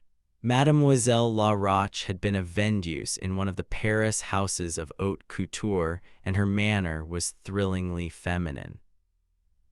I am delighted, madame, to make your acquaintance. I hope that I can be of assistance to you. Since you have just arrived and since you are no doubt tired, I would suggest that you select now just a few essentials. Tomorrow, and indeed during the course of next week, you can examine what we have in stock at your leisure. It is tiresome, I always think, to have to select things rapidly. It destroys all the pleasure of la toilette. So I would suggest, if you agree, just a set of underclothing, a dinner dress, and perhaps a tailleur. How delightful it sounds, said Hilary. I cannot tell you how odd it feels to own nothing but a toothbrush and a sponge. Mademoiselle La Roche laughed cheeringly. She took a few rapid measures and led Hilary into a big department with built-in cupboards. There were clothes here of every description, made of good material and excellent cut, and in a large variety of sizes. When Hilary had selected the essentials of la toilette, they passed on to the cosmetics department, where Hilary made a selection of powders, creams, and various other toilet accessories. These were handed to one of the assistants, a native girl with a shining dark face, dressed in spotless white, and she was instructed to see that they were delivered to Hilary's apartment. All these proceedings had seemed to Hilary more and more like a dream. And we shall have the pleasure of seeing you again shortly, I hope, said Mademoiselle La Roche gracefully. It will be a great pleasure, madame, to assist you to select from our models. In Trenus my work is sometimes disappointing. These scientific ladies often take very little interest in la toilette. In fact, not half an hour ago I had a fellow traveler of yours. Helga Needheim. Ah yes, that was the name. She is of course a Bosch, and the Bosches are not sympathetic to us. She's not actually bad-looking if she took a little care of her figure. If she chose a flattering line she could look very well. But no, she has no interest in clothes. She is a doctor, I understand, a specialist of some kind. Let us hope she takes more interest in her patients than she does in her toilette. Ah, that one, what man will look at her twice? Miss Jensen, the thin, dark, spectacled girl who had met the party on arrival, now entered the fashion salon. "Have you finished here, Mrs. Betterton?" she asked. "Yes, thank you," said Hilary. "Then perhaps you will come and see the deputy director." Hilary said au revoir to Mademoiselle La Roche and followed the earnest Miss Jensen. "Who is the deputy director?" she asked. "Dr. Nielsen." Everybody, Hilary reflected, in this place was a doctor of something. "Who exactly is Dr. Nielsen?" she asked. "Medical, scientific, what?" "Oh, he's not medical, Mrs. Betterton. He's in charge of administration. All complaints have to go to him. He's the administrative head of the unit. He always has an interview with everyone when they arrive. After that, I don't suppose you'll ever see him again unless something very important should arise." "I see," said Hilary meekly. She had an amused feeling of having been put severely in her place. Admission to Dr. Nielsen was through two antechambers where stenographers were working. She and her guide were finally admitted into the inner sanctum where Dr. Nielsen rose from behind a large executive's desk. He was a big, florid man with an urbane manner. Of transatlantic origin, Hilary thought, though he had very little American accent. "Ah," he said, rising and coming forward to shake Hilary by the hand. "This is, yes, let me see, yes, Mrs. Betterton. Delighted to welcome you here, Mrs. Betterton. We hope you'll be very happy with us. Sorry to hear of the unfortunate accident during the course of your journey, but I'm glad it was no worse. Yes, you were lucky there, very lucky indeed. Well, your husband's been awaiting you impatiently, and I hope now you've got here you will settle down and be very happy amongst us." "Thank you, Dr. Nielsen." Hilary sat down in the chair he drew forward for her. "Any questions you want to ask me?" Dr. Nielsen leant forward over his desk in an encouraging manner. Hilary laughed a little. "That's a most difficult thing to answer," she said. "The real answer is, of course, that I've got so many questions to ask that I don't know where to begin." Quite, I understand that. If you'll take my advice, this is just advice, you know, nothing more. I shouldn't ask anything. Just adapt yourself and see what comes. That's the best way, believe me." "I feel I know so little," said Hilary. "It's all so very unexpected." "Yes, most people think that. The general idea seems to have been that one was going to arrive in Moscow." He laughed cheerfully. "Our desert home is quite a surprise to most people." "It was certainly a surprise to me." "Well, we don't tell people too much beforehand. They mightn't be discreet, you know, and discretion's rather important. But you'll be comfortable here, you'll find. Anything you don't like or particularly would like to have. I just put in a request for it and we'll see what can be managed. Any artistic requirement, for instance. Painting, sculpture, music, we have a department for all that sort of thing." "I'm afraid I'm not talented that way." "Well, there's plenty of social life too, of a kind. Games, you know, we have tennis courts, squash courts.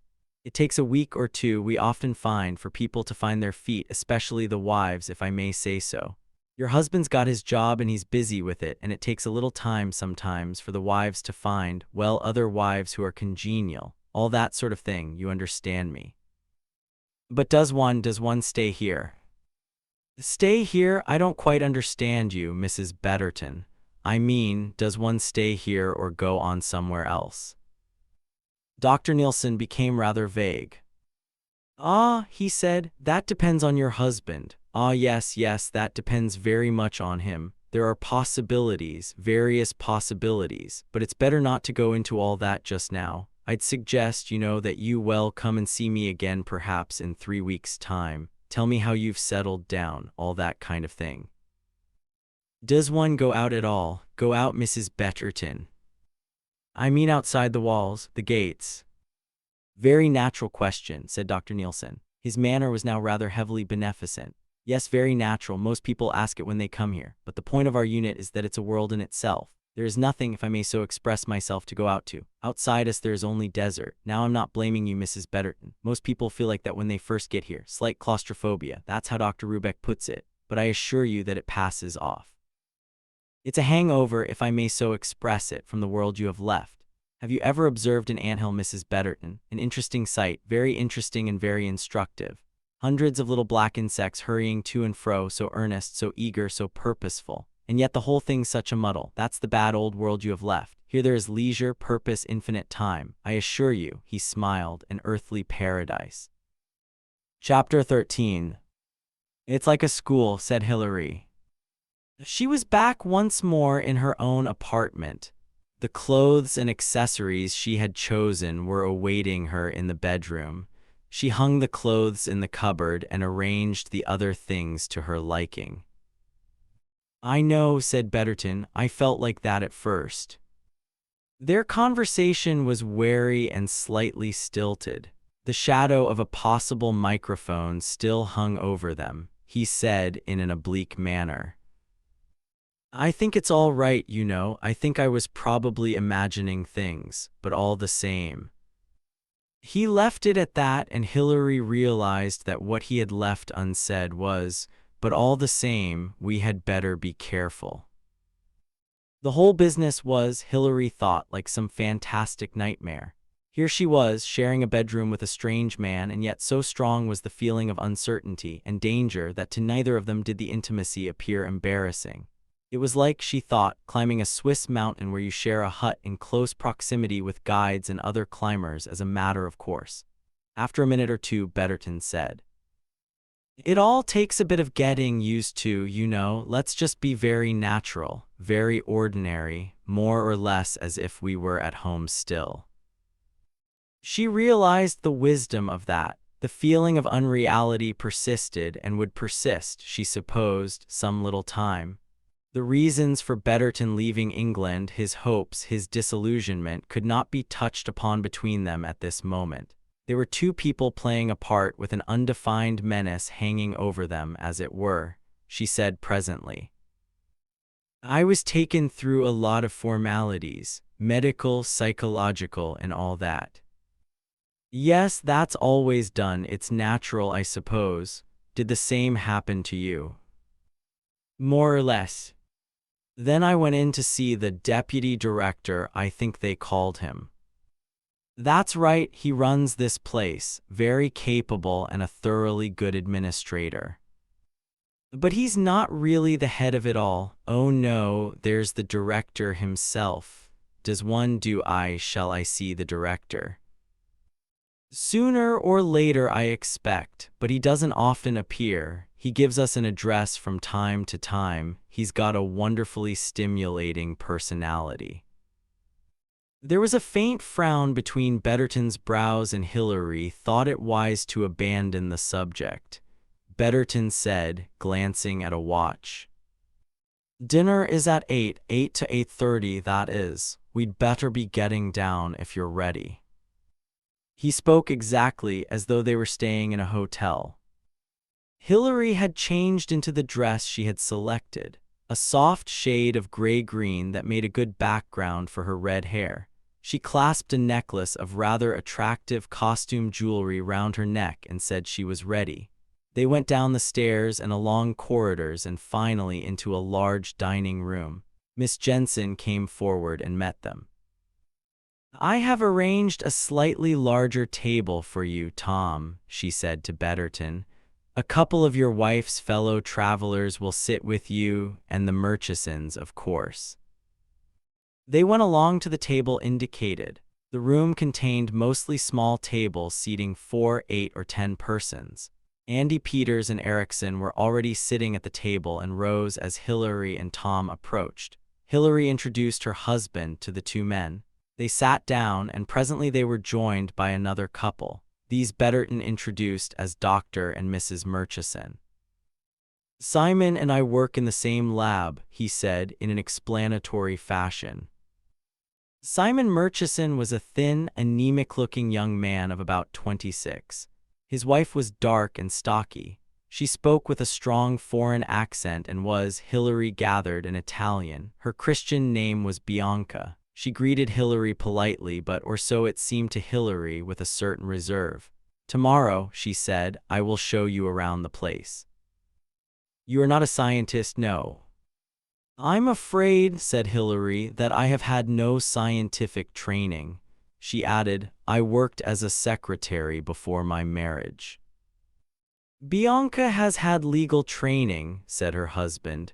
"She has studied economics and commercial law. Sometimes she gives lectures here, but it is difficult to find enough to do to occupy one's time." Bianca shrugged her shoulders. "I shall manage," she said. "After all, Simon, I came here to be with you, and I think that there is much here that could be better organized. I am studying conditions. Perhaps Mrs. Betterton, since she will not be engaged on scientific work, can help me with these things." Hillary hastened to agree to this plan. Andy Peters made them all laugh by saying ruefully, "I guess I feel rather like a homesick little boy who's just gone to boarding school. I'll be glad to get down to doing some work." "It's a wonderful place for working," said Simon Murchison with enthusiasm. "No interruptions and all the apparatus you want." "What's your line?" asked Andy Peters. Presently the three men were talking a jargon of their own which Hillary found difficult to follow. She turned to Erickson, who was leaning back in his chair, his eyes abstracted. "And you," she asked, "do you feel like a homesick little boy too?" He looked at her as though from a long way away. "I do not need a home," he said. "All these things, home, ties of affection, parents, children, all these are a great hindrance. To work one should be quite free." "And you feel that you will be free here?" "One cannot tell yet, one hopes so," Bianca spoke to Hillary. "After dinner," she said, "there is a choice of many things to do. There is a card room and you can play bridge, or there is a cinema, or 3 nights a week theatrical performances are given, and occasionally there is dancing." Erickson frowned disapprovingly. "All these things are unnecessary," he said. "They dissipate energy." "Not for us women," said Bianca. "For us women they are necessary." He looked at her with an almost cold and impersonal dislike. Hillary thought, to him women are unnecessary too. "I shall go to bed early," said Hillary. She yawned deliberately. "I don't think I want to see a film or play bridge this evening." "No, dear," said Tom Betterton hastily. "Much better to go to bed really early and have a good night's rest. You've had a very tiring journey, remember." As they rose from table, Betterton said, "The air here is wonderful at night. We usually take a turn or two on the roof garden after dinner, before dispersing to recreations or study. We'll go up there for a little, and then you'd better go to bed." They went up in a lift manned by a magnificent-looking native in white robes. The attendants were darker-skinned and of a more massive build than the slight, fair Berbers, a desert type, Hillary thought. Hillary was startled by the unexpected beauty of the roof garden, and also by the lavish expenditure that must have gone to create it. Tons of earth must have been brought and carried up here. The result was like an Arabian Nights fairy tale. There was the splash of water, tall palms, the tropical leaves of bananas and other plants, and paths of beautiful colored tiles with designs of Persian flowers. "It's unbelievable," said Hillary, "here in the middle of the desert."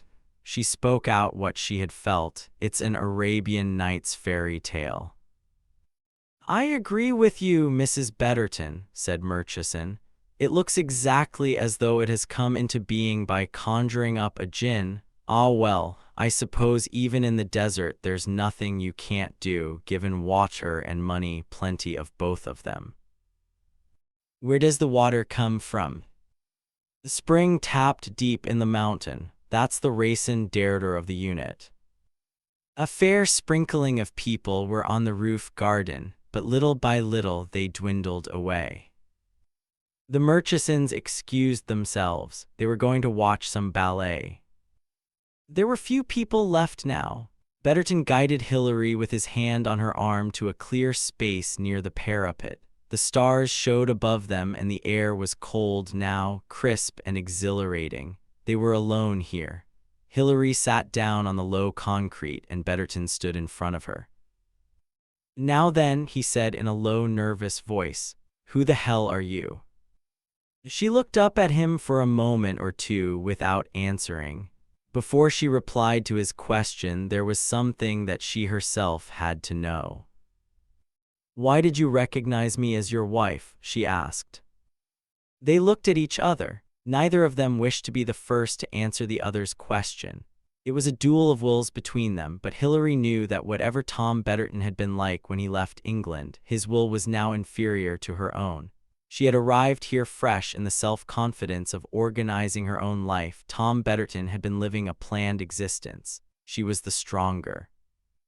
He looked away from her at last and muttered sullenly, "It was just an impulse. I was probably a damned fool. I fancied that you might have been sent to get me out of here."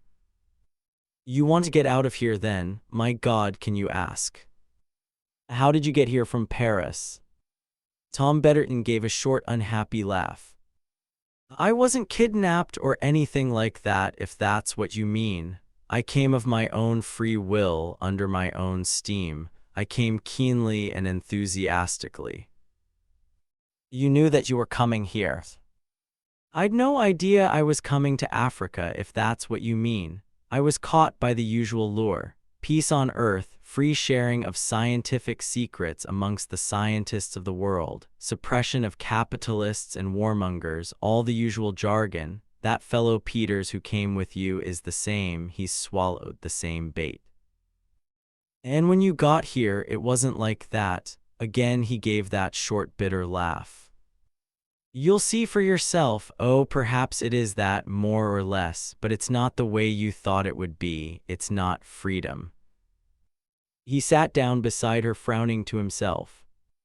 That's what got me down at home, you know, the feeling of being watched and spied upon, all the security precautions, having to account for one's actions, for one's friends, all necessary, I dare say, but it gets you down in the end. And so when someone comes along with a proposition, well, you listen. It all sounds fine. He gave a short laugh, and one ends up here. Hilary said slowly, You mean you've come to exactly the same circumstances as those from which you tried to escape? You're being watched and spied upon in just the same way, or worse. Betterton pushed his hair back nervously from his forehead. I don't know, he said. Honestly, I don't know. I can't be sure. It may be all going on in my own mind. I don't know that I'm being watched at all. Why should I be? Why should they bother? They've got me here in prison. It isn't in the least as you imagined it. That's the odd thing. I suppose it is in a way. The working conditions are perfect. You've every facility, every kind of apparatus. You can work for as long a time as you like or as short a time. You've got every comfort and accessory. Food, clothes, living quarters, but you're conscious all the time that you're in prison. I know when the gates clanged behind us today as we came in, it was a horrible feeling. Hilary shuddered. Well, Betterton seemed to pull himself together. I've answered your question, now answer mine. What are you doing here pretending to be Olive? Olive, she stopped, feeling for words. Yes, what about Olive? What's happened to her? What are you trying to say? She looked with pity at his haggard, nervous face. I've been dreading having to tell you. You mean something else happened to her? Yes, I'm sorry, terribly sorry. Your wife's dead, and she was coming to join you and the plane crashed. She was taken to hospital and died 2 days later. He stared straight ahead of him. It was as though he was determined to show no emotion of any kind. He said quietly, "So Olive's dead, I see." There was a long silence, then he turned to her. "All right, I can go on from there. You took her place and came here, why?" This time Hillary was ready with her response. Tom Betterton had believed that she had been sent to get him out of here, as he had put it. That was not the case. Hillary's position was that of a spy. She had been sent to gain information, not to plan the escape of a man who had placed himself willingly in the position he now was. Moreover, she could command no means of deliverance. She was a prisoner as much as he was. To confide in him fully would, she felt, be dangerous. Betterton was very near a breakdown. At any moment he might go completely to pieces. In those circumstances, it would be madness to expect him to keep a secret. She said, "I was in the hospital with your wife when she died. I offered to take her place and try and reach you. She wanted to get a message to you very badly." He frowned, but surely. She hurried on before he could realize the weakness of the tale. "It's not so incredible as it sounds. You see, I had a lot of sympathy with all these ideas, the ideas you've just been talking about. Scientific secrets shared with all nations, a new world order. I was enthusiastic about it all. And then my hair, if what they expected was a red-haired woman of the right age, I thought I'd get through. It seemed worth trying anyway." "Yes," he said, his eyes swept over her head. "Your hair's exactly like Olive's. And then, you see, your wife was so insistent about the message she wanted me to give to you." "Oh yes, the message. What message?" "To tell you to be careful, very careful, that you were in danger from someone called Boris." Boris Glitter, do you mean?" "Yes, do you know him?" He shook his head. "I've never met him, but I know him by name. He's a relation of my first wife's. I know about him." "Why should he be dangerous? What?" He spoke absently. Hillary repeated her question. "Oh, that, he seemed to come back from far away. I don't know why he should be dangerous to me, but it's true that by all accounts he's a dangerous sort of chap." "In what way?" "Well, he's one of those half-balmy idealists who would quite happily kill off half humanity if they thought for some reason it would be a good thing." "I know the sort of person you mean." She felt she did know vividly. But why? Had Olive seen him? What did he say to her? "I can't tell you, that's all she said. About danger, oh yes, she said that she couldn't believe it." "Believe what?" "I don't know." She hesitated a minute and then said, "You see, she was dying." A spasm of pain convulsed his face. I know, I shall get used to it in time. At the moment I can't realize it, but I'm puzzled about Boris. How could he be dangerous to me here? If he'd seen Olive, he was in London, I suppose." "He was in London, yes." "Then I simply don't get it." "Oh well, what does it matter? What the hell does anything matter? Here we are, stuck in this bloody unit surrounded by a lot of inhuman robots." "That's just how they felt to me." "And we can't get out." He pounded with his fist on the concrete. "We can't get out." "Oh yes we can," said Hillary. He turned to stare at her in surprise. "What on earth do you mean?" "We'll find a way," said Hillary. "My dear girl," his laugh was scornful. "You haven't the faintest idea what you're up against in this place. People escaped from the most impossible places during the war," said Hillary stubbornly. She was not going to give in to despair. "They tunneled or something." How can you tunnel through sheer rock, and where to? It's desert all round. Then it will have to be or something. He looked at her, she smiled with a confidence that was dogged rather than genuine. What an extraordinary girl you are, you sound quite sure of yourself. There's always a way, I dare say it will take time and a lot of planning. His face clouded over again. Time, he said, time, that's what I can't afford. Why? I don't know exactly whether you'll be able to understand. It's like this, I can't really do my stuff here, she frowned. How do you mean? How shall I put it? I can't work, I can't think. In my stuff one has to have a high degree of concentration. A lot of it is. Well, creative. Since coming here I've just lost the urge. All I can do is good sound hackwork. The sort of thing any tuppeny-halfpenny scientific chap can do. But that's not what they brought me here for. They want original stuff and I can't do original stuff. And the more nervous and afraid I get, the less I'm fit to turn out anything worth turning out. And it's driving me off my rocker, do you see? Yes, she saw now. She recalled Dr. Rubeck's remarks about prima donnas and scientists. If I can't deliver the goods, what is an outfit like this going to do about it? They'll liquidate me. Oh no. Oh yes, they will. They're not sentimentalists here. What's saved me so far is this plastic surgery business. They do it a little at a time, you know. And naturally a fellow who's having constant minor operations can't be expected to concentrate, but they've finished the business now. But why was it done at all? What's the point?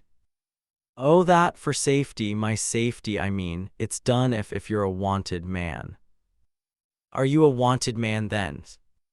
Yes, didn't you know? Oh, I suppose they wouldn't advertise the fact in the papers. Perhaps even Olive didn't know, but I'm wanted right enough. You mean for treason is the word, isn't it? You mean you've sold them Adam's secrets? He avoided her eyes. I didn't sell anything. I gave them what I knew of our processes, gave it freely. If you can believe me, I wanted to give it to them. It was part of the whole setup, the pooling of scientific knowledge. Oh, can't you understand? She could understand. She could understand Andy Peters doing just that. She could see Erickson with his fanatical dreamer's eyes betraying his country with a high-souled enthusiasm. Yet it was hard for her to visualize Tom Betterton doing it, and she realized with a shock that all that showed was the difference between Betterton a few months ago, arriving in all the zeal of enthusiasm, and Betterton now, nervous, defeated, down to earth, an ordinary, badly frightened man. Even as she accepted the logic of that, Betterton looked round him nervously and said, Everyone's gone down, we'd better. She rose. Yes, but it's all right, you know. They'll think it quite natural under the circumstances. He said awkwardly, We'll have to go on with this now, you know. I mean, you'll have to go on being my wife. Of course. And we'll have to share a room and all that, but it will be quite all right. I mean, you needn't be afraid that. He swallowed in an embarrassed manner. How handsome he is, thought Hilary, looking at his profile, and how little it moves me. I don't think we need worry about that, she said cheerfully. The important thing is to get out of here alive. Chapter 14. In a room at the Hotel Mamounia, Marrakesh, the man called Jessup was talking to Miss Hetherington. A different Miss Hetherington this from the one that Hilary had known at Casablanca and at Fez. The same appearance, the same twin set, the same depressing hairdo, but the manner had changed. It was a woman now both brisk, competent, and seeming many years younger than her appearance. The third person in the room was a dark, stocky man with intelligent eyes. He was tapping gently on the table with his fingers and humming a little French song under his breath. And as far as you know, Jessup was saying, those are the only people she talked to at Fez. Janet Hetherington nodded. There was the Calvin Baker woman who we'd already met at Casablanca. I'll say frankly, I still can't make up my mind about her. She went out of her way to be friendly with Olive Betterton and with me for that matter. But Americans are friendly. They do enter into conversation with people in hotels and they like joining them on trips. Yes, said Jessup, it's all a little too overt for what we're looking for. And besides, went on Janet Hetherington, she was on this plane too. You're assuming, said Jessup, that the crash was planned. He looked sideways towards the dark, stocky man. What about it, Leblanc? Leblanc stopped humming his tune and stopped his little tattoo on the table for a moment or two. Saucy Pute, he said, there may have been sabotage to the machine and that is why it crashed. We shall never know. The plane crashed and went up in flames and everyone on board was killed. What do you know of the pilot? Al-Kadi, young, reasonably competent, no more, badly paid. He added the two last words with a slight pause in front of them. Jessup said, open therefore to other employment, but presumably not a candidate for suicide.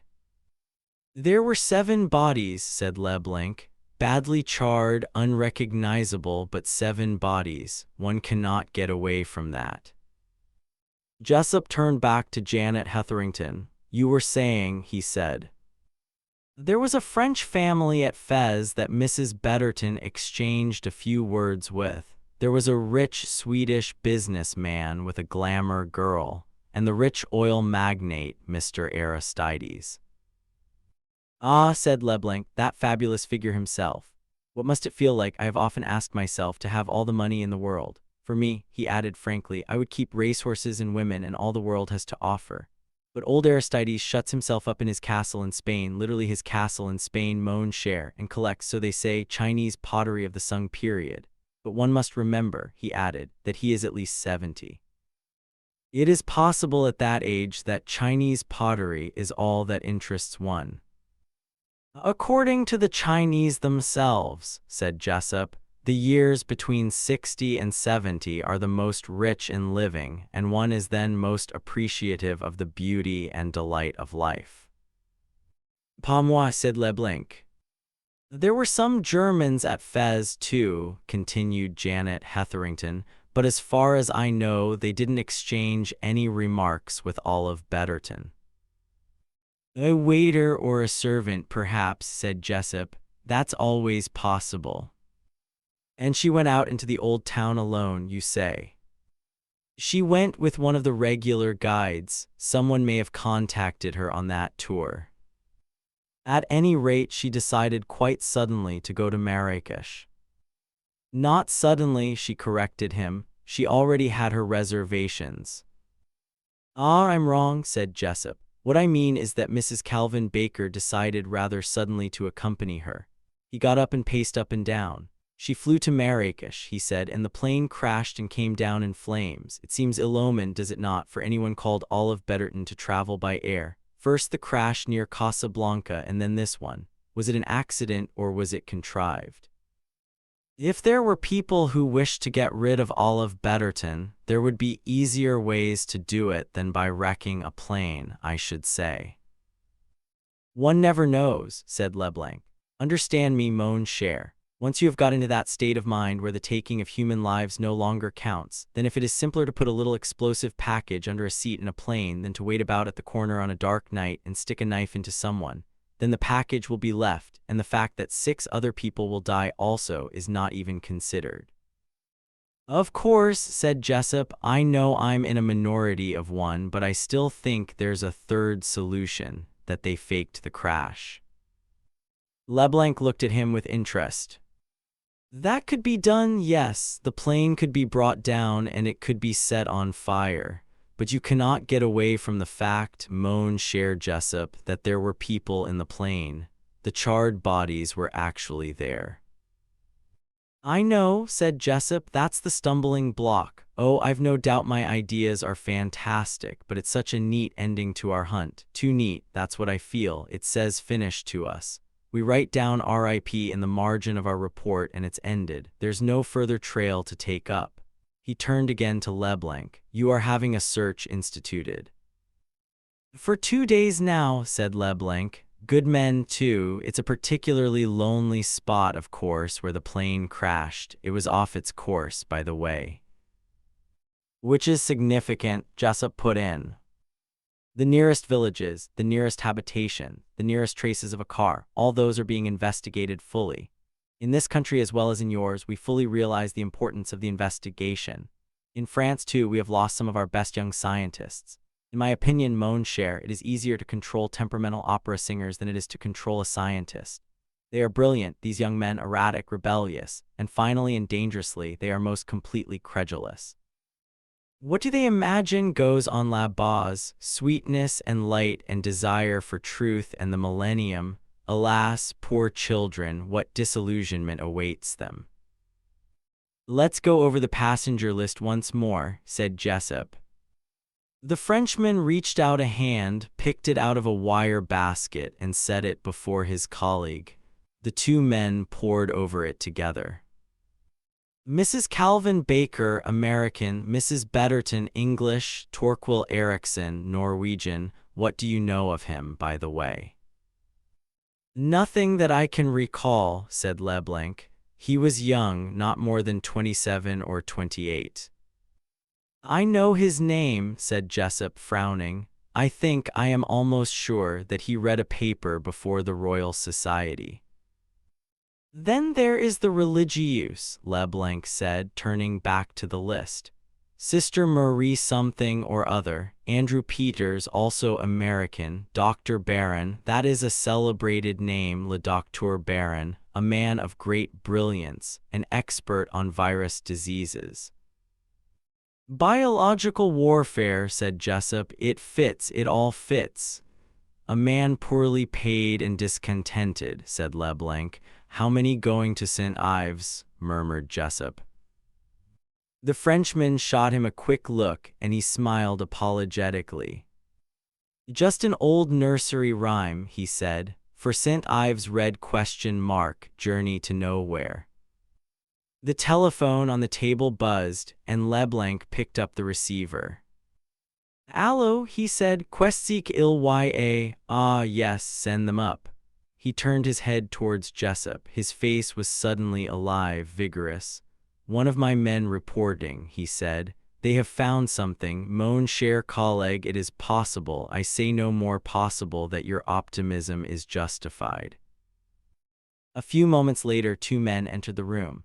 The first bore a rough resemblance to Leblanc, the same type, stocky, dark, intelligent. His manner was respectful but exhilarated. He wore European clothes, badly stained and marked, covered with dust. He had obviously just arrived from a journey. With him was a native, wearing the white local dress. He had the dignified composure of the dweller in remote places. His manner was courteous but not subservient. He looked with a faint wonder round the room, whilst the other man explained things in rapid French. The reward was offered and circulated, the man explained, and this fellow and his family and a great many of his friends have been searching diligently. I let him bring you the find himself, as there may be questions you want to ask him. Leblanc turned to the Berber. You have done good work, he said, speaking now in the man's own language. You have the eyes of the hawk, my father. Show us then what you have discovered. From a fold in his white robe, the man took out a small object and, stepping forward, laid it on the table before the Frenchman. It was rather a large-sized, pinkish-gray synthetic pearl. It is like the one shown to me and shown to others, he said. It is of value, and I have found it. Jessup stretched out a hand and took the pearl. From his pocket he drew out another exactly like it and examined both. Then he walked across the room to the window and examined them both through a powerful lens. Yes, he said, the mark is there. There was jubilation now in his voice, and he came back to the table. Good girl, he said, good girl, she managed it. Leblanc was questioning the Moroccan in a rapid exchange of Arabic. Finally, he turned to Jessup. "I make my apologies, mon cher collègue," he said. "This pearl was found at a distance of nearly half a mile from the flaming plane." "Which shows," said Jessup, "that Olive Betterton was a survivor, and that though 7 people left Fez in the plane and 7 charred bodies were found, one of those charred bodies was definitely not hers." "We extend the search now," said Leblanc. He spoke again to the Berber and the man who had brought him in. "He will be handsomely rewarded as promised," said Leblanc, "and there will be a hunt now all over the countryside for these pearls. They have hawk eyes, these people, and the knowledge that these are worth good money and reward will pass round like a grapevine. I think, mon cher collègue, that we shall get results, if only they have not tumbled to what she was doing." Jessup shook his head. "It would be such a natural occurrence," he said. "The sudden breaking of a necklace of costume jewelry such as most women wear, the picking up apparently of what loose pearls she can find and stuffing them into her pocket, then a little hole in the pocket. Besides, why should they suspect her? She is Olive Betterton, anxious to join her husband." "We must review this matter in a new light," said Leblanc. He drew the passenger list towards him. "Olive Betterton, Dr. Barron," he said, ticking off the 2 names. 2 at least who are going wherever they are going. The American woman, Mrs. Calvin Baker. As to her, we keep an open mind. Torquil Erickson, you say, has read papers before the Royal Society. The American Peters was described on his passport as a research chemist. The Religieux, well, it would make a good disguise. In fact, a whole cargo of people cleverly shepherded from different points to travel in that one plane on that particular day. And then the plane is discovered in flames, and inside it the requisite number of charred bodies. How did they manage that, I wonder? Enfin, c'est colossal. "Yes," said Jessup, "it was the final convincing touch. But we know now that 6 or 7 people have started off on a fresh journey, and we know where their point of departure is. What do we do next? Visit the spot." "But precisely," said Leblanc, "we take up advanced headquarters. If I mistake not, now that we are on the track, other evidence will come to light." "If our calculations are exact," Jessup said, "there should be results." The calculations were many and devious. The rate of progress of a car, the likely distance where it would refuel, possible villages where travelers might have stayed the night. The tracks were many and confusing, disappointments were continual, but every now and then there came a positive result. "Voilà, mon capitaine, a search of the latrines as you ordered. In a dark corner of the latrine a pearl embedded in a little piece of chewing gum in the house of one Abdul Mohammed. He and his sons have been interrogated. At first they denied, but at last they have confessed. A carload of 6 people said to be from the German archaeological expedition spent a night at his house. Much money was paid, and they were not to mention this to anyone, the excuse being that there was some illicit digging in prospect. Children in the village of El Kaif also have brought in 2 more pearls. We know now the direction. There is more, Monsieur le Capitaine. The hand of Fatima has been seen as you foretold. This type here, he will tell you about it." This type was a particularly wild-looking Berber. "I was with my flocks," he said, "at night, and I heard a car. It passed me, and as it did so I saw the sign. The hand of Fatima was outlined on one side of it. It gleamed, I tell you, in the darkness." "The application of phosphorus on a glove can be very efficacious," murmured Leblanc. "I congratulate you, mon cher, on that idea." "It's effective," said Jessup, "but it's dangerous. It's too easily noticed by the fugitives themselves, I mean." Leblanc shrugged his shoulders. It could not be seen in daylight. "No, but if there was a halt, and they alighted from the car in the darkness. Even then, it is a notable Arab superstition. It is painted often on carts and wagons. It would only be thought that some pious Muslim had painted it in luminous paint on his vehicle."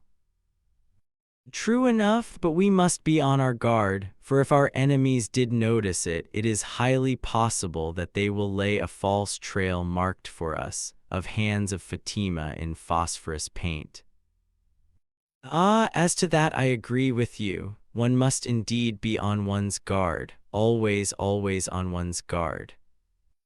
On the following morning, Leblanc had another exhibit of 3 false pearls arranged in a triangle, stuck together by a little piece of chewing gum. This should mean, said Jessup, that the next stage of the journey was by plane. He looked inquiringly at Leblanc. You are absolutely right, said the other. This was found on a disused army airfield in a remote and desolate place. There were signs that a plane landed and left there not long ago. He shrugged his shoulders. An unknown plane, he said, and once again they took off for a destination unknown. That brings us once more to a halt, and we do not know where next to take up the trail. Chapter 15. It's incredible, thought Hilary to herself, incredible that I've been here 10 days. The frightening thing in life, Hilary thought, was how easily you adapted yourself. She remembered once being shown in France some peculiar torture arrangement of the Middle Ages, an iron cage wherein a prisoner had been confined and in which he could neither lie, stand, nor sit. The guide had recounted how the last man imprisoned there had lived in it for 18 years, and had been released and had lived for another 20 after that before dying an old man. That adaptability, thought Hilary, was what differentiated man from the animal world. Man could live in any climate and on any food and under any conditions. He could exist slave or free.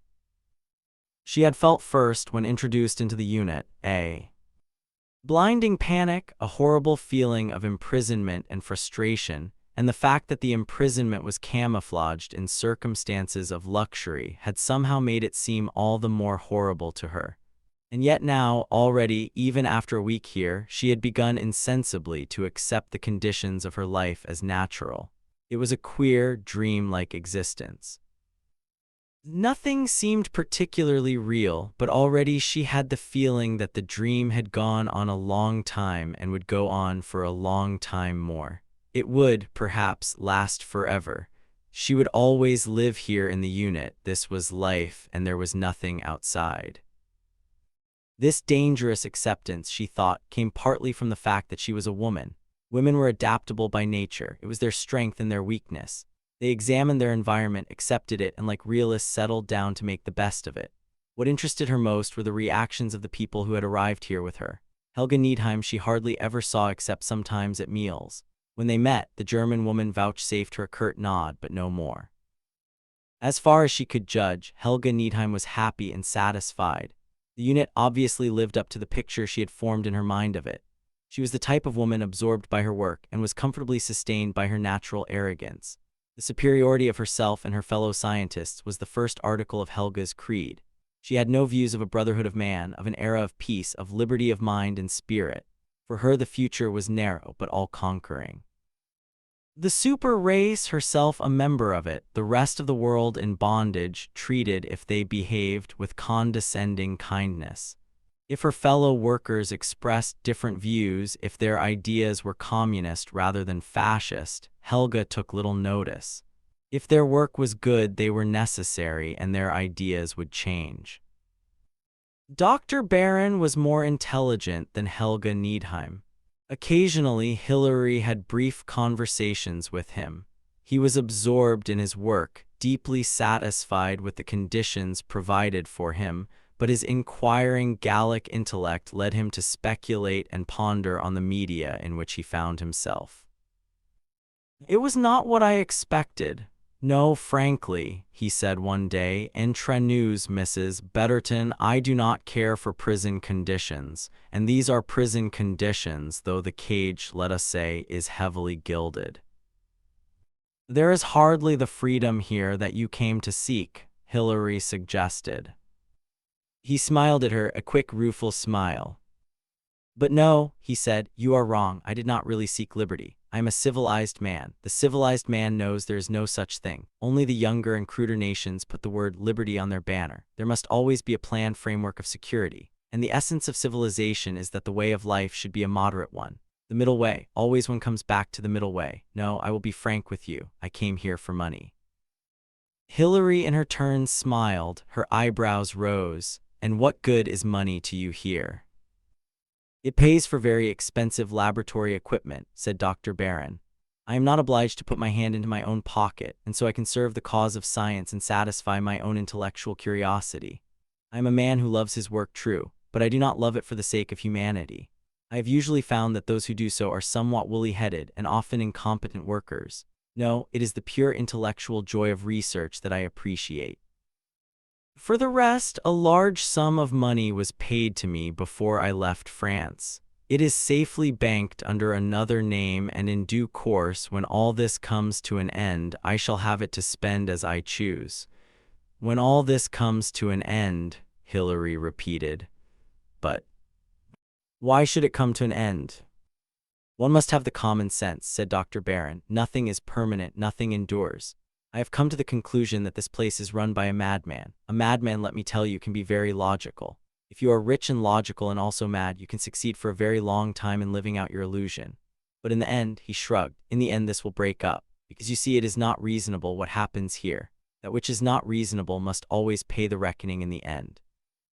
In the meantime, again he shrugged his shoulders. It suits me admirably. Torquil Erickson, whom Hillary had expected to be violently disillusioned, appeared to be quite content in the atmosphere of the unit. Less practical than the Frenchman, he existed in a single-minded vision of his own. The world in which he lived was one so unfamiliar to Hillary that she could not even understand it. It engendered a kind of austere happiness, an absorption in mathematical calculations, and an endless vista of possibilities. The strange, impersonal ruthlessness of his character frightened Hillary. He was the kind of young man, she thought, who in a moment of idealism could send 3/4 of the world to their death in order that the remaining quarter should participate in an impractical utopia that existed only in Erickson's mind. With the American Andy Peters, Hillary felt herself far more in accord. Possibly, she thought, it was because Peters was a man of talent but not a genius. From what others said, she gathered he was a first-class man at his job, a careful and skilled chemist but not a pioneer. Peters, like herself, had at once hated and feared the atmosphere of the unit. The truth is that I didn't know where I was going, he said. I thought I knew, but I was wrong. The party has got nothing to do with this place. We're not in touch with Moscow. This is a lone show of some kind, a fascist show possibly. Don't you think, said Hillary, that you go in too much for labels? He considered this. Maybe you're right, he said. Come to think of it, these words we throw around don't mean much, but I do know this. I want to get out of here, and I mean to get out of here. It won't be easy, said Hillary in a low voice. They were walking together after dinner near the splashing fountains of the roof garden. With the illusion of darkness and the starlit sky, they might have been in the private gardens of some sultan's palace. The functional concrete buildings were veiled from the sight. No, said Peters, it won't be easy, but nothing's impossible. I like to hear you say that, said Hillary. Oh, how I like to hear you say that. He looked at her sympathetically. Been getting you down, he asked. Very much so, but that's not what I'm really afraid of. No, what then? I'm afraid of getting used to it, said Hillary. Yes, he spoke thoughtfully. Yes, I know what you mean. There's a kind of mass suggestion going on here. I think perhaps you're right about that. It would seem to me much more natural for people to rebel, said Hillary. Yes, I've thought the same. In fact, I've wondered once or twice whether there's not a little hocus-pocus going on. Hocus-pocus, what do you mean by that? Well, to put it frankly, dope. Do you mean a drug of some kind? Yes, it might be possible, you know, something in the food or drink, something that induces, what shall I say, docility. But is there such a drug? Well, that's not really my line of country. There are things that are given to people to soothe them down, to make them acquiescent before operations, and that, whether there is anything that can be administered steadily over a long period of time, and which at the same time does not impair efficiency, that I don't know. I'm more inclined to think now that the effect is produced mentally. I mean that I think some of these organizers and administrators here are well versed in hypnosis and psychology, and that, without our being aware of it, we are continually being offered suggestions of our well-being, of our attaining our ultimate aim, whatever it is, and that all this does produce a definite effect. A lot can be done that way, if it's done by people who know their stuff. But we mustn't acquiesce, cried Hilary hotly. We mustn't feel for one moment that it's a good thing to be here. What does your husband feel? Tom, I don't know, it's so difficult. She lapsed into silence. The whole fantasy of her life as she lived it, she could hardly communicate to the man who was listening to her. For 10 days now she had lived in an apartment with a man who was a stranger to her. They shared a bedroom, and when she lay awake at night she could hear him breathing in the other bed. Both of them accepted the arrangement as inevitable. She was an imposter, a spy, ready to play any part and assume any personality. Tom Betterton she quite frankly did not understand. He seemed to her a terrible example of what could happen to a brilliant young man who had lived for some months in the enervating atmosphere of the unit. At any rate, there was in him no calm acceptance of his destiny. Far from taking pleasure in his work, he was, she thought, increasingly worried by his inability to concentrate on it. Once or twice he had reiterated what he had said on that first evening. I can't think, it's just as though everything in me has dried up. Yes, she thought, Tom Betterton, being a real genius, needed liberty more than most. Suggestion had failed to compensate him for the loss of freedom. Only in perfect liberty was he able to produce creative work. He was a man, she thought, very close to a serious nervous breakdown. Hilary herself he treated with curious inattention. She was not a woman to him, not even a friend. She even doubted whether he realized and suffered from the death of his wife. The thing that preoccupied him incessantly was the problem of confinement. Again and again he had said, I must get away from here, I must. And sometimes I didn't know, I'd no idea what it was going to be like. How am I going to get out of here? How? I've simply got to. It was in essence very much what Peters had said, but it was said with a great deal of difference.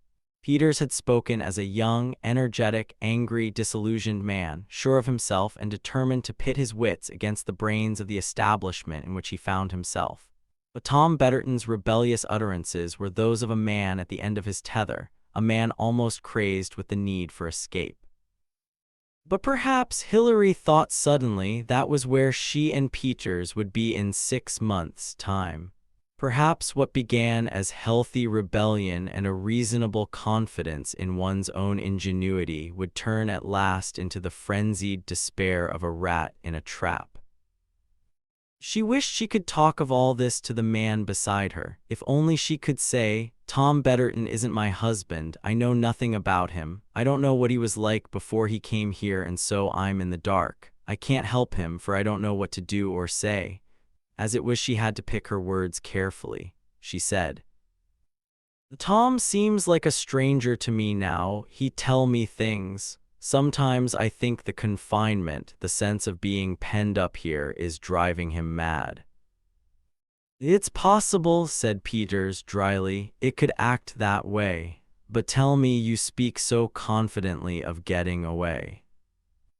How can we get away? What earthly chance is there? I don't mean we can walk out the day after tomorrow, Olive. The thing's got to be thought out and planned. People have escaped, under the most unpromising conditions. A lot of our people, and a lot your side of the Atlantic too, have written books about escape from fortresses in Germany. That was rather different. Not in essence, where there's a way in there's a way out. Of course tunneling is out of the question here, so that knocks out a good many methods. But as I say, where there's a way in, there's a way out. With ingenuity, camouflage playing a part, deception, bribery, and corruption, one ought to manage it. It's the sort of thing you've got to study and think about. I'll tell you this. I shall get out of here, take it from me. I believe you will, said Hilary, then she added, but shall I? Well, it's different for you. His voice sounded embarrassed. For a moment she wondered what he meant. Then she realized that presumably her own objective had been attained. She had come here to join the man she had loved, and having joined him, her own personal need for escape should not be so great. She was almost tempted to tell Peters the truth, but some instinct of caution forbade that. She said good night and left the roof. Chapter 16. 1. Good evening, Mrs. Betterton. Good evening, Miss Jensen. The thin, spectacled girl was looking excited. Her eyes glinted behind the thick lenses. There will be a reunion this evening, she said. Director himself is going to address us. She spoke in an almost hushed voice. That's good, said Andy Peters, who was standing close by. I've been waiting to catch a glimpse of this director. Miss Jensen threw him a glance of shocked reproof. The director, she said austerely, is a very wonderful man. As she went away from them down one of the inevitable white corridors, Andy Peters gave a low whistle. Now did I or did I not catch a hint of the Heil Hitler attitude there? It certainly sounded like it. The trouble in this life is that you never really know where you're going. If I'd known when I left the States, all full of boyish ardor for the good old brotherhood of man, that I was going to land myself in the clutches of yet another heaven-born dictator, he threw out his hands. You don't know that yet, Hilary reminded him. I can smell it in the air, said Peters. Oh, cried Hilary, how glad I am that you're here, she flushed as he looked at her quizzically. You're so nice and ordinary, said Hilary desperately. Peters looked amused. Where I come from, he said, the word ordinary doesn't have your meaning. It can stand for being just plain mean. You know I didn't mean it that way. I mean you're like everybody else. Oh dear, that sounds rude too. The common man, that's what you're asking for. You've had enough of the genius. Yes, and you've changed too since you came here. You've lost that streak of bitterness, of hatred. But immediately his face grew rather grim. Don't count on that, he said. It's still there underneath. I can still hate. There are things, believe me, that should be hated. 2. The reunion, as Miss Jensen had called it, took place after dinner. All members of the unit assembled in the large lecture room. The audience did not include what might be called the technical staff, the laboratory assistants, the corps de ballet, the various service personnel, and the small assembly of handsome prostitutes who also served the unit as purveyors of sex to those men who had no wives with them and had formed no particular attachments with the female workers. Sitting next to Betterton, Hilary awaited with keen curiosity the arrival on the platform of that almost mythical figure, the director. Questioned by her, Tom Betterton had given unsatisfactory, almost vague answers about the personality of the man who controlled the unit. He's nothing much to look at, he said, but he has tremendous impact. Actually, I've only seen him twice. He doesn't show up often. He's remarkable, of course, one feels that, but honestly, I don't know why. From the reverent way Miss Jensen and some of the other women spoke about him, Hilary had formed a vague mental figure of a tall man with a golden beard wearing a white robe, a kind of godlike abstraction. She was almost startled when, as the audience rose to their feet, a dark, rather heavily built man of middle age came quietly onto the platform. In appearance he was quite undistinguished. He might have been a businessman from the Midlands. His nationality was not apparent. He spoke to them in 3 languages, alternating one with the other and never exactly repeating himself. He used French, German, and English, and each was spoken with equal fluency. "Let me first," he began, "welcome our new colleagues who have come to join us here." He then paid a few words of tribute to each of the new arrivals. After that, he went on to speak of the aims and beliefs of the unit. Trying to remember his words later, Hillary found herself unable to do so with any accuracy. Or perhaps it was that the words, as remembered, seemed trite and ordinary, but listening to them was a very different thing. Hillary remembered once being told by a friend who had lived in Germany in the days before the war how she had gone to a meeting in mere curiosity to listen to that absurd Hitler, and how she had found herself crying hysterically, swept away by intense emotion. She had described how wise and inspiring every word had seemed, and how afterwards the remembered words in their actuality had seemed commonplace enough. Something of the same kind was happening now. In spite of herself, Hillary was stirred and uplifted. The director spoke very simply. He spoke primarily of youth. With youth lay the future of mankind. Accumulated wealth, prestige, influential families, those have been the forces of the past. But today power lies in the hands of the young. Power is in brains, the brains of the chemist, the physicist, the doctor. From the laboratories comes the power to destroy on a vast scale. With that power you can say yield or perish. That power should not be given to this or that nation. Power should be in the hands of those who create it. This unit is a gathering place for the power of all the world.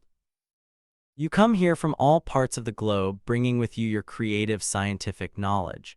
And with you, you bring youth. No one here is over 45. When the day comes, we shall create a trust, the brain's trust of science, and we shall administer world affairs. We shall issue our orders to capitalists and kings and armies and industries. We shall give the world the Pax Scientifica. There was more of it, all the same heady, intoxicating stuff. But it was not the words themselves. It was the power of the orator that carried away an assembly that could have been cold and critical had it not been swayed by that nameless emotion about which so little was known. When the director had ended abruptly, "Courage and victory, good night," Hillary left the hall, half stumbling in a kind of exalted dream, and recognized the same feeling in the faces around her. She saw Erickson in particular, his pale eyes gleaming, his head tossed back in exultation. Then she felt Andy Peters's hand on her arm, and his voice said in her ear, "Come up on the roof, we need some air." They went up in the lift without speaking and stepped out among the palm trees under the stars. Peters drew a deep breath. "Yes," he said, "this is what we need. Air to blow away the clouds of glory." Hillary gave a deep sigh. She still felt unreal. He gave her arm a friendly shake. "Snap out of it, Olive." "Clouds of glory," said Hillary. "You know, it was like that. Snap out of it, I tell you. Be a woman, down to earth and basic realities. When the effects of the glory gas poisoning pass off, you'll realize that you've been listening to the same old mixture as before." But it was fine, a fine ideal. Nuts to ideals. Take the facts. Youth and brains, glory, glory, alleluia. And what are the youth and brains? Helga Needheim, a ruthless egoist. Torquil Erickson, an impractical dreamer. Dr. Barron, who'd sell his grandmother to the knacker's yard to get equipment for his work. Take me, an ordinary guy, as you've said yourself, good with the test tube and the microscope, but with no talent whatever for efficient administration of an office, let alone a world. Take your own husband, yes, I'm going to say it, a man whose nerves are frayed to nothing and who can think of nothing but the fear that retribution will catch up with him. I've given you those people we know best, but they're all the same here, or all that I've come across. Geniuses, some of them damned good at their chosen jobs, but as administrators of the universe, hell, don't make me laugh. Pernicious nonsense, that's what we've been listening to. Hillary sat down on the concrete parapet. She passed a hand across her forehead.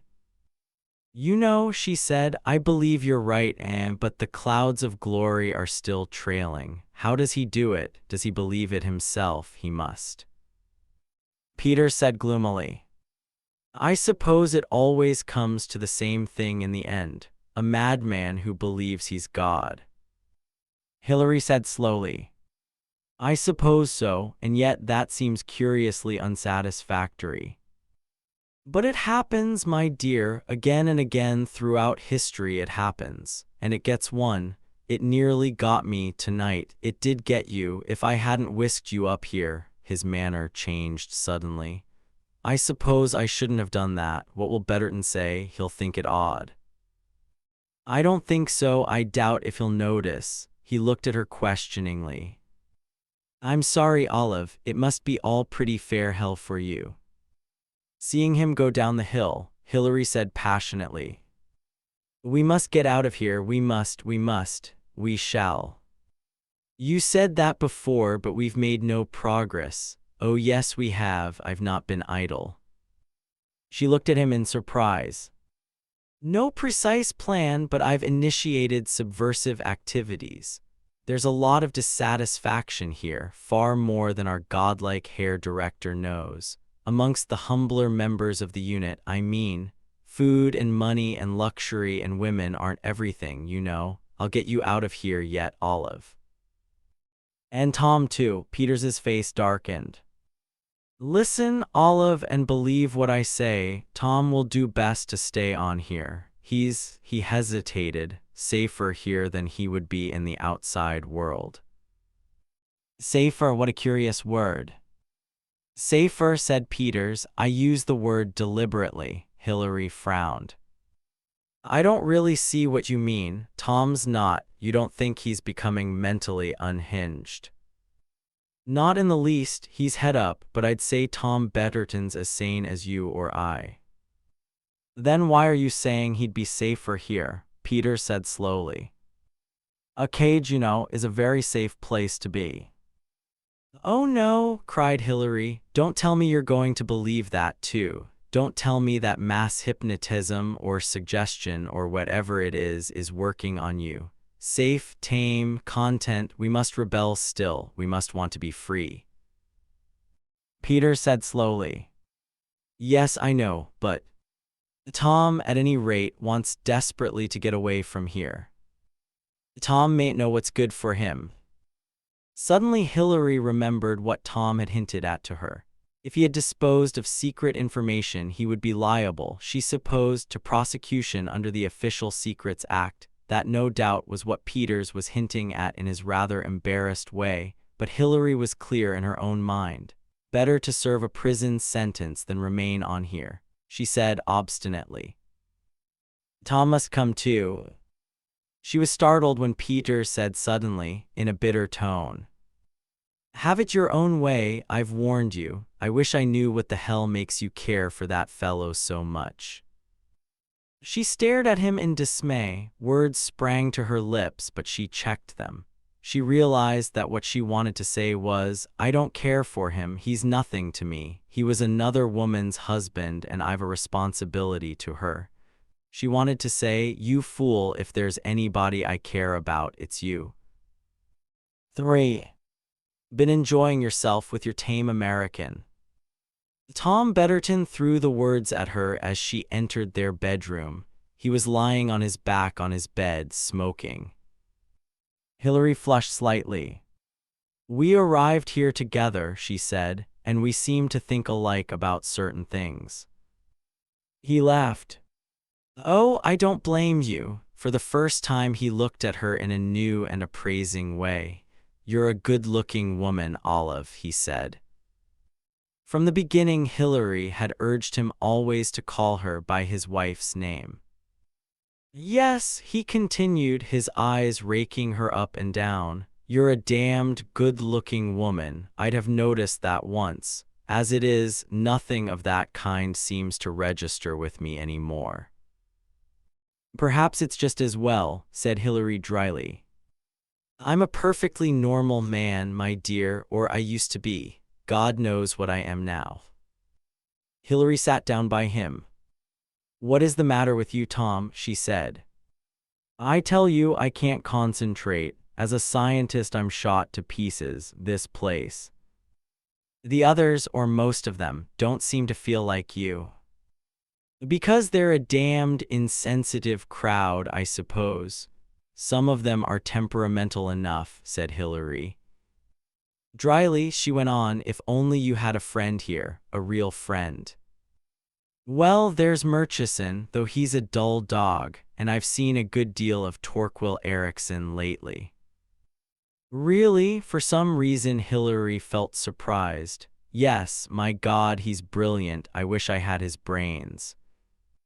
He's an odd sort of person, said Hilary. I always find him rather frightening. Frightening, Torquil, he's as mild as milk, like a child in some ways, no knowledge of the world. Well, I find him frightening, repeated Hilary obstinately. Your nerves must be getting upset too. Not yet, I suspect they will, though. Tom, don't get too friendly with Torquil Erickson. He stared at her. Why ever not? I don't know, it's a feeling I have. Chapter 17. 1. Leblanc shrugged his shoulders. They have left Africa, it is certain, not certain. The probabilities point that way. The Frenchman shook his head. After all, we know, do we not, for where they are bound? If they are bound for where we think, why start the journey from Africa? Anywhere in Europe would be simpler. That is true, but there is the other side of it. No one would expect them to assemble and start from here. I still think there's more to it than that, Jessup was gently insistent. Besides, only a small plane could have used that airfield. It would have to come down and refuel before crossing the Mediterranean, and where they refueled some trace should have been left. Mon cher, we have instituted the most searching inquiries. Everywhere there has been. The men with the Geiger counters must get results in the end. The number of planes to be examined is limited. Just a trace of radioactivity, and we shall know that is the plane we are looking for. If your agent has been able to use the spray, alas, always so many ifs.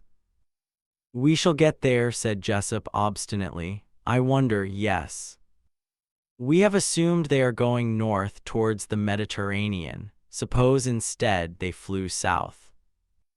Doubled back on their tracks, but where then could they be flying to? There are the mountains of the high Atlas. And after that the desert sands. 2. City, you swear to me that it will be as you have promised, a petrol station in America, in Chicago, it is certain. It is certain, Mohammed, if we get out of here, that is. Success depends on the will of Allah. Let us hope then that it is the will of Allah that you should have a petrol station in Chicago. Why Chicago?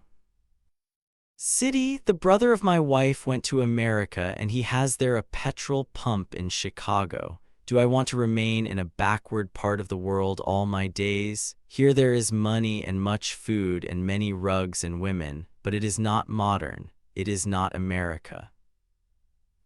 Peters looked thoughtfully into the dignified black face. Mohammed in his white robes was a magnificent sight. What strange desires rose in the human heart. I don't know that you're wise, he said with a sigh, but so be it, of course, if we are found out. A smile on the black face revealed beautiful white teeth. Then it is death for me certainly, perhaps not for you. City, since you are valuable. They deal out death rather easily here, do they? The shoulders of the other man rose and fell contemptuously. What is death? That too is the will of Allah. You know what you have to do. I know, City, I am to take you to the roof after dark. Also, I am to put in your room clothing such as I and the other servants wear. Later, there will be other things. Right, you'd better let me out of the lift now. Somebody may notice we're riding up and down. It may give them ideas. 3. There was dancing going on. Andy Peters was dancing with Miss Jensen. He held her close to him and seemed to be murmuring in her ear. As they revolved slowly near where Hillary was standing, he caught her eye and immediately gave her an outrageous wink. Hillary, biting her lip to avoid a smile, averted her eyes quickly. Her glance fell on Betterton, who was standing just across the room talking to Torquil Erickson. Hillary frowned a little as she watched them. "Have a turn with me, Olive," said Murchison's voice at her elbow. "Yes, of course, Simon." "Mind you, I'm not very hot at dancing," he warned her. Hillary concentrated on keeping her feet where he could not possibly tread on them. "It's exercise, that's what I say," said Murchison, panting slightly. He was an energetic dancer. "Awfully jelly frock you've got on, Olive." His conversation seemed always to come out of an old-fashioned novel. "I'm glad you like it," said Hillary. "Get it out of the fashion department." Resisting the temptation to reply, "Where else?" Hillary merely said, "Yes." "Must say, you know," panted Murchison as he capered perseveringly round the floor, "they do you jolly well here. Said so to Bianca only the other day. Beats the welfare state every time. No worries about money or income tax or repairs or upkeep. All the worrying done for you. Must be a wonderful life for a woman, I should say." "Bianca finds it so, does she?" "Well, she was restless for a bit, but now she's managed to get up a few committees and organize one or two things, debates, you know, and lectures. She's complaining that you don't take as much part as you might in things." "I'm afraid I'm not that kind of person, Simon. I've never been very public-spirited." "Yes, but you girls have got to keep yourselves amused one way or another. At least I don't mean amused exactly."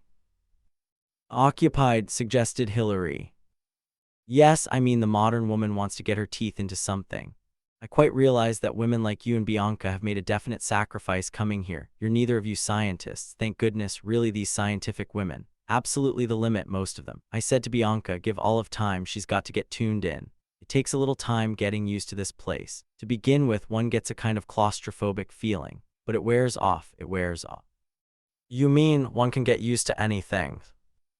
"Well, some people feel it more than others. Tom now seems to take it hard. Where's old Tom tonight? Oh yes, I see, over there with Torquil. Quite inseparable, those two." "I wish they were. I mean, I shouldn't have thought they had very much in common." "Young Torquil seems fascinated by your husband. He follows him round everywhere." "I've noticed it. I wondered why." "Well, he's always got some outlandish theory to get off his chest. It's beyond my power to follow him. His English isn't too good, as you know, but Tom listens and manages to take it all in." The dance ended. Andy Peters came up and claimed Hillary for the next one. "I observed you suffering in a good cause," he said. "How badly did you get trampled?" "Oh, I was fairly agile. You noticed me doing my stuff with the Jensen." "Yes, I think I may say without undue modesty that I have made a hit, a palpable hit in that quarter.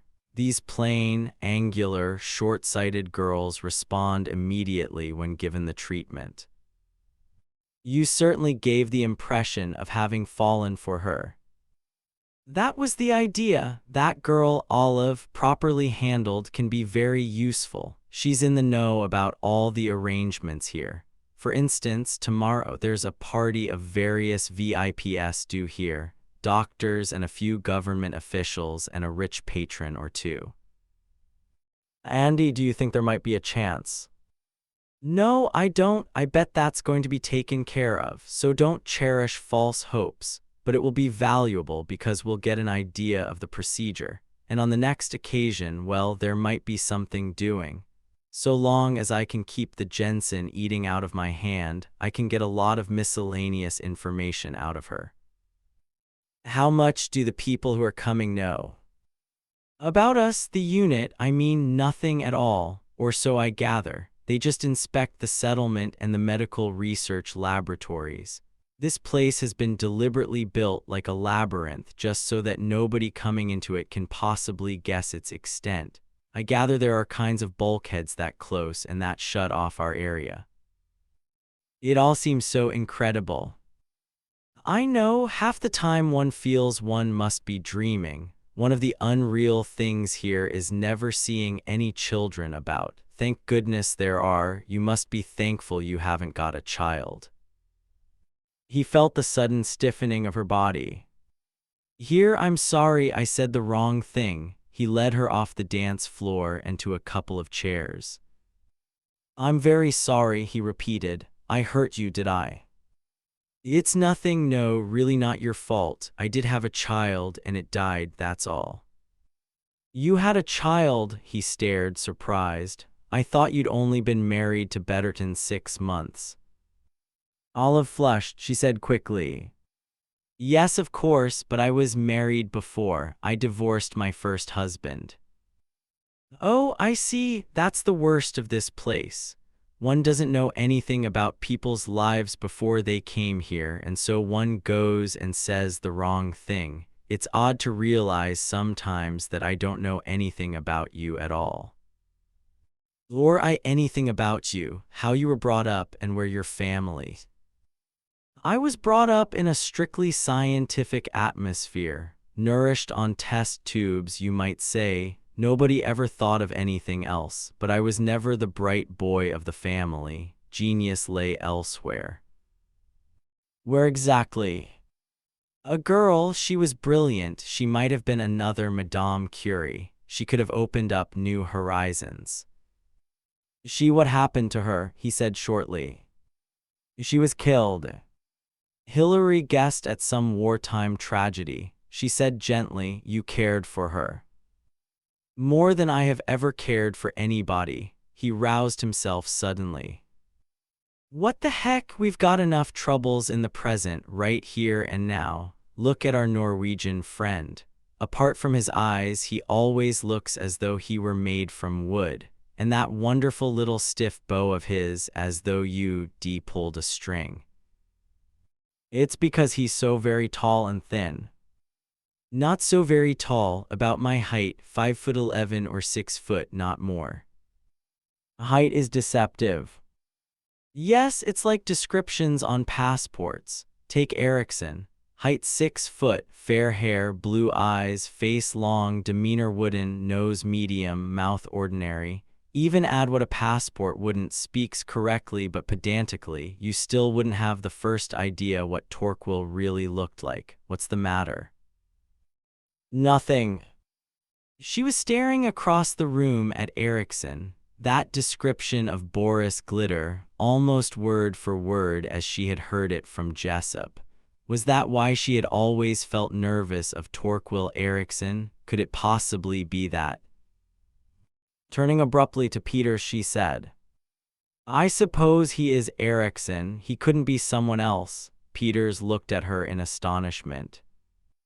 Someone else who? I mean, at least I think I mean, could he have come here pretending to be Erickson? Peters considered. I suppose no, I don't think that would be feasible. He'd have to be a scientist, and anyway, Erickson is quite well known. But nobody here seems ever to have met him before, or I suppose he could be Erickson, but be someone else as well. You mean Erickson could have been leading some kind of double life? That's possible, I suppose, but it's not very likely. No, said Hilary. No, of course it isn't likely. Of course Erickson was not Boris Glitter, but why should Olive Betterton have been so insistent on warning Tom against Boris?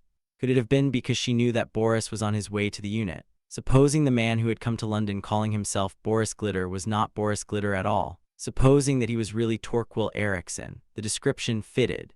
Ever since he arrived at the unit, he had focused his attention on Tom. Erickson, she was sure, was a dangerous person. You didn't know what went on behind those pale, dreamy eyes. She shivered. Olive, what's the matter? What is it? Nothing's. Look, the deputy director is going to make an announcement.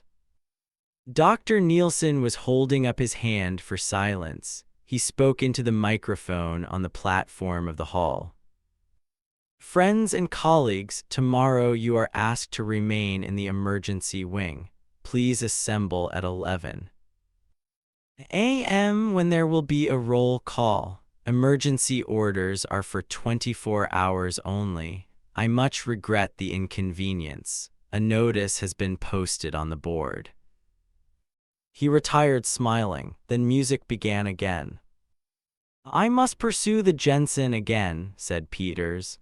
I see her looking earnest by a pillar. I want to hear just what these emergency quarters consist of. He moved away. Hillary sat thinking. Was she an imaginative fool? Torquil Erickson, Boris Glitter. For roll call was in the big lecture room. Everyone was present and answered to his or her name. Then they were marshaled into a long column and marched off. The route was, as usual, through a maze of winding corridors. Hillary, walking by Peters, knew that he had, concealed in his hand, a tiny compass. From this, unobtrusively, he was calculating their direction. Not that it helps, he observed ruefully in a low tone, or at any rate it doesn't help at the moment, but it may do some time. At the end of the corridor they were following was a door, and there was a momentary halt as the door was opened. Peters took out his cigarette case, but immediately Van Hydem's voice was raised peremptorily. No smoking, please, that has already been told you. Sorry, sir. Peters paused with the cigarette case in his hand. Then they all went forward again. Just like sheep, said Hillary disgustedly. Cheer up, Peters murmured. Bah, bah, black sheep is among the flock, thinking up devilry hard. She flashed him a grateful glance and smiled. Women's dormitory to the right, said Miss Jensen. She shepherded the women off in the direction indicated. The men were marched to the left. The dormitory was a large room of hygienic appearance, rather like a hospital ward. It had beds along the walls with curtains of plastic material that could be pulled for privacy. There was a locker by each bed. You will find arrangements rather simple, said Miss Jensen, but not too primitive. The bathroom accommodation is through there to the right. The communal living room is through the door at the end. The communal living room where they all met again was plainly furnished, rather like an airport waiting room. There was a bar and snack counter at one side. Along the other side was a row of bookshelves. The day passed quite agreeably. There were 2 cinema performances shown on a small portable screen. The lighting was of the daylight type, which tended to obscure the fact that there were no windows. Towards evening, a fresh set of bulbs came on, soft and discreet night lighting. Clever, said Peters appreciatively. It all helps to minimize the feeling of being walled up alive. How helpless they all were, thought Hillary. Somewhere quite near them were a party from the outside world, and there was no means of communicating with them, of appealing for help. As usual, everything had been ruthlessly and efficiently planned. Peters was sitting with Miss Jensen. Hillary suggested to the Murchisons that they should play bridge. Tom Betterton refused. He said he couldn't concentrate, but Dr. Barron made a fourth. Oddly enough, Hillary found the game enjoyable. It was 11:30 when their third rubber came to an end, with herself and Dr. Barron the winners. I enjoyed that, she said. She glanced at her watch. It's quite late. I suppose the VIPs will have left now, or do they spend the night here? I don't really know, said Simon Murchison. I believe 1 or 2 of the specially keen medicos stay over. Anyway, they'll all have gone by tomorrow midday. And that's when we're put back into circulation. Yes, about time too. It upsets all one's routine, this sort of thing. But it is well arranged, said Bianca with approval. She and Hilary got up and said good night to the two men. Hilary stood back a little to allow Bianca to precede her into the dimly lit dormitory. As she did so, she felt a soft touch on her arm. She turned sharply to find one of the tall, dark-faced servants standing beside her. He spoke in a low, urgent voice in French. "S'il vous plaît, madame, you are to come where? If you will please follow me." She stood irresolute for a moment. Bianca had gone on into the dormitory. In the communal living room, the few persons left were engaged in conversation with each other. Again she felt that soft, urgent touch on her arm. "You will follow me, please, madame." He moved a few steps and stood, looking back, beckoning to her. A little doubtfully, Hilary followed him. She noticed that this particular man was far more richly dressed than most of the native servants. His robes were embroidered heavily with gold thread. He led her through a small door in a corner of the communal living room, then once more along the inevitable anonymous white corridors. She did not think it was the same way by which they had come to the emergency wing, but it was always difficult to be sure because of the similarity of the passages. Once she tried to ask a question, but the guide shook his head impatiently and hurried on. He stopped finally at the end of a corridor and pressed a button in the wall. A panel slid back, disclosing a small lift. He gestured her in, followed her, and the lift shot upwards. Hilary said sharply, "Where are you taking me?" The dark eyes held hers in a kind of dignified reproof. "To the master, madame. It is for you a great honor. To the director, you mean." "To the master." The lift stopped. He slid back the doors and motioned her out. Then they walked down another corridor and arrived at a door. Her guide rapped on the door and it was opened from inside. Here again were white robes, gold embroidery, and a black, impassive face. The man took Hilary across the small red-carpeted anteroom and drew aside some hangings at the farther side. Hilary passed through. She found herself unexpectedly in an almost oriental interior. There were low couches, coffee tables, one or two beautiful rugs hanging on the walls. Sitting on a low divan was a figure at whom she stared with complete incredulity. Small, yellow, wrinkled old, she stared unbelievingly into the smiling eyes of Mr. Aristides. Chapter 18.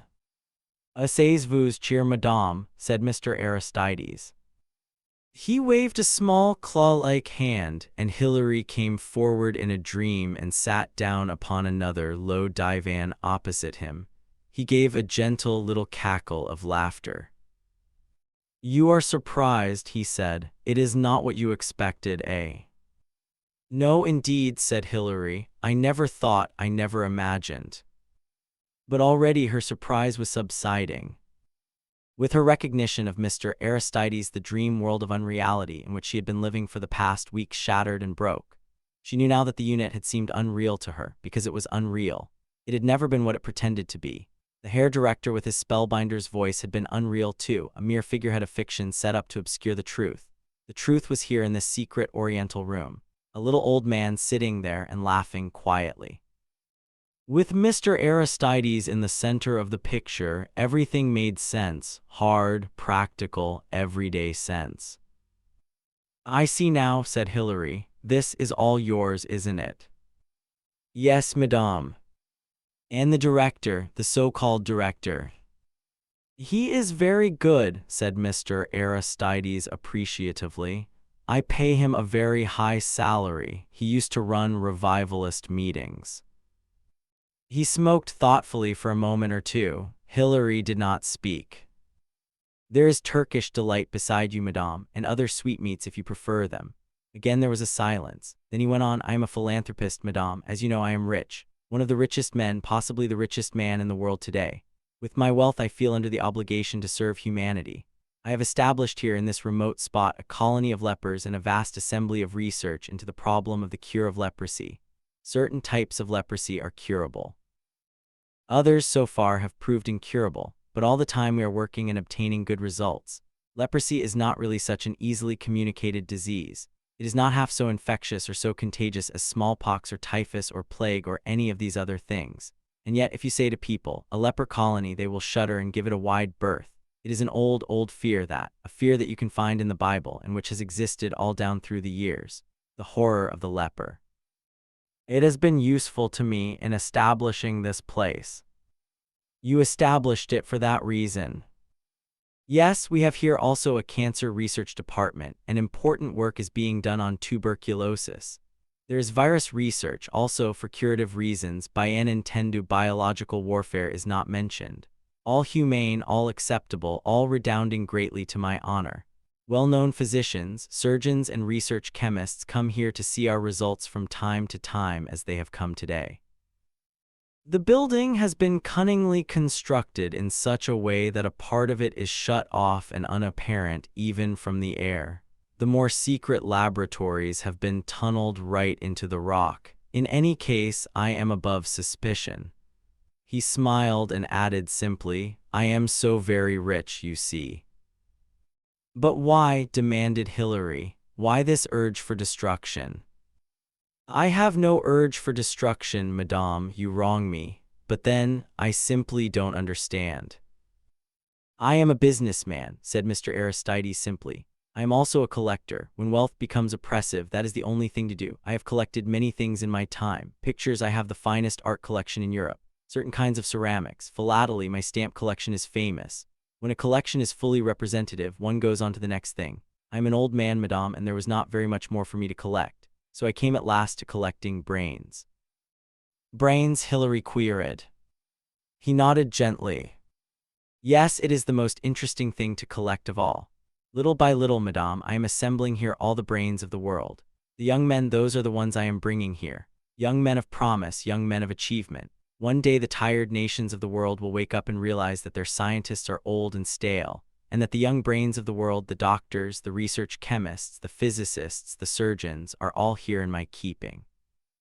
And if they want a scientist or a plastic surgeon or a biologist, they will have to come and buy him from me.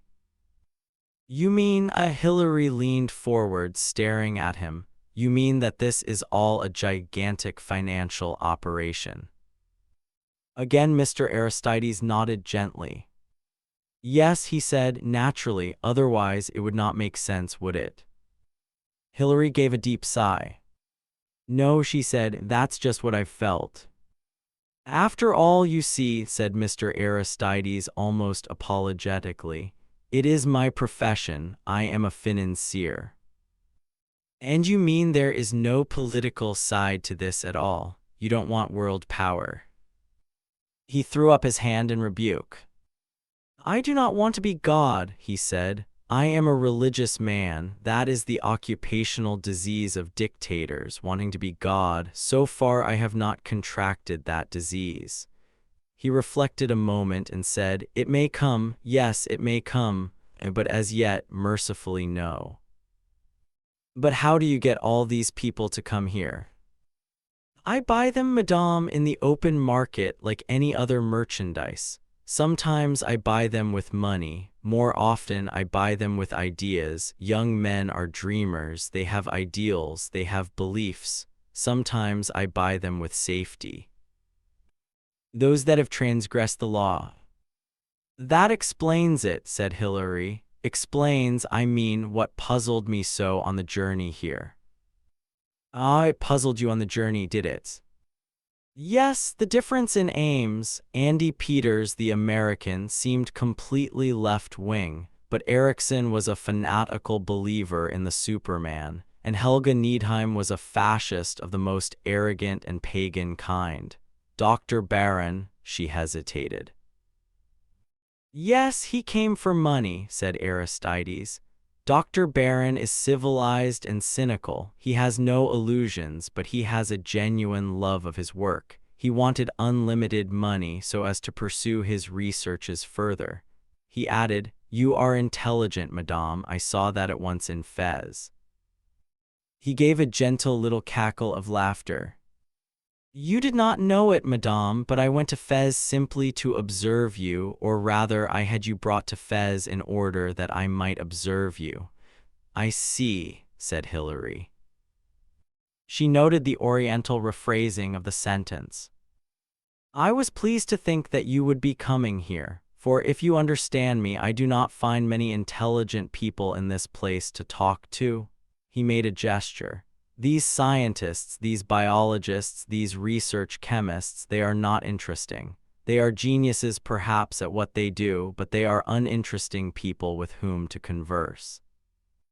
Their wives, he added thoughtfully, are usually very dull too. We do not encourage wives here. I permit wives to come for only one reason. What reason? Mr. Aristides said dryly.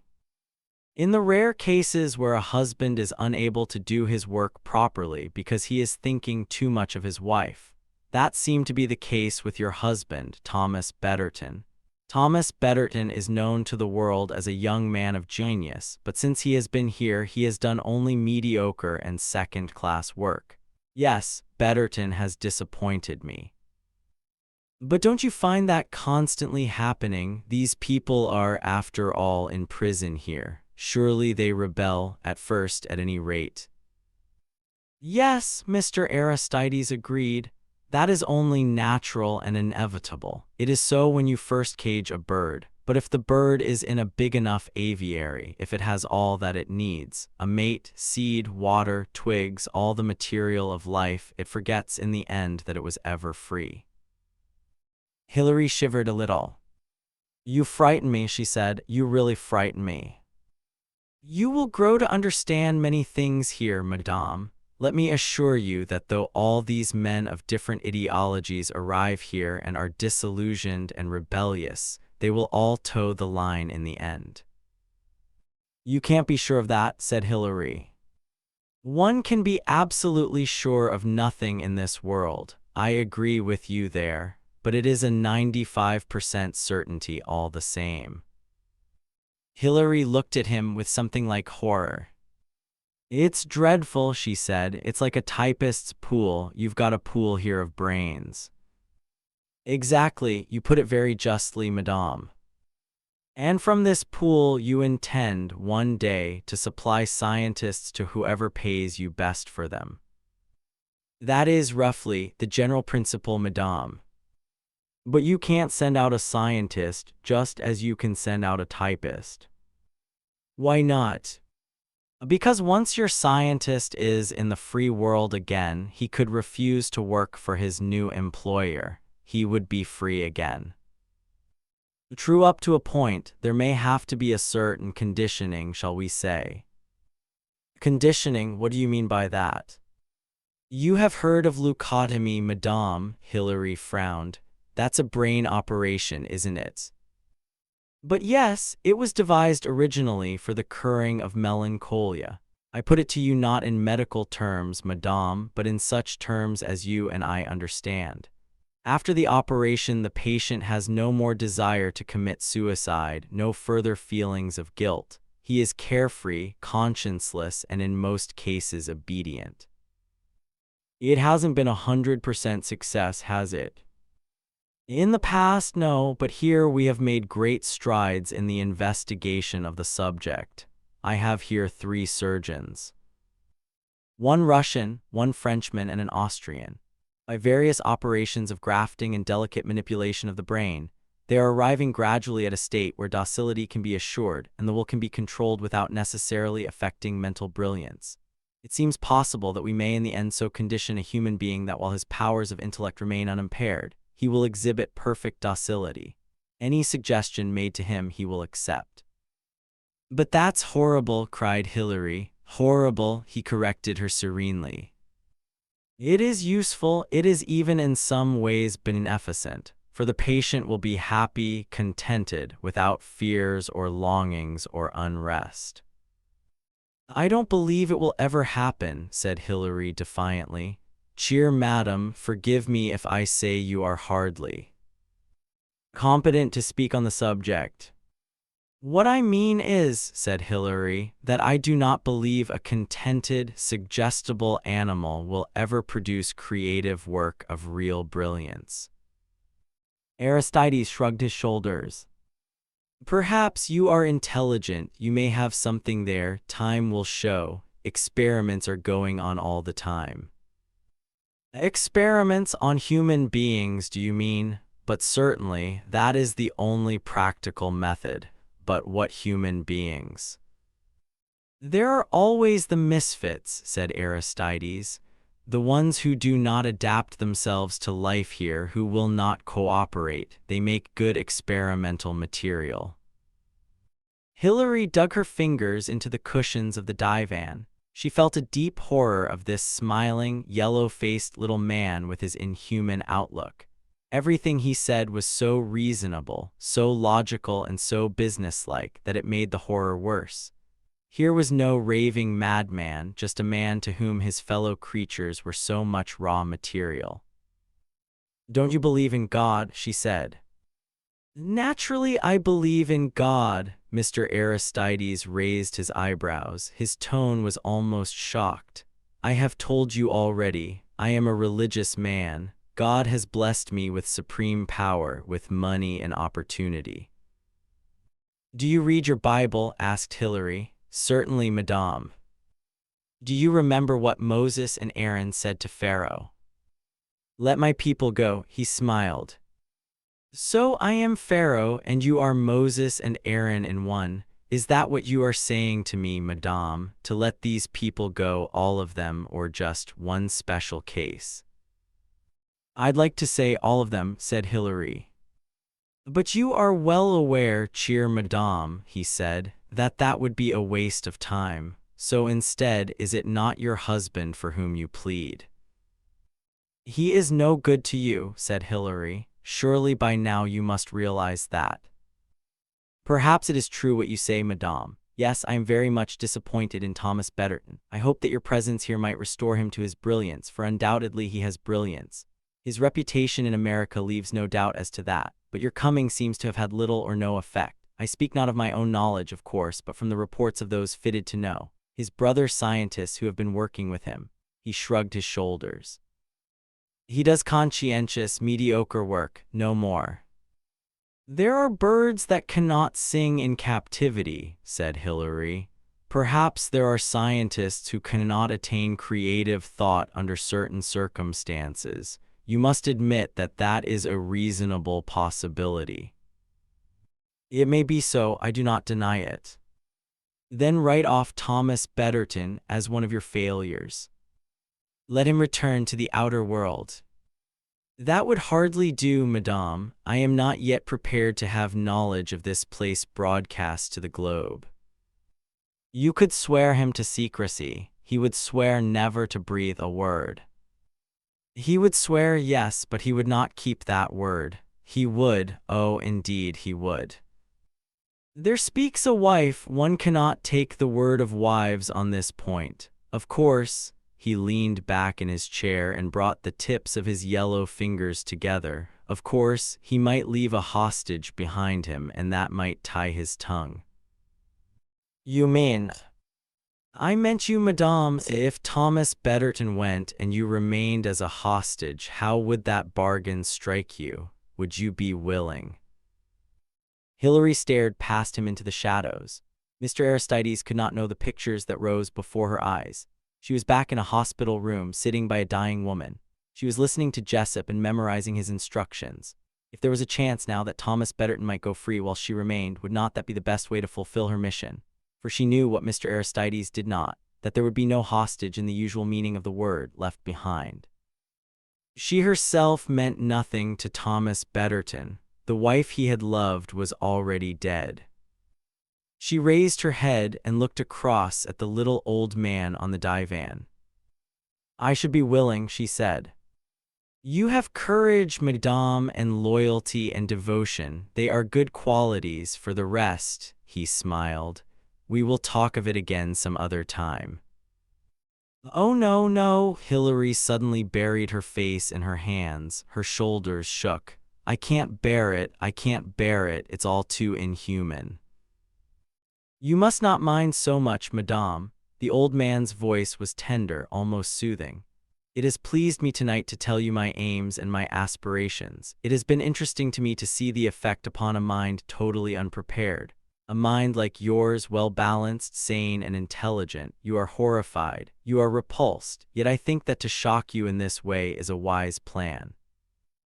At first you repel the idea, then you think of it, you reflect on it, and in the end it will seem to you natural, as though it has always existed, a commonplace.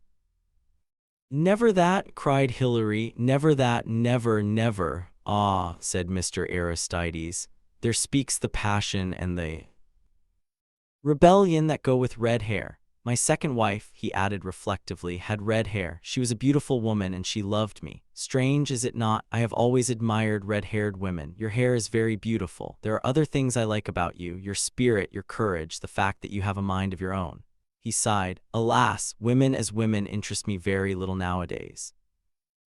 I have a couple of young girls here who please me sometimes, but it is the stimulus of mental companionship that I now prefer.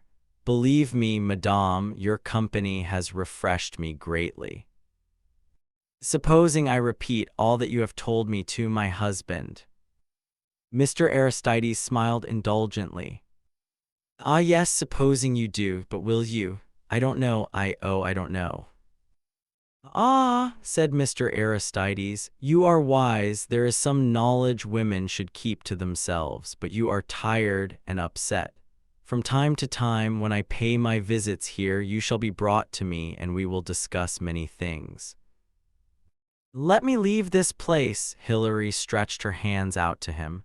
Oh, let me go away. Let me leave with you when you go. Please, please. He shook his head gently. His expression was indulgent, but there was a faint touch of contempt behind it. Now you are talking like a child, he said reprovingly. How could I let you go? How could I let you spread the story round the world of what you have seen here?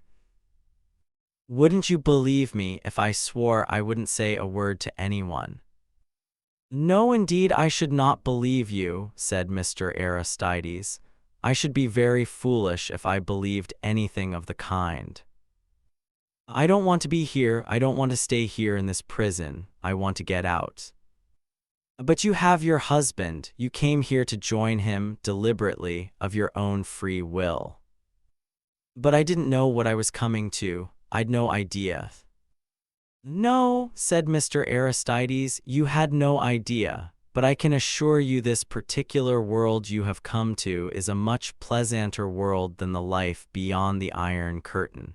Here you have everything you need: luxury, a beautiful climate, distractions. He got up and patted her gently on the shoulder.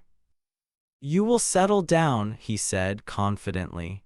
Ah yes, the red-haired bird in the cage will settle down, in a year, in 2 years certainly you will be very happy, though possibly, he added thoughtfully, less interesting.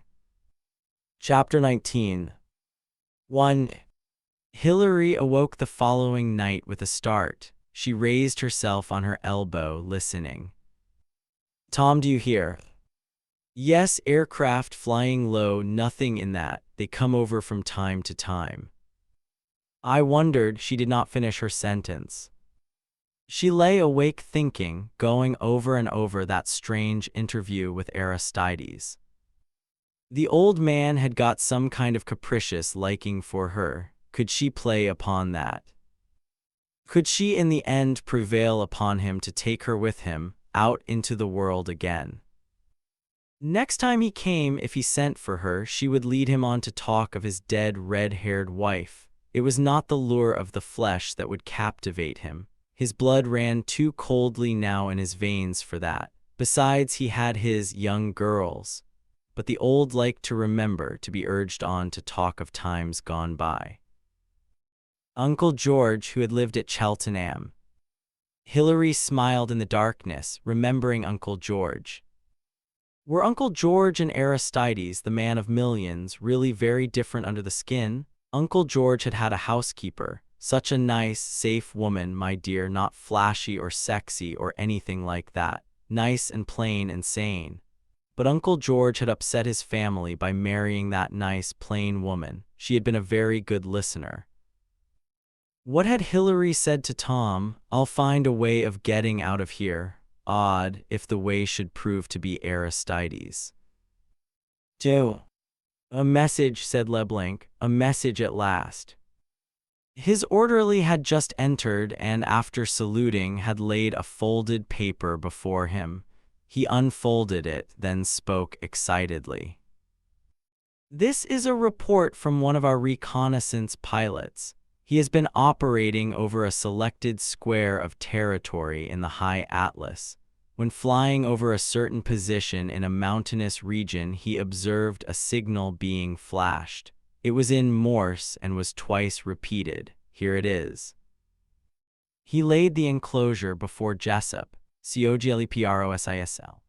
He separated off the last two letters with a pencil. SL, that is our code for do not acknowledge. And cog with which the message starts, said Jessup, is our recognition signal. Then the rest is the actual message. He underlined it. LEPROSIE. He surveyed it dubiously. Leprosy, said Jessup. And what does that mean? Have you any important leper settlements, or unimportant ones for that matter? Leblanc spread out a large map in front of him. He pointed with a stubby forefinger stained with nicotine. Here, he marked it off, is the area over which our pilot was operating. Let me see now, I seem to recall. He left the room. Presently he returned. I have it, he said. There is a very famous medical research station, founded and endowed by well-known philanthropists and operating in that area. A very deserted one, by the way. Valuable work has been done there in the study of leprosy. There is a leper settlement there of about 200 people. There is also a cancer research station and a tubercular sanatorium. But understand this, it is all of the highest authenticity. Its reputation is of the highest. The President of the Republic himself is its patron. Yes, said Jessup appreciatively, very nice work in fact, but it is open to inspection at any time. Medical men who are interested in these subjects visit there and see nothing they ought not to see. Why should they? There is no better camouflage for dubious business than an atmosphere of the highest respectability. It could be, Leblanc said dubiously, I suppose, a halting place for parties of people bound on a journey. One or two of the mid-European doctors, perhaps, have managed to arrange something like that. A small party of people, like the one we are tracking, could lie perdu there for a few weeks before continuing their journey. I think it might be something more than that, said Jessup. I think it might be journey's end. You think it is something big?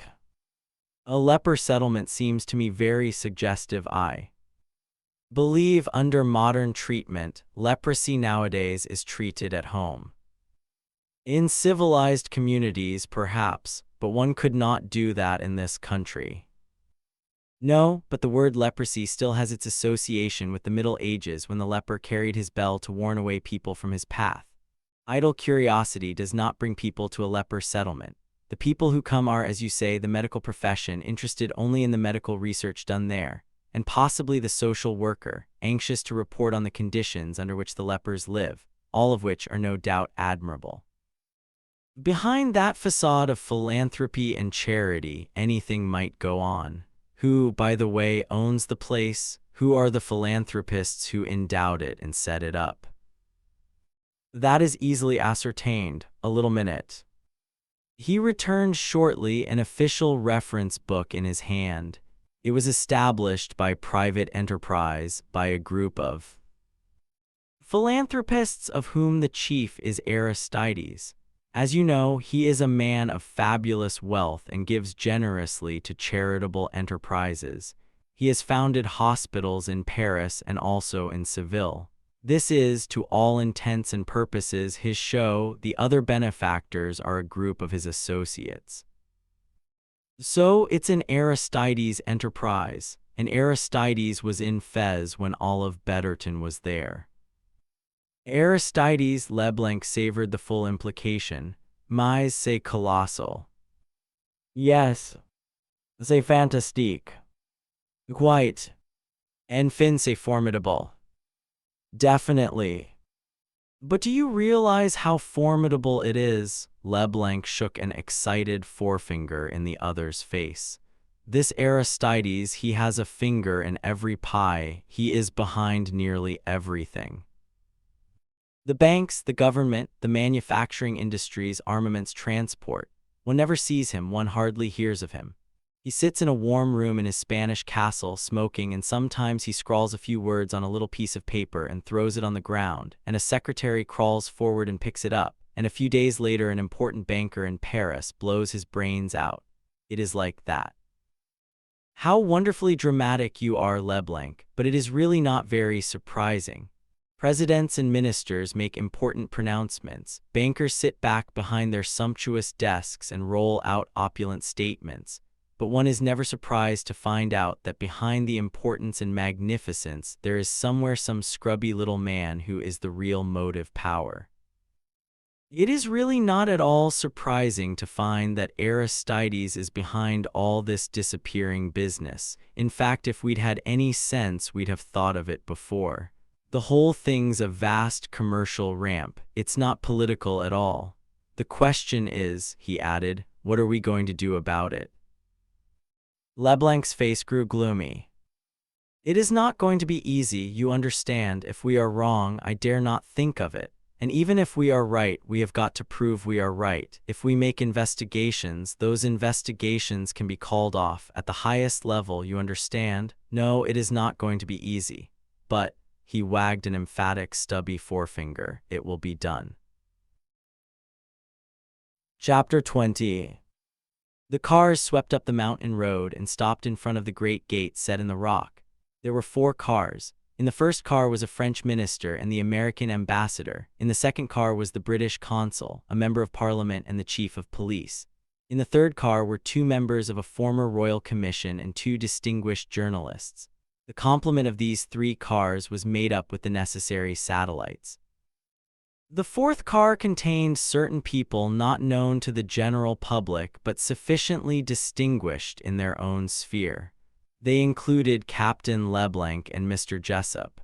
The chauffeurs, immaculately garbed, were now opening car doors and bowing as they assisted the distinguished visitors to alight. One hopes, murmured the minister apprehensively, that there will be no possibility of a contact of any kind. One of the satellites immediately made soothing noises. Du tout, le minister, every suitable precaution is taken. One inspects only from a distance. The minister, who was elderly and apprehensive, looked relieved. The ambassador said something about the better understanding and treatment of these diseases nowadays. The great gates were flung open. On the threshold stood a small party bowing to welcome them. The director, dark, thick-set, the deputy director, big and fair, 2 distinguished doctors, and a distinguished research chemist. The greetings were French, florid, and prolonged. "Ainsi, cher Aristides," demanded the minister, "I sincerely hope ill health has not prevented him from fulfilling his promise to meet us here." "Mr. Aristides flew from Spain yesterday," said the deputy director. "He awaits you within. Permit me, your excellency." Le minister to lead the way. The party followed him. Le minister, who was slightly apprehensive, glanced through the heavy railings to his right. The lepers were drawn up to attention in a serried row as far as possible from the grating. The minister looked relieved. His feelings about leprosy were still medieval. In the well-furnished modern lounge, Mr. Aristides was awaiting his guests. There were bows, compliments, introductions. Aperitifs were served by the dark-faced servants dressed in their white robes and turbans. It's a wonderful place you have here, sir, said one of the younger journalists to Aristides. The latter made one of his oriental gestures. I am proud of this place, he said. It is, as you might say, my swan song, my final gift to humanity. No expense has been spared. I'll say that's so, said one of the doctors on the staff heartily. This place is a professional man's dream. We do pretty well in the States, but what I've seen since I came here. And we're getting results. Yes, sir, we certainly are getting results. His enthusiasm was of a contagious kind. We must make all acknowledgments to private enterprise, said the ambassador, bowing politely to Mr. Aristides. Mr. Aristides spoke with humility. God has been very good to me, he said. Sitting hunched up in his chair, he looked like a small yellow toad. The member of Parliament murmured to the member of the Royal Commission, who was very old and deaf, that he presented a very interesting paradox. That old rascal has probably ruined millions of people, he murmured, and having made so much money he doesn't know what to do with it. He pays it back with the other hand. The elderly judge to whom he spoke murmured. One wonders to what extent results justify increased expenditure. Most of the great discoveries that have benefited the human race have been discovered with quite simple equipment. And now, said Aristides, when the civilities were accomplished and the aperitifs drunk, you will honor me by partaking of a simple repast which awaits you. Dr. Van Hydem will act as your host. I myself am on a diet and eat very little these days. After the repast, you will start on your tour of our building. Under the leadership of the genial Dr. Van Hydem, the guests moved enthusiastically into the dining room. They had had a 2 hours flight followed by an hour's drive by car, and they were all sharp set. The food was delicious and was commented on with special approval by the minister. We enjoy our modest comforts, said Van Hydem. Fresh fruit and vegetables are flown to us twice a week. Arrangements are made for meat and chicken, and we have, of course, substantial deep freezing units. The body must claim its due from the resources of science. The meal was accompanied by choice vintages. After it, Turkish coffee was served. The party was then asked to start on its tour of inspection. The tour took 2 hours and was most comprehensive. The minister, for one, was glad when it finished. He was quite dazed by the gleaming laboratories, the endless white, shining corridors, and still more dazed by the mass of scientific detail handed out to him. Though the minister's interest was perfunctory, some of the others were more searching in their inquiries. Some curiosity was displayed as to the living conditions of the personnel and various other details. Dr. Van Hydem showed himself only too willing to show the guests all there was to see. Leblanc and Jessup, the former in attendance on the minister and the latter accompanying the British consul, fell a little behind the others as they all returned to the lounge. Jessup took out an old-fashioned, loudly ticking watch and noted the time. There is no trace here, nothing, murmured Leblanc in an agitated manner. Not a sign. Mon cher, if we have, as your saying is, barked up the wrong tree, what a catastrophe. After the weeks it has taken to arrange all this, as for me, it will finish my career. We're not licked yet, said Jessup. Our friends are here, I'm sure of it. There is no trace of them. Of course there is no trace. They could not afford to have a trace of them. For these official visits, everything is prepared and arranged. Then how are we to get our evidence? I tell you, without evidence no one will move in the matter. They are skeptical, all of them. The minister, the American ambassador, the British consul, they say all of them that a man like Aristides is above suspicion. Keep calm, Leblanc, keep calm. I tell you we're not licked yet. Leblanc shrugged his shoulders. You have the optimism, my friend, he said. He turned for a moment to speak to one of the immaculately arrayed, moon-faced young men who formed part of the entourage, then turned back to Jessup and asked suspiciously, "Why are you smiling?" "At the resources of science, the latest modification of the Geiger counter, to be exact." "I am not a scientist." "No more am I, but this very sensitive detector of radioactivity tells me our friends are here. This building has been purposely built in a confusing manner. All the corridors and the rooms so resemble each other that it is difficult to know where one is or what the plan of the building can be. There is a part of this place that we have not seen. It has not been shown to us." "But you deduce that it is there because of some radioactive indication." "Exactly. In fact, it is the pearls of Madame all over again." "Yes, we're still playing Hansel and Gretel, as you might say, but the signs left here cannot be so apparent or so crude as the beads of a pearl necklace or a hand of phosphoric paint. They cannot be seen, but they can be sensed by our radioactive detector." "But mon Dieu, Jessup, is that enough?" "It would be," said Jessup, "what one is afraid of." He broke off. Leblanc finished the sentence for him. "What you mean is that these people will not want to believe. They have been unwilling from the start." "Oh yes, that is so. Even your British consul is a man of caution. Your government at home is indebted to Aristides in many ways."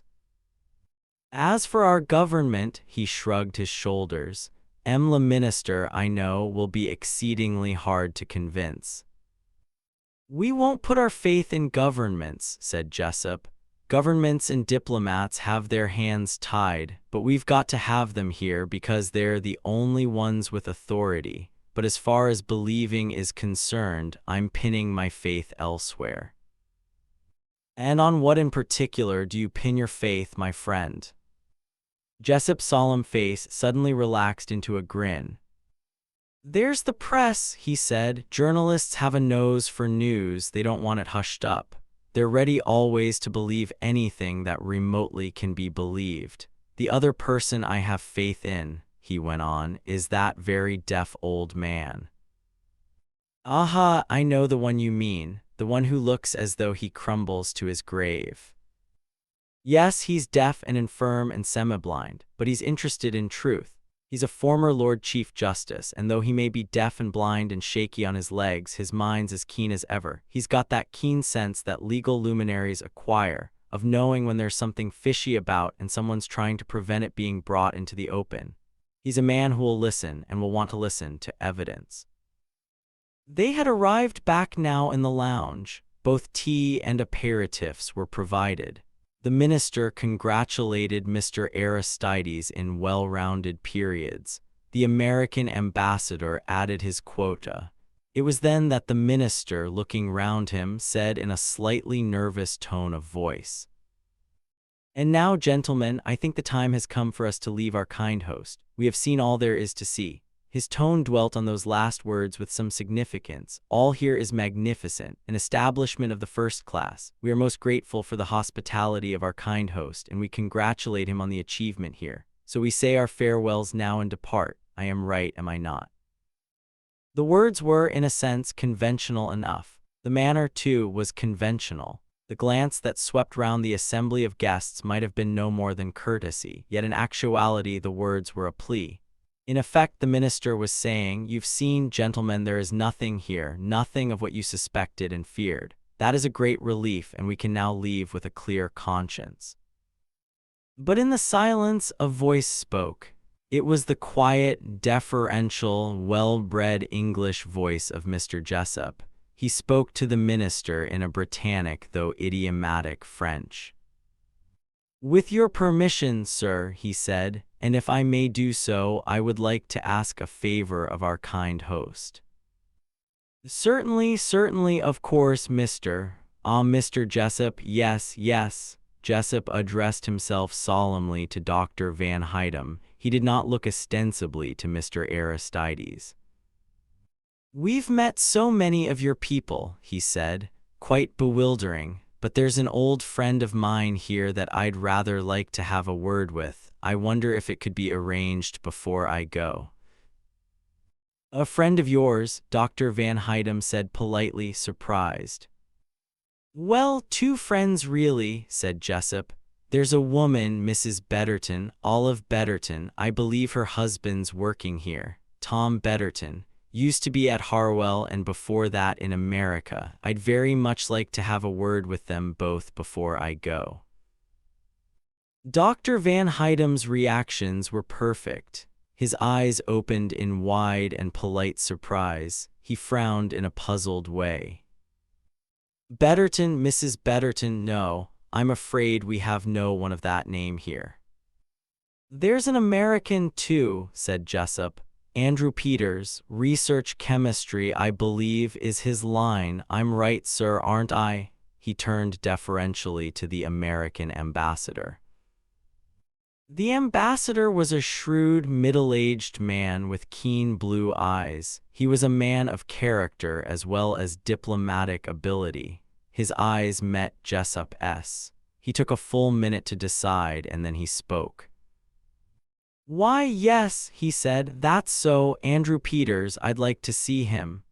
Van Hydem's polite bewilderment grew. Jessup unobtrusively shot a quick glance at Aristides. The little yellow face betrayed no knowledge of anything amiss, no surprise, no disquietude. He looked merely uninterested. "Andrew Peters? No, I'm afraid, Your Excellency, you've got your facts wrong. We've no one of that name here. I'm afraid I don't even know the name." "You know the name of Thomas Betterton, don't you?" said Jessup. Just for a second Van Hydem hesitated. His head turned very slightly towards the old man in the chair, but he caught himself back in time.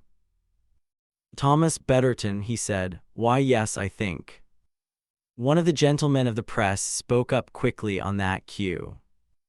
"Thomas Betterton," he said. "Why, I should say he was pretty well big news. Big news 6 months ago when he disappeared. Why, he's made headlines in the papers all over Europe. The police have been looking for him here, there, and everywhere. Do you mean to say he's been here in this place all the time?" "No," Van Hydem spoke sharply. "Someone, I fear, has been misinforming you. A hoax, perhaps. You have seen today all our workers at the unit. You have seen everything." "Not quite everything, I think," said Jessup quietly. "There's a young man called Erickson, too," he added, "and Dr. Louis Barron and possibly Mrs. Calvin Baker." Ah, Dr. Van Hydem seemed to receive enlightenment. "But those people were killed in Morocco in a plane crash. I remember it perfectly now. At least I remember Erickson was in the crash and Dr. Louis Barron. Ah, France sustained a great loss that day. A man such as Louis Barron is hard to replace." He shook his head. "I do not know anything about a Mrs. Calvin Baker, but I do seem to remember that there was an English or American woman on that plane. It might well perhaps have been this Mrs. Betterton of whom you speak. Yes, it was all very sad." He looked across inquiringly at Jessup. "I do not know, monsieur, why you should suppose that these people were coming here. It may possibly be that Dr. Barron mentioned at one time that he hoped to visit our settlement here while he was in North Africa. That may possibly have given rise to a misconception." "So you tell me," said Jessup, "that I am mistaken, that these people are none of them here." "But how can they be, my dear sir, since they were all killed in this plane accident? The bodies were recovered, I believe." "The bodies recovered were too badly charred for identification." Jessup spoke the last words with deliberation and significance. There was a little stir behind him. A thin, precise, very attenuated voice said, "Do I understand you to say that there was no precise identification?" Lord Alverstoke was leaning forward, his hand to his ear. Under bushy, overhanging eyebrows, his small, keen eyes looked into Jessup's. "There could be no formal identification, my lord," said Jessup, "and I have reason to believe these people survived that accident." "Believe," said Lord Alverstoke with displeasure in his thin, high voice. "I should have said I had evidence of survival. Evidence of what nature, Mr. Jessup? Mrs. Betterton was wearing a choker of false pearls on the day she left Fez for Marrakesh, said Jessup. One of these pearls was found at a distance of half a mile from the burnt-out plane. How can you state positively that the pearl found actually came from Mrs. Betterton's necklace? Because all the pearls of that necklace had had a mark put upon them invisible to the naked eye, but recognizable under a strong lens. Who put that mark on them? I did, Lord Alverstoke, in the presence of my colleague here, Monsieur Leblanc. You put those marks, you had a reason in marking those pearls in that special fashion. Yes, my lord, I had reason to believe that Mrs. Betterton would lead me to her husband, Thomas Betterton, against whom a warrant is out. Jessup continued. 2 more of these pearls came to light, each on stages of a route between where the plane was burnt out and the settlement where we now are. Inquiries in the places where these pearls were found resulted in a description of 6 people, roughly approximating to those people who were supposed to have been burnt in the plane. One of these passengers had also been supplied with a glove impregnated with luminous, phosphorus paint. That mark was found on a car which had transported these passengers part of the way here. Lord Alverstoke remarked in his dry, judicial voice, "Very remarkable." In the big chair Mr. Aristides stirred. His eyelids blinked once or twice rapidly, then he asked a question. Where were the last traces of this party of people found? At a disused airfield, sir. He gave precise location. That is many hundreds of miles from here, said Mr. Aristides. Granted that your very interesting speculations are correct, that for some reason the accident was faked, these passengers, I gather, then took off from this disused airport for some unknown destination. Since that airport is many hundreds of miles from here, I really cannot see on what you base your belief that these people are here. Why should they be? There are certain very good reasons, sir. A signal was picked up by one of our searching aeroplanes. The signal was brought to Monsieur Leblanc here. Commencing with a special code recognition signal, it gave the information that the people in question were at a leper settlement.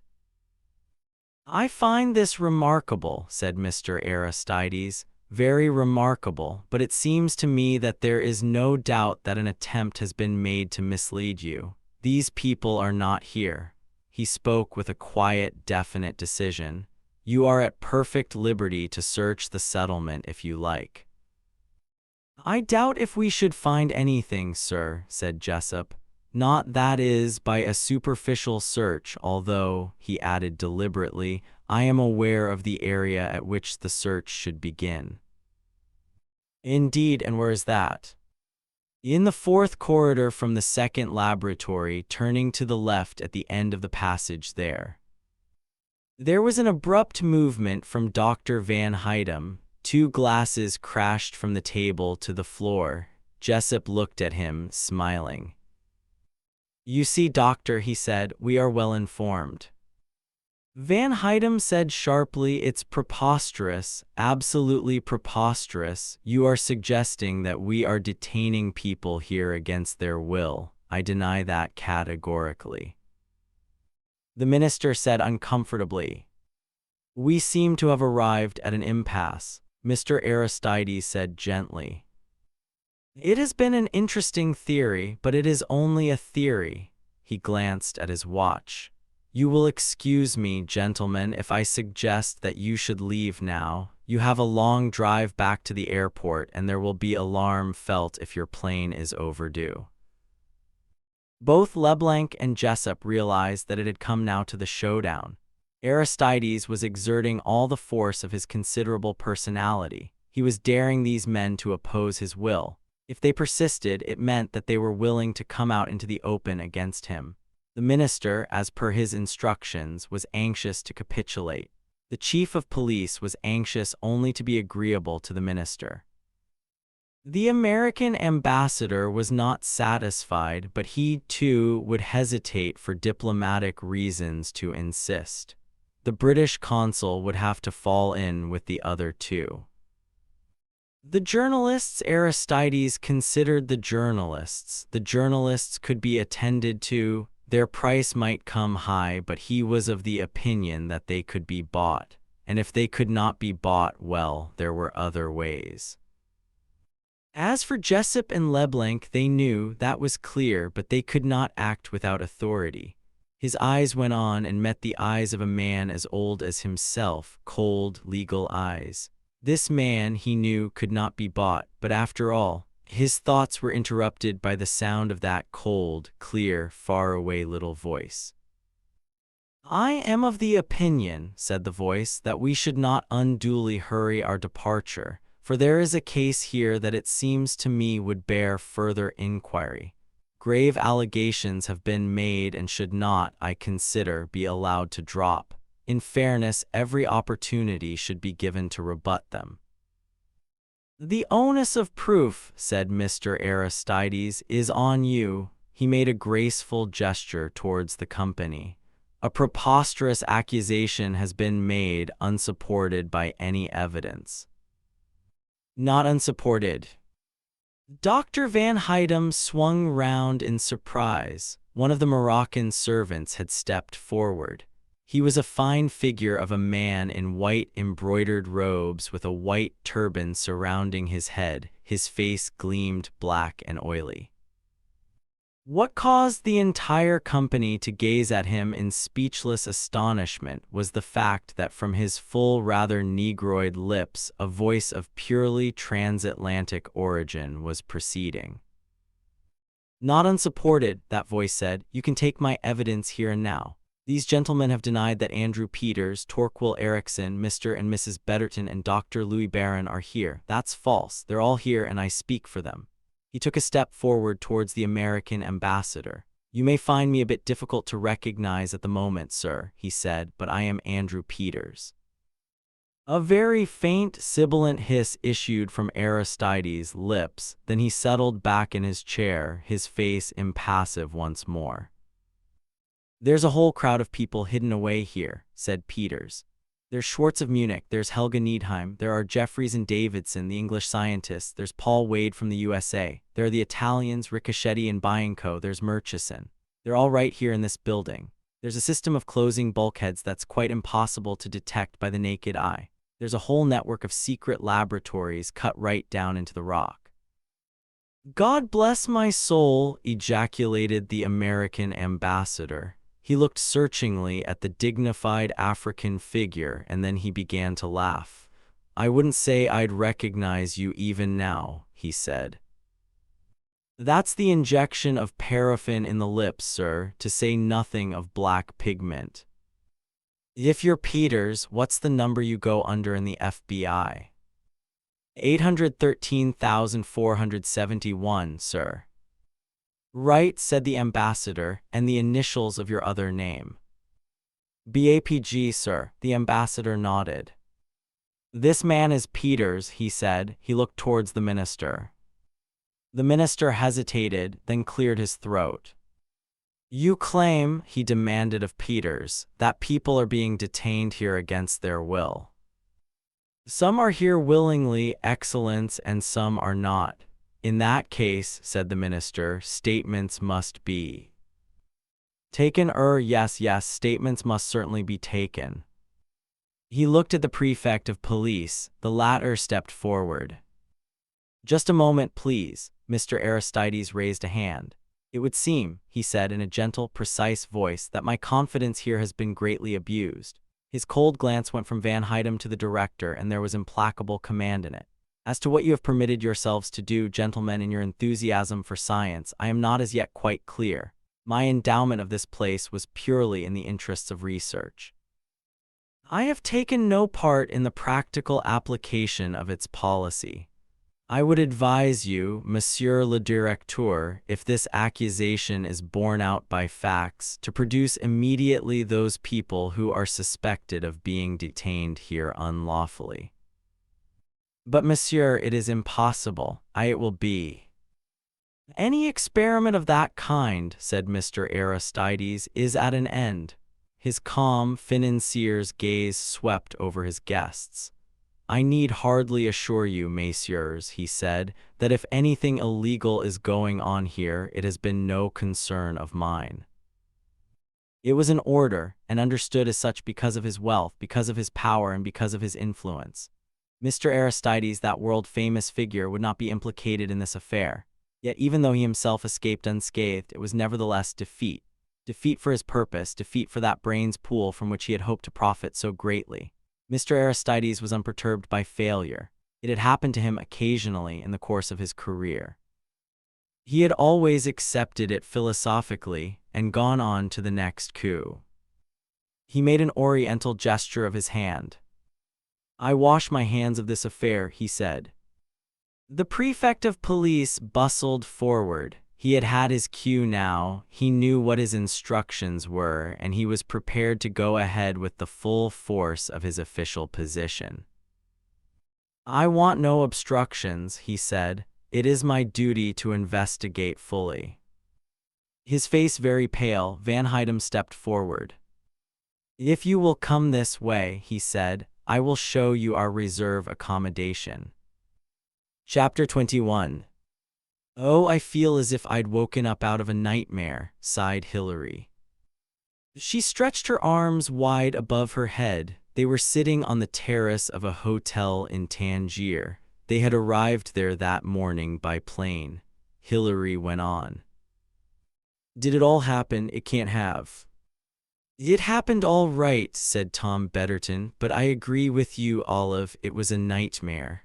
Ah well, I'm out of it now. Jessup came along the terrace and sat down beside them. Where's Andy Peters? Asked Hilary. He'll be here presently, said Jessup. He has a bit of business to attend to. So Peters was one of your people, said Hilary, and he did things with phosphorus and a lead cigarette case that squirted radioactive material. I never knew a thing about that. No, said Jessup, you were both very discreet with each other. Strictly speaking, though, he isn't one of my people. He represents the USA. That's what you meant by saying that if I actually reached Tom here, you hoped I should have protection. You meant Andy Peters. Jessup nodded.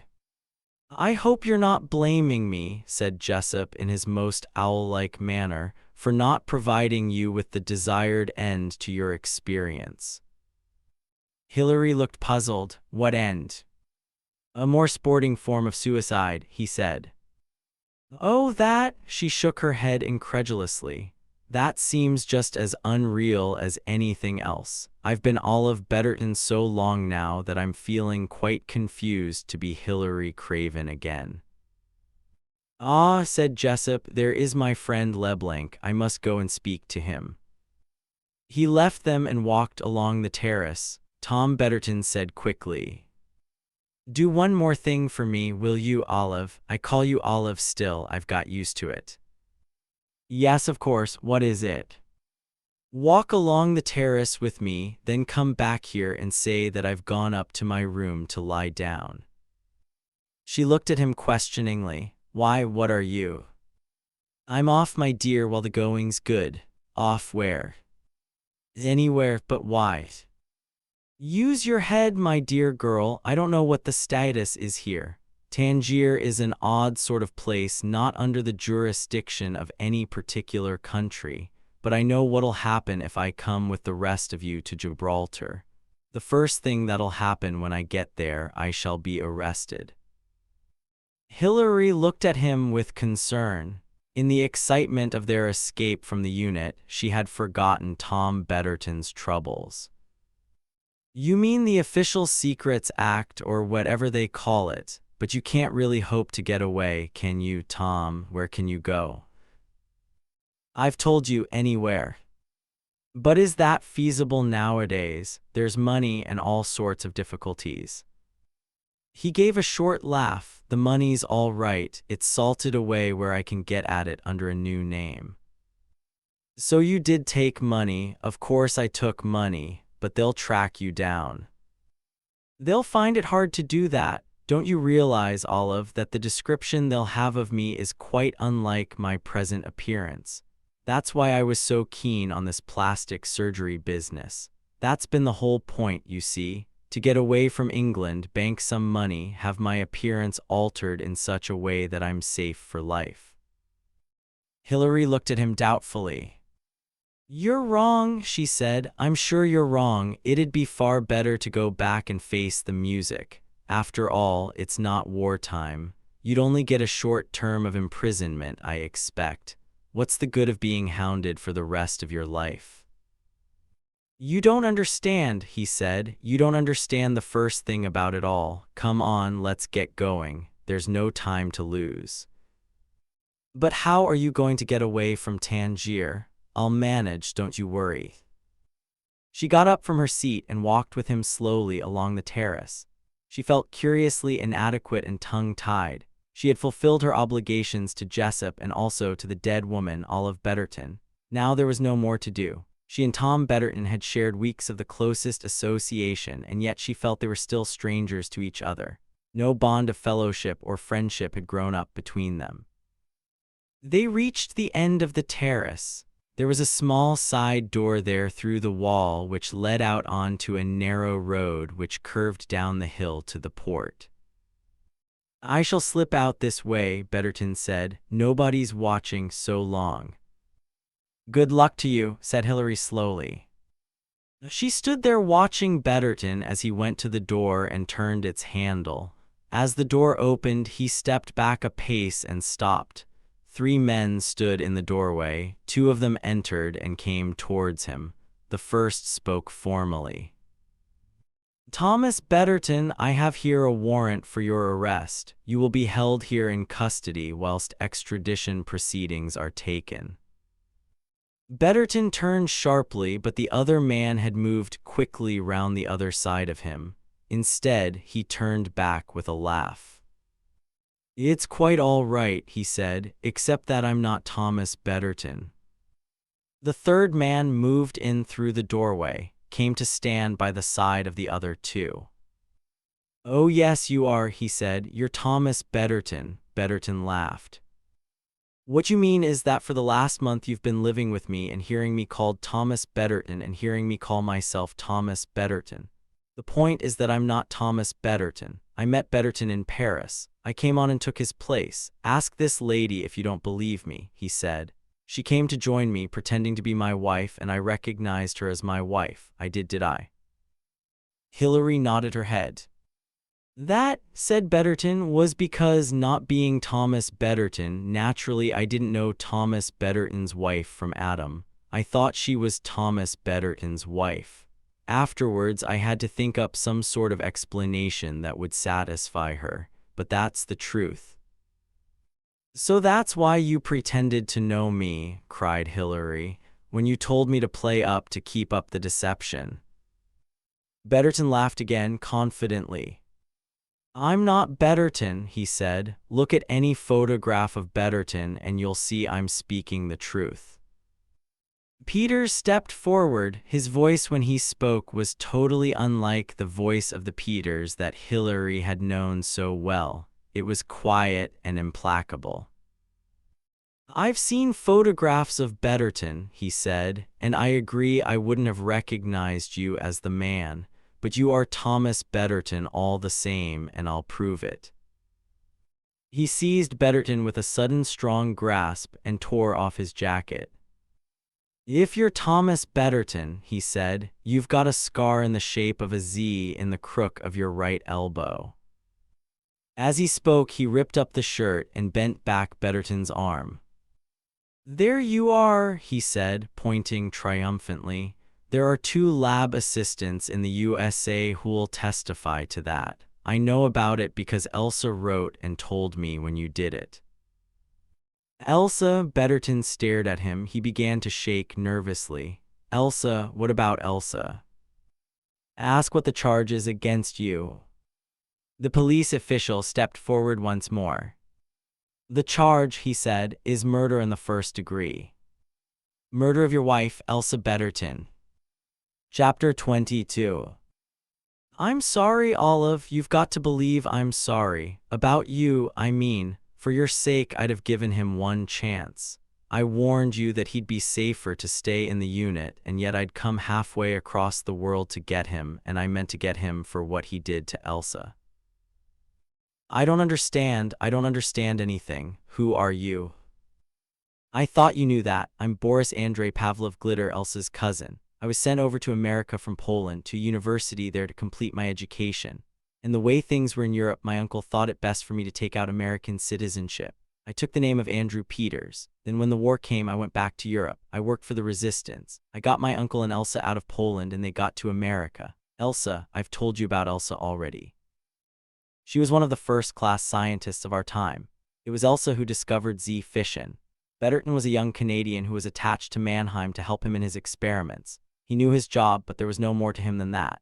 He deliberately made love to Elsa and married her so as to be associated with her in the scientific work she was doing. When her experiments neared completion and he realized what a big thing Z fission was going to be, he deliberately poisoned her. Oh no.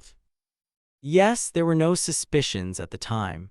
Betterton appeared heartbroken, threw himself with renewed ardor into his work, and then announced the Z fission discovery as his own. It brought him what he wanted, fame and the recognition of being a first-class scientist. He thought it prudent after that to leave America and come to England. He went to Harwell and worked there. I was tied up in Europe for some time after the war ended. Since I had a good knowledge of German, Russian, and Polish, I could do very useful work there. The letter that Elsa had written to me before she died disquieted me. The illness from which she was suffering and from which she died seemed to me mysterious and unaccounted for. When at last I got back to the USA, I started instituting inquiries. We won't go into it all, but I found what I was looking for. Enough, that is, to apply for an order for exhumation of the body. There was a young fellow in the district attorney's office who had been a great friend of Betterton. He was going over on a trip to Europe about that time, and I think that he visited Betterton and in the course of his visit mentioned the exhumation. Betterton got the wind up. I imagine that he'd been already approached by agents of our friend, Mr. Aristides. Anyway, he now saw that there lay his best chance to avoid being arrested and tried for murder. He accepted the terms, stipulating that his facial appearance was to be completely changed. What actually happened, of course, was that he found himself in a very real captivity. Moreover, he found himself in a dangerous position there since he was quite unable to deliver the goods, the scientific goods, that is to say. He was not and never had been a man of genius. And you followed him? Yes, when the newspapers were full of the sensational disappearance of the scientist, Thomas Betterton, I came over to England. A rather brilliant scientist friend of mine had had certain overtures made to him by a woman, a Mrs. Speeder, who worked for UNO. I discovered on arriving in England that she had had a meeting with Betterton. I played up to her, expressing left-wing views, rather exaggerating perhaps my scientific abilities.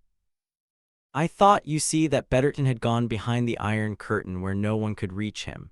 Well, if nobody else could reach him, I was going to reach him. His lips set in a grim line. Elsa was a first-class scientist, and she was a beautiful and gentle woman. She'd been killed and robbed by the man whom she loved and trusted. If necessary, I was going to kill Betterton with my own hands. I see, said Hilary. Oh, I see now. I wrote to you, said Peters, when I got to England, wrote to you, that is, in my Polish name, telling you the facts. He looked at her. I suppose you didn't believe me, you never answered. He shrugged his shoulder. Then I went to the intelligence people. At first I went there putting on an act, Polish officer, stiff, foreign and correctly formal. I was suspicious just then of everybody. However, in the end Jessup and I got together. He paused. This morning my quest has come to an end. Extradition will be applied for. Betterton will go to the USA and will stand his trial there. If he's acquitted, I have no more to say, he added grimly, but he won't be acquitted. The evidence is too strong. He paused, staring down over the sunlit gardens towards the sea. The hell of it is, he said, that you came out there to join him and I met you and fell in love with you. It has been hell, Olive, believe me, so there we are. I'm the man who's responsible for sending your husband to the electric chair. We can't get away from it. It's a thing that you'll never be able to forget even if you forgave it. He got up. Well, I wanted to tell you the whole story from my own lips. This is goodbye. He turned abruptly as Hilary stretched out a hand. Wait, she said, wait, there is something you do know. I'm not Betterton's wife. Betterton's wife, Olive Betterton, died at Casablanca. Jessup persuaded me to take her place.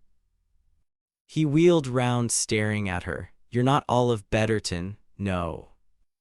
Good Lord, said Andy Peters. Good Lord. He dropped heavily into a chair beside her. Olive, he said, Olive, my darling. Don't call me Olive, my name's Hilary, Hilary Craven. Hilary, he said it questioningly. I'll have to get used to that. He put his hand over hers. At the other end of the terrace, Jessup, discussing with Leblanc various technical difficulties in the present situation, broke off in the middle of a sentence. You were saying, he asked absently. I said, mon cher, that it does not seem to me that we are going to be able to proceed against this animal of an Aristides. No, no, the Aristides always win. That is to say, they always manage to squirm out from under. But he'll have lost a lot of money, and he won't like that. And even Aristides can't keep death at bay forever. I should say he'll be coming up before the Supreme Justice before very long, from the look of him. What was it attracting your attention, my friend? Those two, said Jessup. I sent Hilary Craven off on a journey to a destination unknown, but it seems to me that her journey's end is the usual one after all. Leblanc looked puzzled for a moment, then he said, Aha, yes, you're Shakespeare. You Frenchmen are so well read, said Jessup. The end.